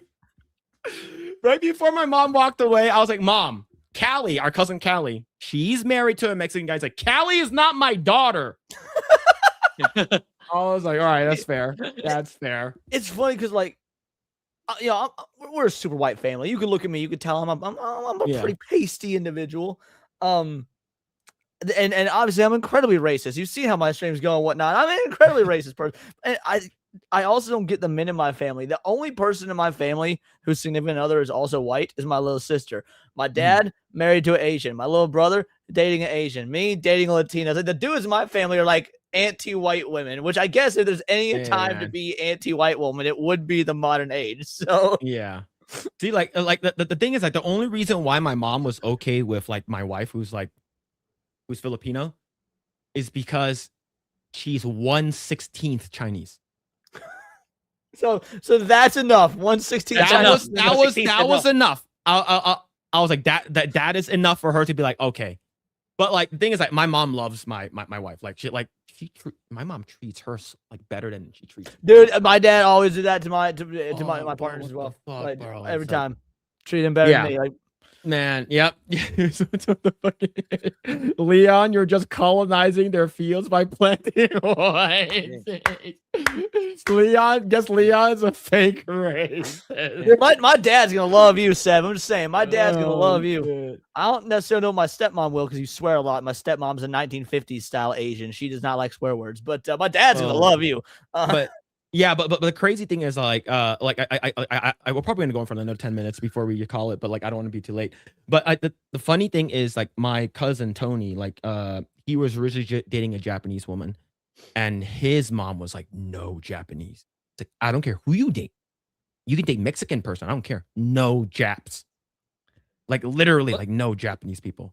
We're like, why? I love, by the way, because I say Japs all the time. I love how you said no Japs. It just rolled off your tongue because it's so inherent within your Chinese. Yeah, like, it's people like look at me sideways when I say it. My child be like, "Really, Leon? Japs?" I'm like, "What?"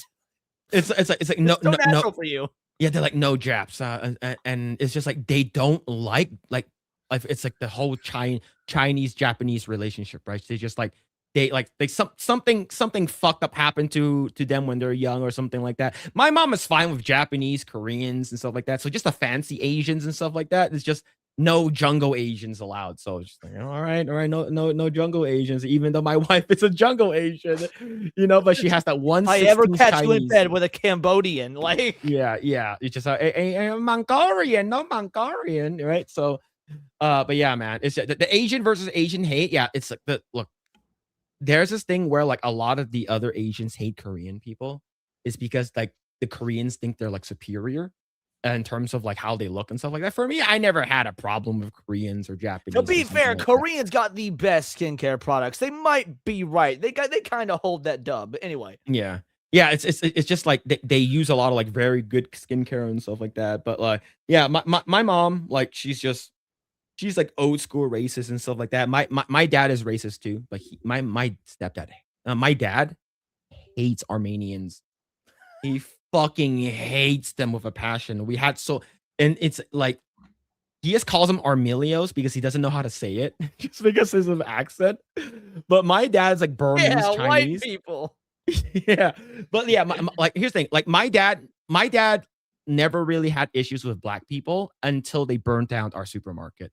That's the only time where my dad started hating black people. But even though like, and we always called him Hakwe, and Hakwe is not the N word. It just means black demon, okay, or black ghost. That's all it means, okay? All right, so we never called them the N word. We called them the black demons. But that's the actual translation, okay? Hakwe, all right? So Hakwe is basically, a lot of people, like a lot of like boba libs and fucking like American like Asian people, whenever they hear us say Hakwe, basically we're not saying it as a derogatory term, right? We don't call black people. We just call them Hakwe. Same thing with white people. We call it Bakwai, right? We just call them that. But the fact that the actual translation means ghost or demon, that makes them fucking like flip the fuck out. So I'm then still like stuck on the term boba libs, which you don't even have to explain. I know exactly what you mean. Yeah. Just for like, oh, I can't wait to start using that in my daily life. I'm gonna be at the mall. I'm gonna use boba libs so much. Anyway. Yeah, it's just like, but yeah, like you don't know the story, but like, and of course, like there's a bunch of new people here, but like our family owned a supermarket down in South Central during '92. So we owned it for about 4 years. Does this have to do with you say South Central? So the Rodney King riots, I assume, is where this goes. Okay. Yeah. So our supermarket was burnt down. Damn. Yeah. So a lot of people, when people were like, "Hey, Phil, are you a rooftop Korean?" Like, and I would say sort of, not really. And they're like, "Wait, what do you mean?" And then when I explained to them, it's like, "Yeah, we have a supermarket called Sunlight Supermarket, and it was down in South Central, not too far from what's it called again, USC and the Coliseum, not too far from there. And during the Rodney King riot, they fucking torched and burned that motherfucker to the ground." And I said that I never had any animosity towards black people while they did it, right? But the only people that I was pissed off was the cops, is because they're the one who allowed it to happen. Well, to be fair, 92, you'd have been like what, 6 years old, maybe? 92, I was 4. 4, okay, yeah. But even nowadays when I think about it, right? Even now when I think about it, it's because where are all the cops? Do you know what happened to all the cops in like LA area? Yeah, because the cops are the ones that were under suppression or under investigation, whatever, for the beating of Rodney King and whatnot. They backed off and let shit happen, so they didn't come across looking even like more racist or whatnot. At least that's my understanding. So that, along with most of them, got sent to Beverly Hills to protect the rich people. Oh, I didn't know that part. So that's why like Rodeo Drive, anywhere in Beverly Hills was nothing happened there. Everything happened in LA. Like the fucking like heart of LA. So that's the reason why. So when people are like rooftop Korean, I'm like, because I would every day I will wake up, my dad would put on my fucking body armor to work. That's crazy. Like my grandfather, like all my uncles, they would put on and the fact that like we actually got robbed twice. Like my uncles didn't even like want to shoot them. He could have. He had a gun with him. All of them. They all carried guns. Even my grandfather carried guns. Like they never shot them because they came in for the money. You know what's crazy? They took my uncle's 1911 with the laser attached to it.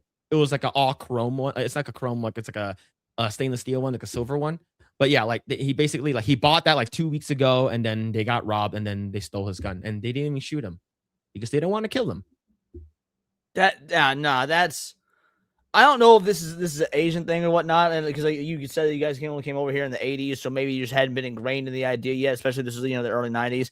The idea of like private property being the ultimate bastion of freedom, like that is the signifier that you are a free person, is that you got not only do you own but can protect your private property. That is, I mean, dude, I keep 2 blickies, like I keep one right off camera and the other one right by my bed, both in this room, like.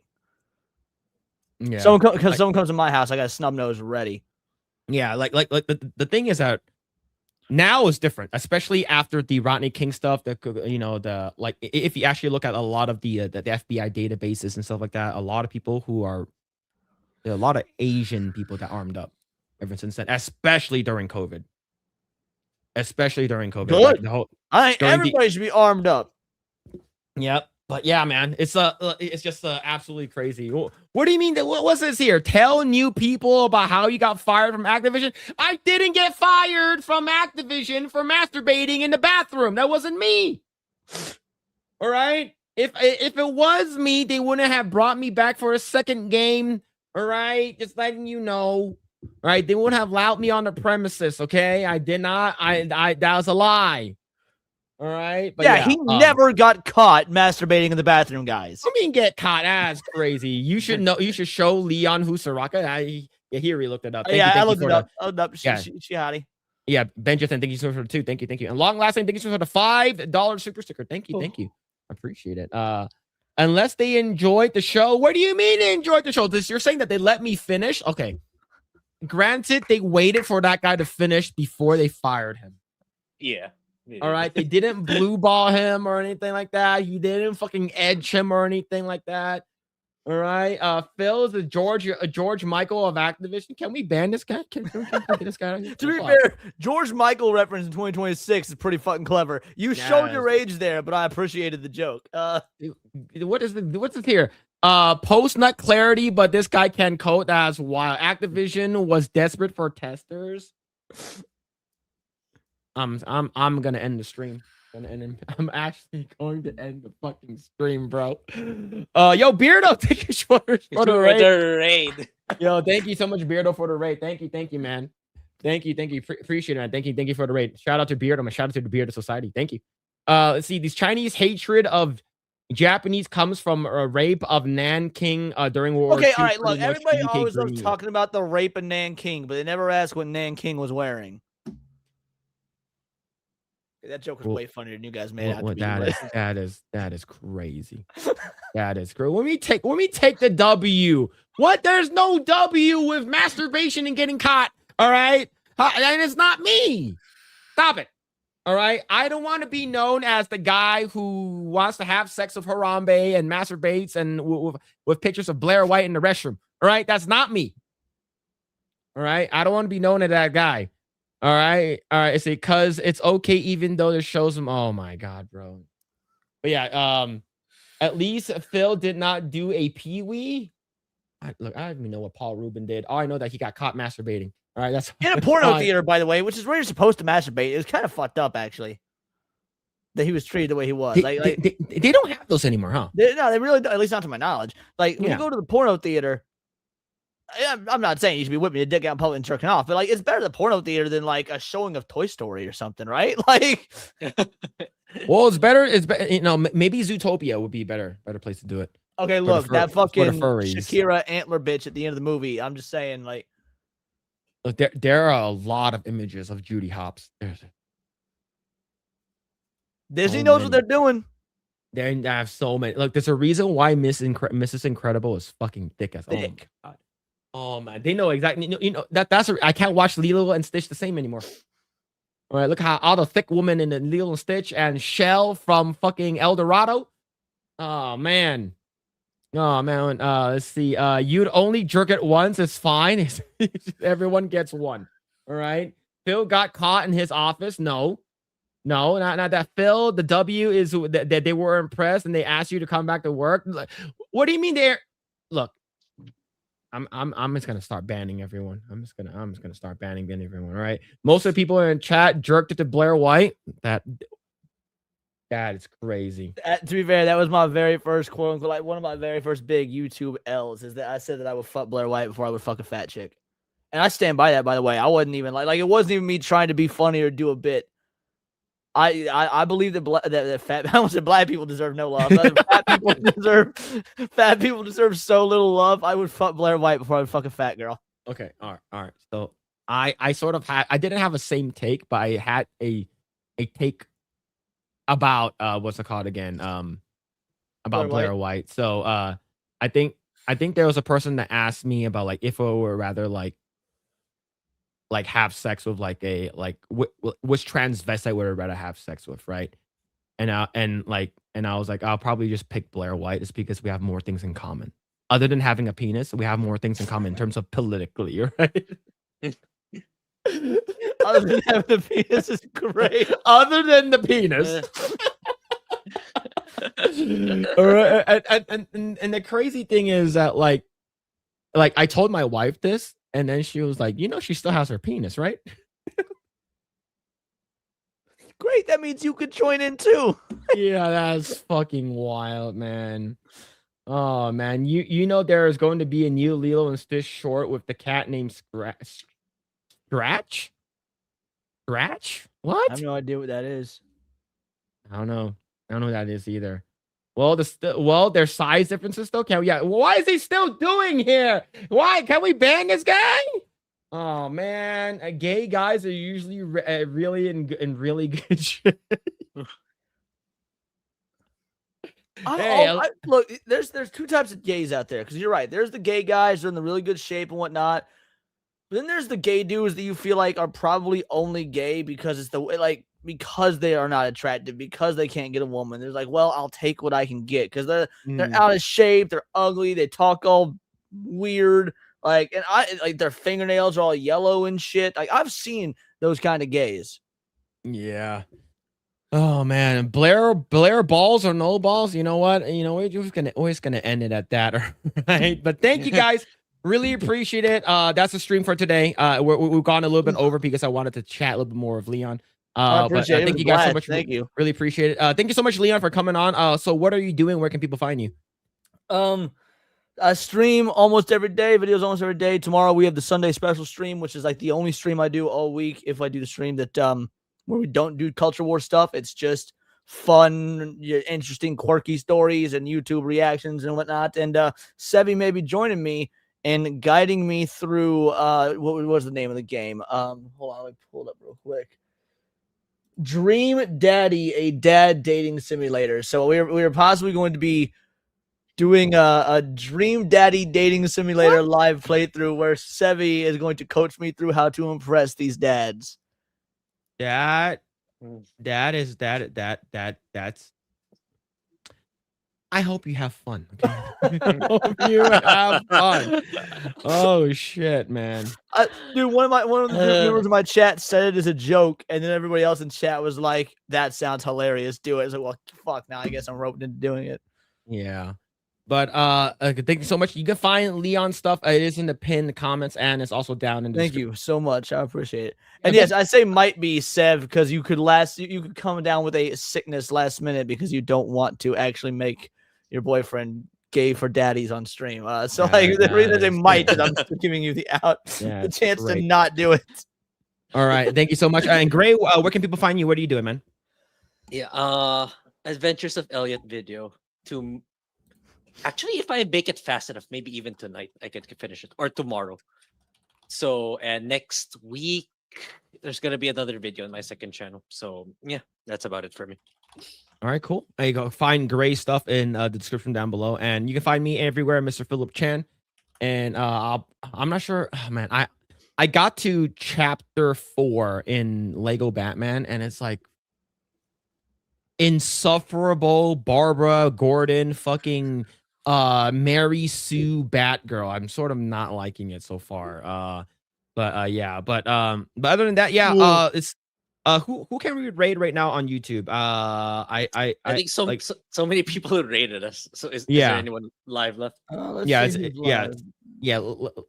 me know where you guys want to go. But before that, thank you so much for people who are new subs, who are new watchers. If you guys haven't already done so, like, share, subscribe to the channel. We're also live on Rumble as well. But thank you so much, SCDB, Matt Frog, John Wayne, Hollow Ninja, War Wizard, Mr. Fields, 21 Palika, JW, Phil's cousin, the late plug of Muddy Waters.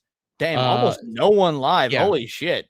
Yeah, it is pretty late now. Thank you to Benjathan, long last name. Thank you guys, really appreciate it. Thank you, man.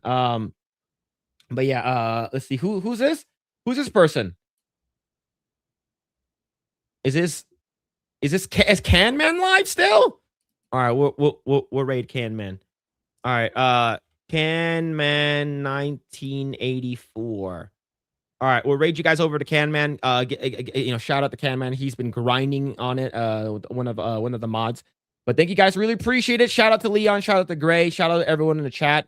And with that, we'll catch you guys on the next one. I don't think we'll have a guest next week or anything like that. But D-Day Cobra is live. He's gaming. All right. Well, sorry, Canman. You have been usurped. All right.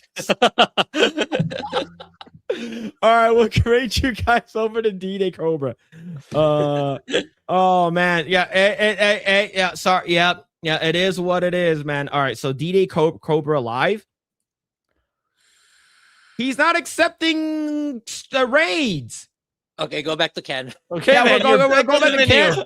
Can man, it is. You know what? Can man, it is. All right, we'll send you guys. He's not accepting people to what's it called again? Have his thing. Okay, so very gay. He doesn't let people. But anyways, chat. Thank you guys. We'll see you guys next Saturday. Thank you guys so much, and thank you again, Leanne, for hopping on. Happy to do it, man.